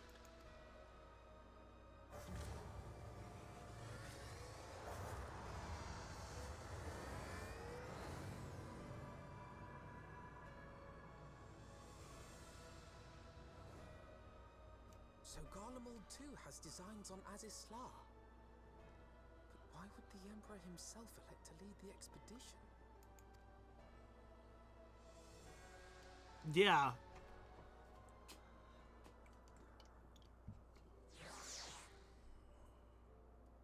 Oompa loompa doofity doo.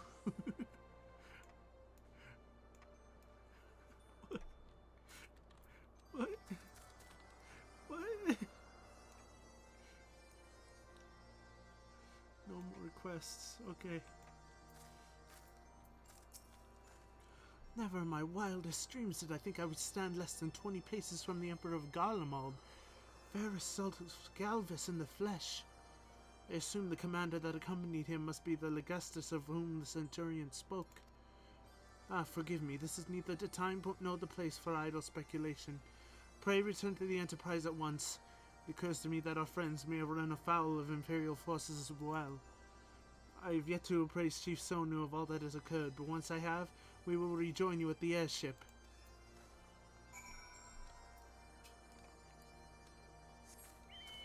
Making me go back there again.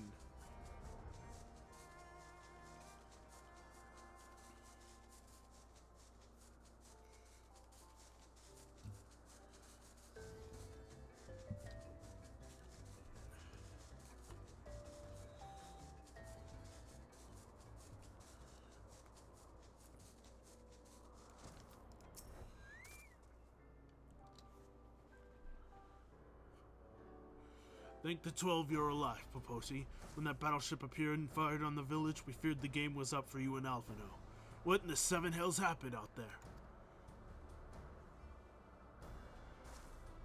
First the Archbishop turns up with an Ascian in tow, and now the goddamned Emperor pays us a visit? What is this, a procession of notable bastards? Who's next, the keeper of the 7th bloody gate?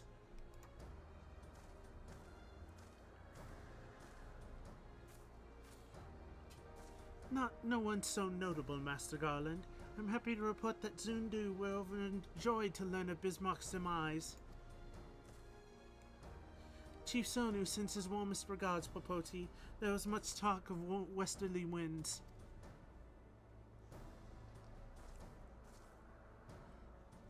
Miraculously, none suffered lasting harm during the raid. It would seem the Zundu were taken entirely unawares and wisely chose to offer no resistance. I sense they have no more to fear from the Empire, for the present at least. Had the Emperor truly been intent on their extermination, Zundu would have already been leveled. Plainly, Varys is only interested in reaching Azys Law. Speaking of which, if you're all ready to continue the chase, the Enterprises as well, shall we? Wind up, Sid!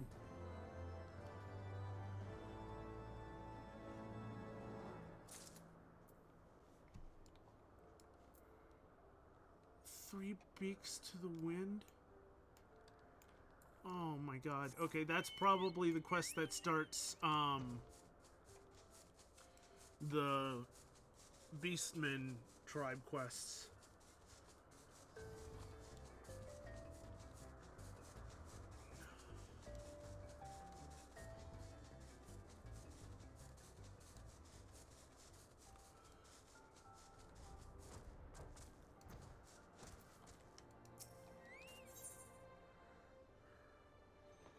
Oh, jeez.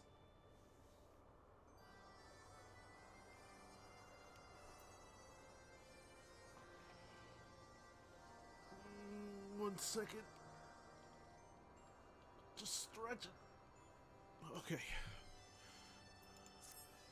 Like nourishing rains after a long summer drought, Netherling's return may bring us succor in our time of need. Zundu spies send word of activity in Ukvundu Mok, deep within Vundu territory. Such news bodes ill for Zundu. We would know more of this coming storm, but spies struggle to slip past watchful gazes of Vundu guards. Netherling's strength and courage is always reliable, and Sonu asks her to brave the enemy territory and bring what news of what stirs in Ukvundu Mok. Once again, Netherling proves she is stout ally of the Zundu. Zephyr wins at your back, speed your way.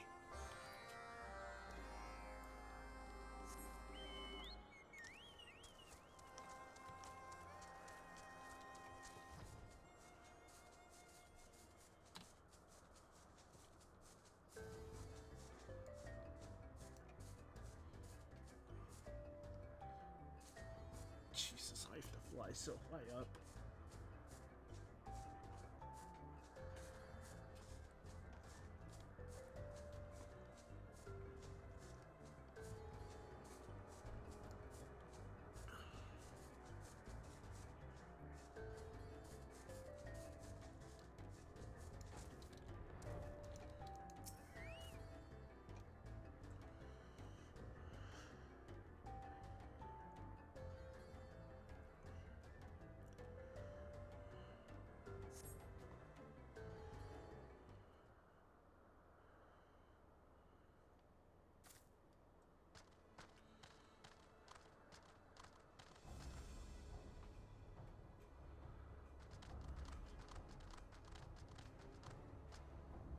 There is nowhere to run! Traitorous Gundu, punishment is nigh! Traitorous? We seek but freedom from the cruelty of Vundu! Nonsense! Like Senua, Gundu live only to serve almighty Vundu! No more! Gundu cast off voodoo reigns! Gundu are free! Gundu are free! Stand back, Lunu Valley. Manu Vanu teaches Vundu difference between Gundu and Senua.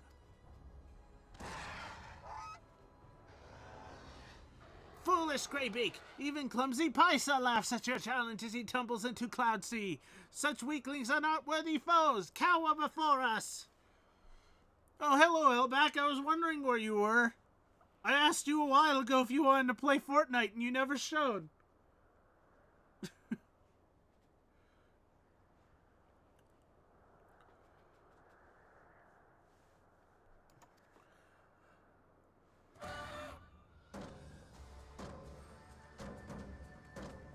Oh no, you fell asleep.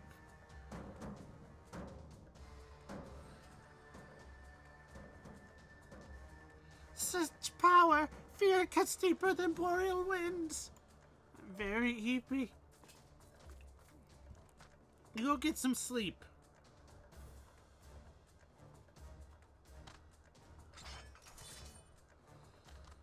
Anotherling, and one unmoved by our sundrop dance?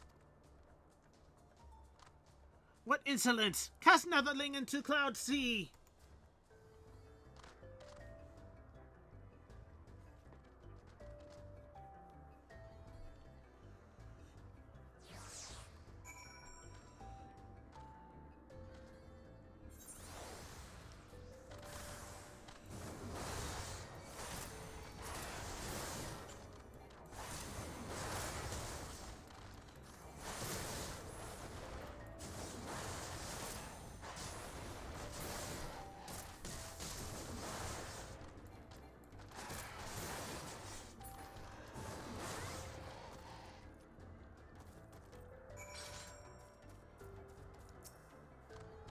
Even most violent gale could not topple you to stand as totem against Fundu's Sundrop Dance.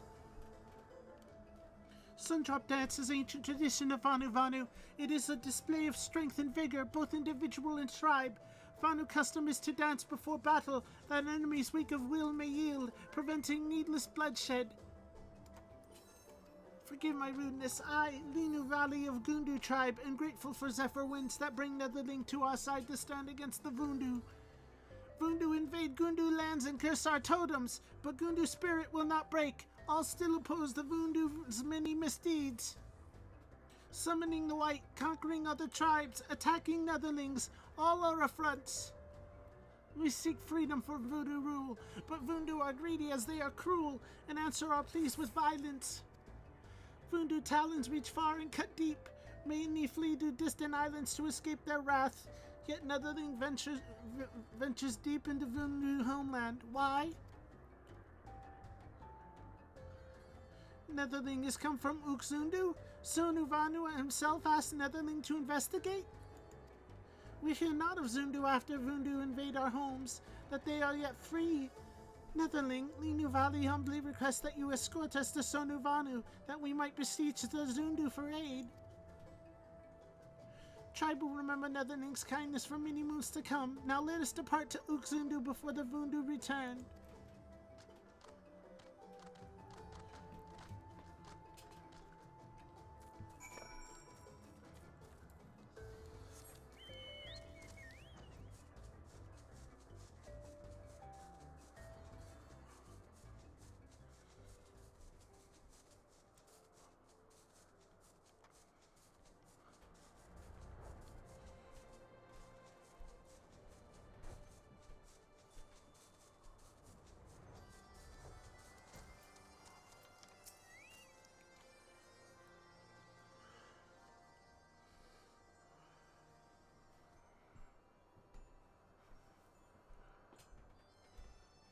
So rumblings in Ukvundu, not sign of impending storm, but Gundu uprising. And now the Gundu seek protection from their pursuers.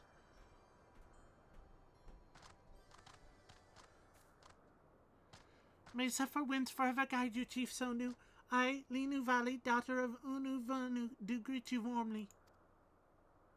My companions are Muna Vanu, former attendant to my father, and Luna Vanu, merchant of our village. Your father and I spend many hours cloud fishing. When news of his death at my Vundu claws reaches Uxundu, the fiercest monsoon cannot wash away my sorrow. Forgive us our imposition, Chief Sonu, but the Gundu suffer too long under the Vundu. Better to run than to remain slaves. But Vundu are relentless, and we face terrible reprisals if not for this Netherling. There is no need to apologize. Zundu welcome you with open arms. Tell me, how fares your brother? Alas, when Linu Vanu calls for Gundu independence, Vundu imprison him in Sky Cage and hang him from island as example to others. We attempt to free him but fail, and Vundu pursue us until we meet Netherling. It saddens Tonu to learn this, but we are nevertheless grateful that you arrived safely to Ukzundu. You and yours are welcome to rest at Naki Island for as long as you like. Sonu Vanu, your kindness is boundless as cloud sea. Chief Sonu, pray do not act in haste. What will others say when they learn of this arrangement? Islands more precious than rain during summer drought. Some still resent Netherlings for risking island to hunt the white. Now is not the time to turn our backs on another tribe. We must do all in our power to help for the sake of Chief Unu and his people. Have we food to feed them? Wood to build them houses? How much must the Zundu sacrifice for these refugees? The island is more than enough. Like seedling which take roots in rich soil and grow strong, so too will New Gundu settlement flourish on this great gift from the Zundu. Such a sight would surely fill Chief Unu with pride. Naki Island lies to the west of Okazundu. Go forth and build a new home for your people.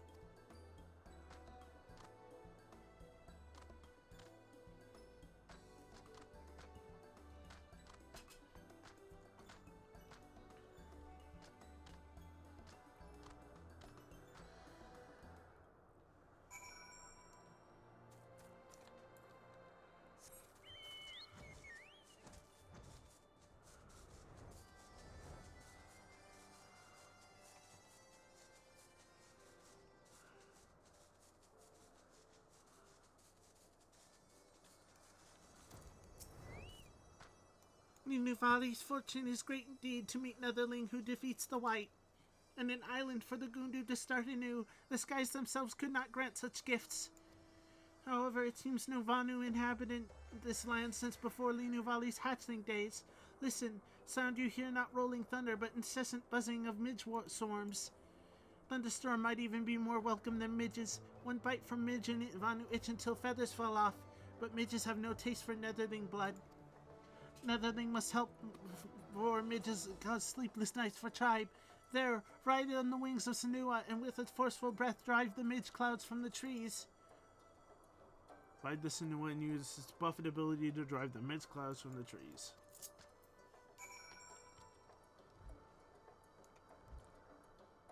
What trees? What trees?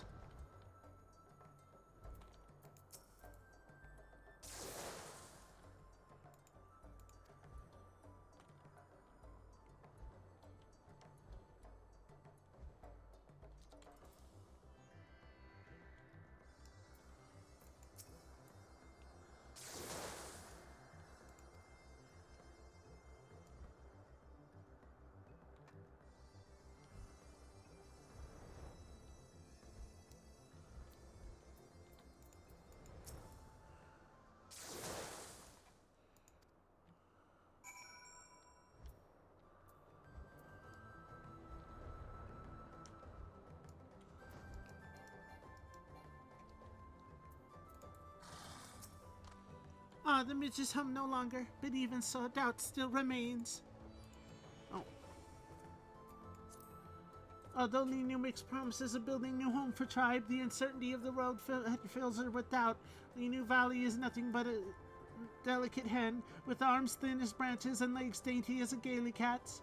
It is true, Netherling. Just look. One day Linu hopes to become strong enough to send the mightiest Vanu running in fear. But like rain in monsoon season, change comes fast and without warning. Linu possesses not the courage to lead. Make no mistake, none are more loyal than Mahan, Munavanu and Lunavanu, but their feathers are old and gray. Linu cannot ask them to shoulder so heavy a burden. Without brother and many still under Vundu rule, Linu knows not which path to take.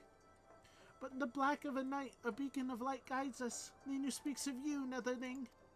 Please work with us to help build a new home for Gundu.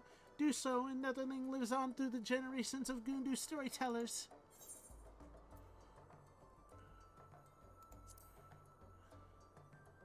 A thousand thanks, Netherling. Your words clear the fog of doubt from Linu's heart. This is worthy of celebration. Celebration of the mighty Netherling? Netherling who Valley is embarrassed to ask, but what is Netherling's name?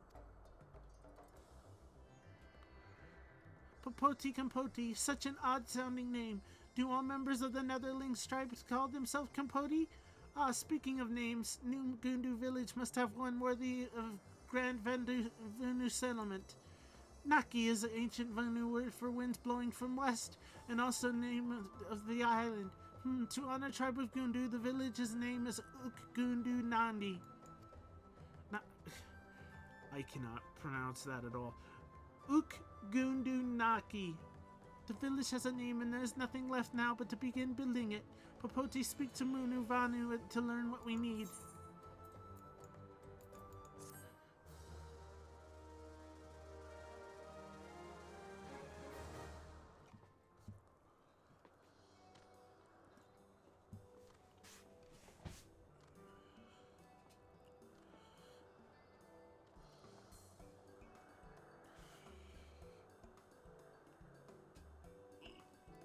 Ducky.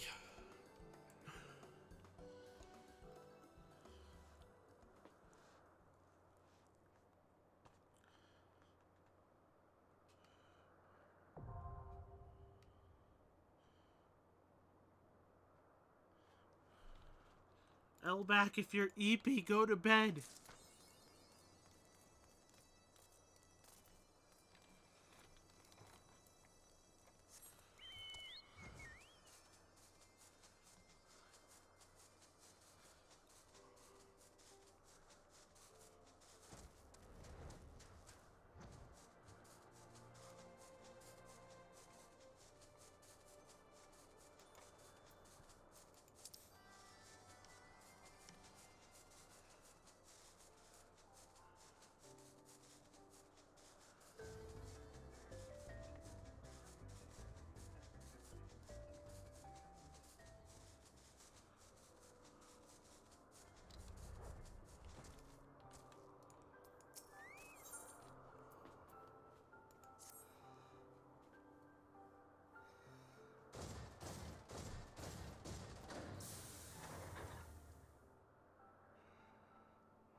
Lest you wonder, Wedge was able to calculate the heading indicated by the beam of light emitted by the key.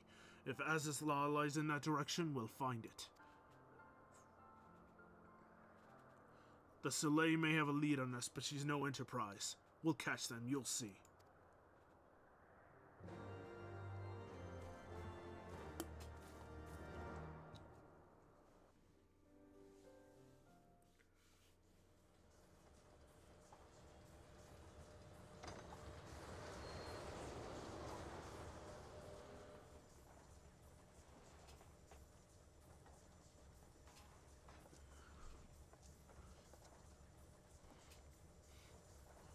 I did not think that I would ever have occasion to pilot a suit of Magitech armor again, least of all under these circumstances.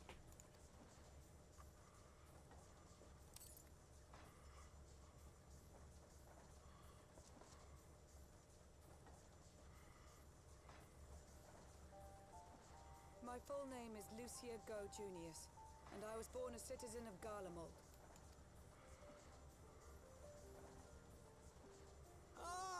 That explains it. When we first met in Ishgard, I very nearly called you Livia. Livia? Livia Sastunius? The tribunus who served under Gaius van Baelsar? Aye, she was my sister, though we spent little time together. After our parents were killed in an uprising, we were sent to live in different households, setting us on separate paths.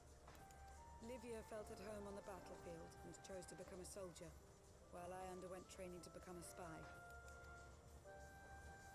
Then, Ishgard was...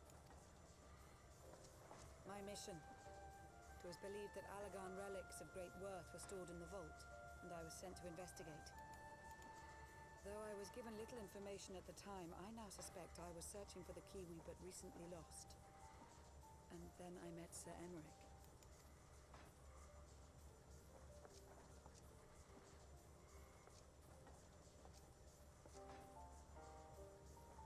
usefulness to my mission which prompted me to approach him, but I soon found myself drawn to him for other reasons. He too was a prisoner of his past, judged for his heritage as a bastard son of the Archbishop. Yet unlike my sister and I, he did not curse his fate. He simply rose above it. In time, I came to realize that I had found a man worth following, and a new home besides. And when I subsequently confessed all to Sir Emmerich, he was good enough to accept me into his service. I do not question your loyalty to Sir Emmerich. It is your loyalty to your sister which concerns me.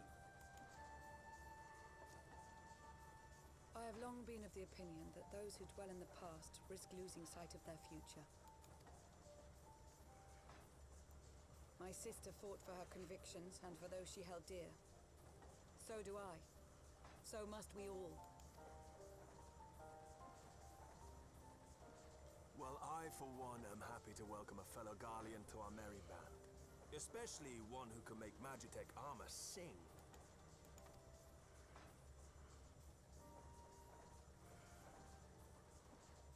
Chief, we should be getting close. Once we break through those clouds, we'll be right where the light was pointing. Right where Azizlar should be. Hold on, everyone!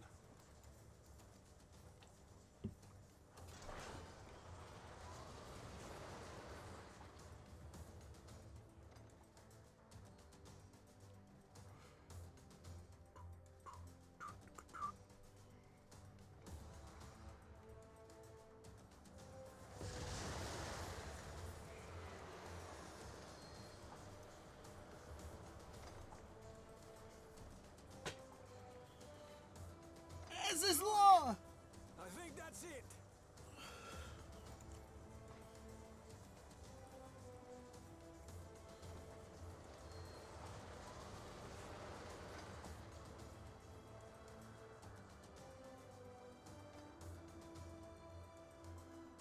Chief, is that Allegan? Aye. There's no mistaking their handiwork.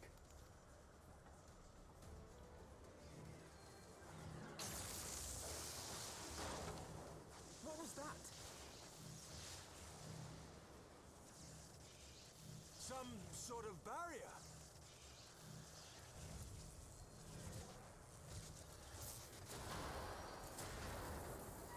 She won't hold, Chief! She's breaking up! I've lost the auxiliary propeller! Sid, it's no use! We must return to Ishgard and find another way! God damn it all! Why do the Allegans always have to make everything so bloody complicated?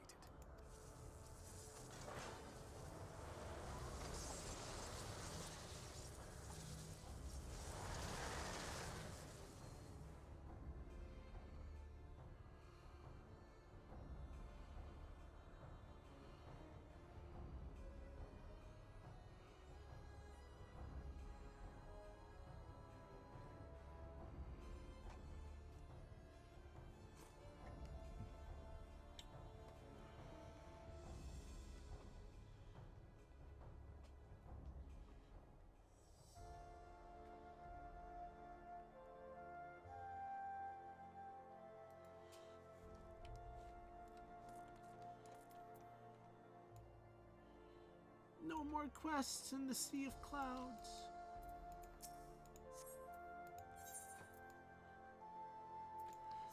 Okay, I think I'm done for the night.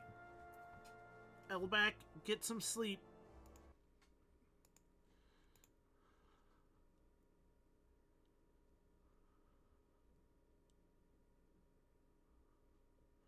Let's see who we can raid.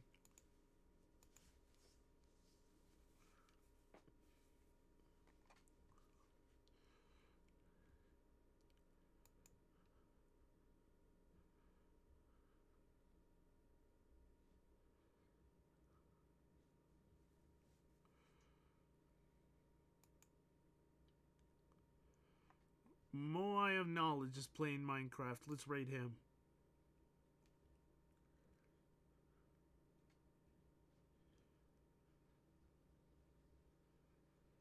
Alright. Alright, thanks for dropping by, everyone. I'll see you in the next one. Bye-bye. Goodbye.